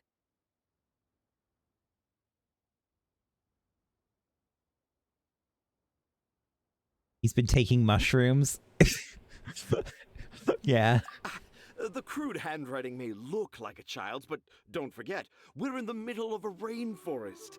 I doubt that a child would be able to reach this deep into the forest, and I doubt even more that they would think of this lowly tree hollow as some sort of impenetrable castle. I boldly hypothesize that this tree hollow is in fact the Aranara's academia. The notes we saw were written by the Aranara themselves. There is no doubt in my mind about that. An Aranara that wasn't so bright left a note here wishing to become a clever Aranara. I shall craft a new story for them and call it The Aranara in the... How's that? Don't the very words just conjure up images of Aranara in your mind's eye? Nope. Well, many an adventurer knows how to take to the skies with their easily visible wind gliders, yet they do not possess the invisible wings of imagination, making it hard for them to keep up with my train of thought. How about you, Miss Forest Ranger? Do you soar into the atmosphere on the wings of imagination? Please put me out of my misery. Me? I don't know.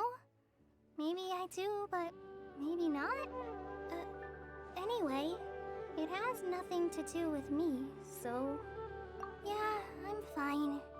It's just that... witnessing Tanja's creative process is a little... Overwhelming. Oh, yes. Yes, overwhelming.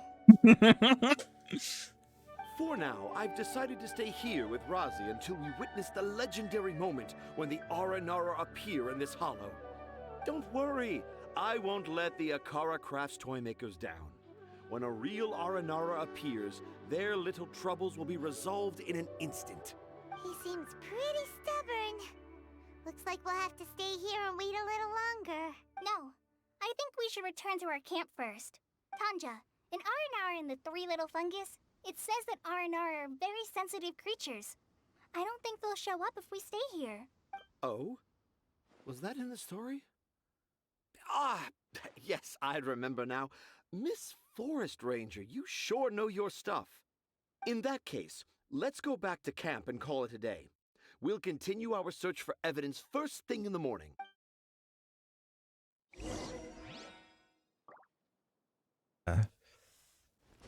That sounded a little bit odd.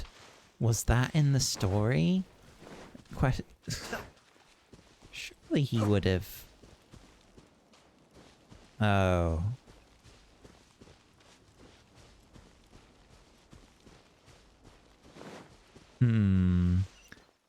That's kind of suspicious.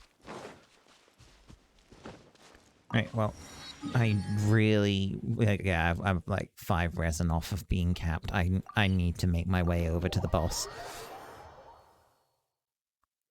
The more he talks, the more he sounds sus. Exactly.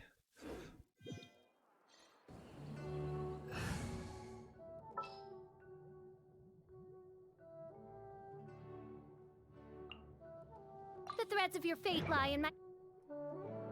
Oh goodness, it's actually getting late. Yeah, right, I'm gonna try and see if I can make a mad dash for the boss.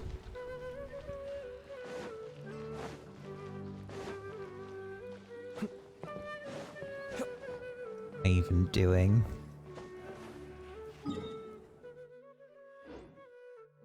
This isn't the right way.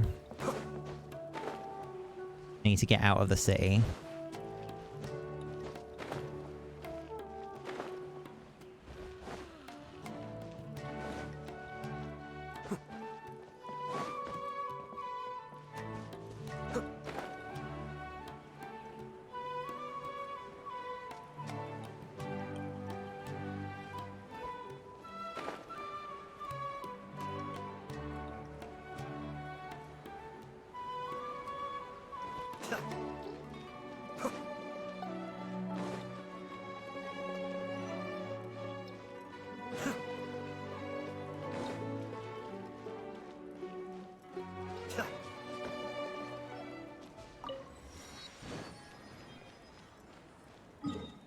Right, so keep going.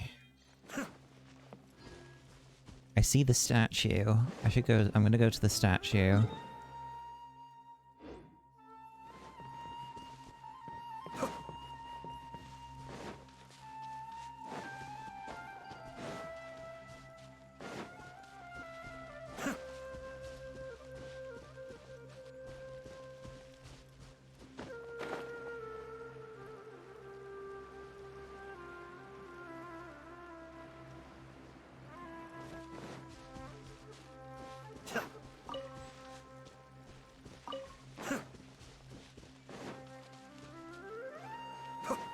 Parody Super Mario? What?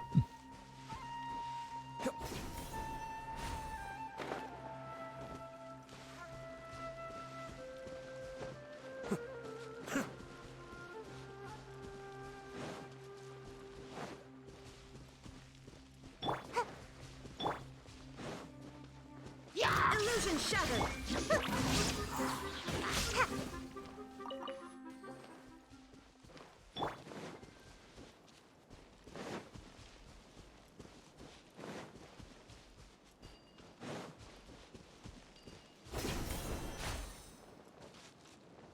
Oh no. Is that one of the fucking gargoyles? I'm gonna see if I can sneak past without alerting it. Don't you dare. Don't you dare. Don't you dare activate.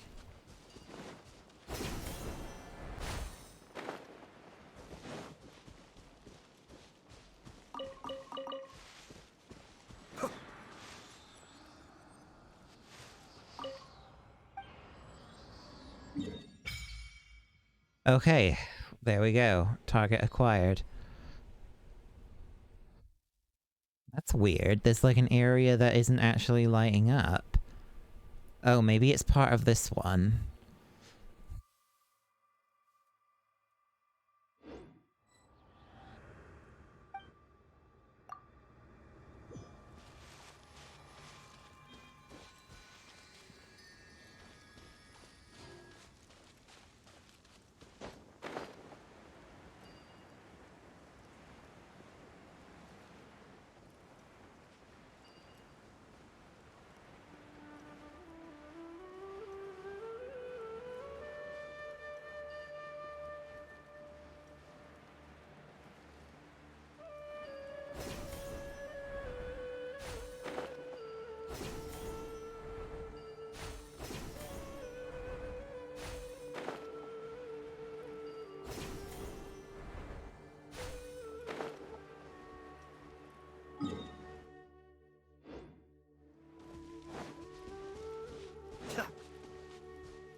Will these little flowers restore my stamina?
Must get to that boss. Hurry up.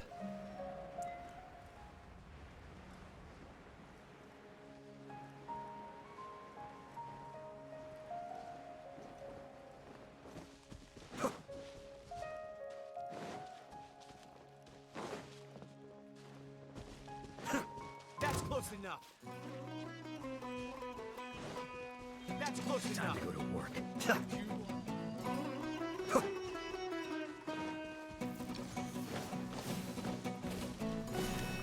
Shine down! Wings of darkness! Come, sever night from... Gotta dash! I'll be back. No.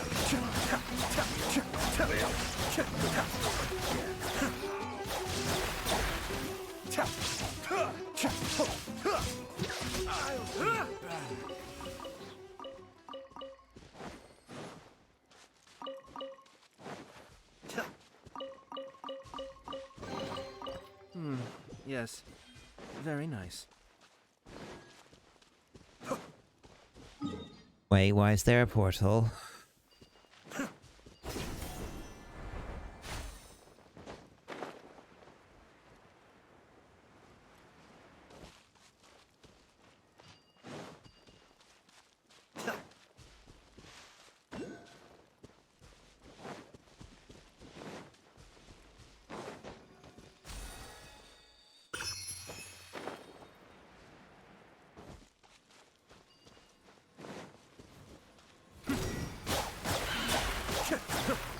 There is no escape!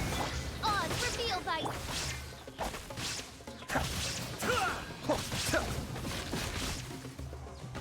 Cascade!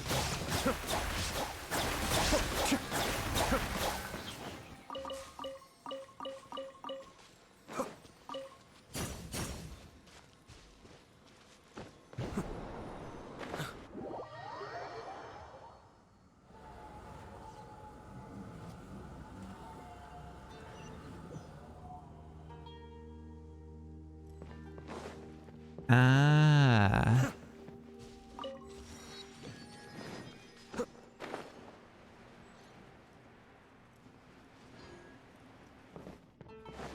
Well then, let's keep this thing on. Shine down! Midnight Phantasmagoria! Ninjutsu! Kami-Sakura! Suyu!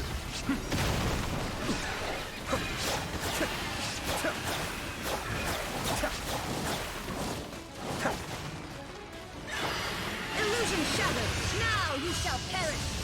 Ha! Ha!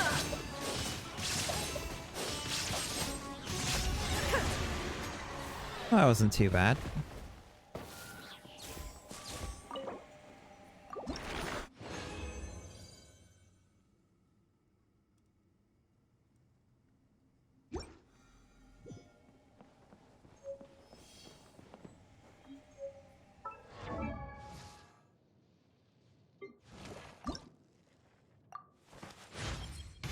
Does this mean I'm making progress?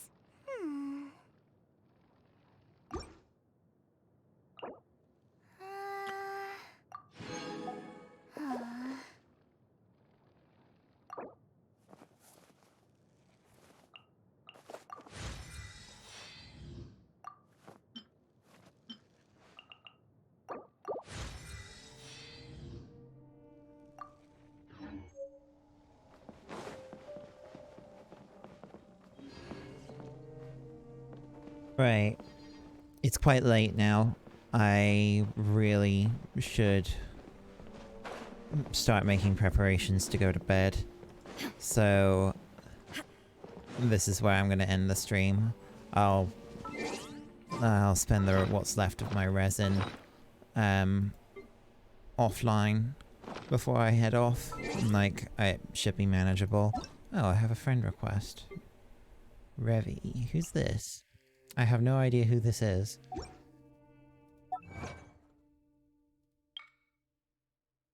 Shoot down the flying fungus. Ah, okay. Anyway.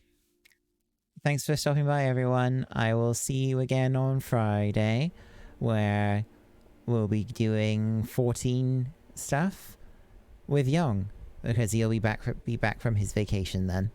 So, take care. See ya.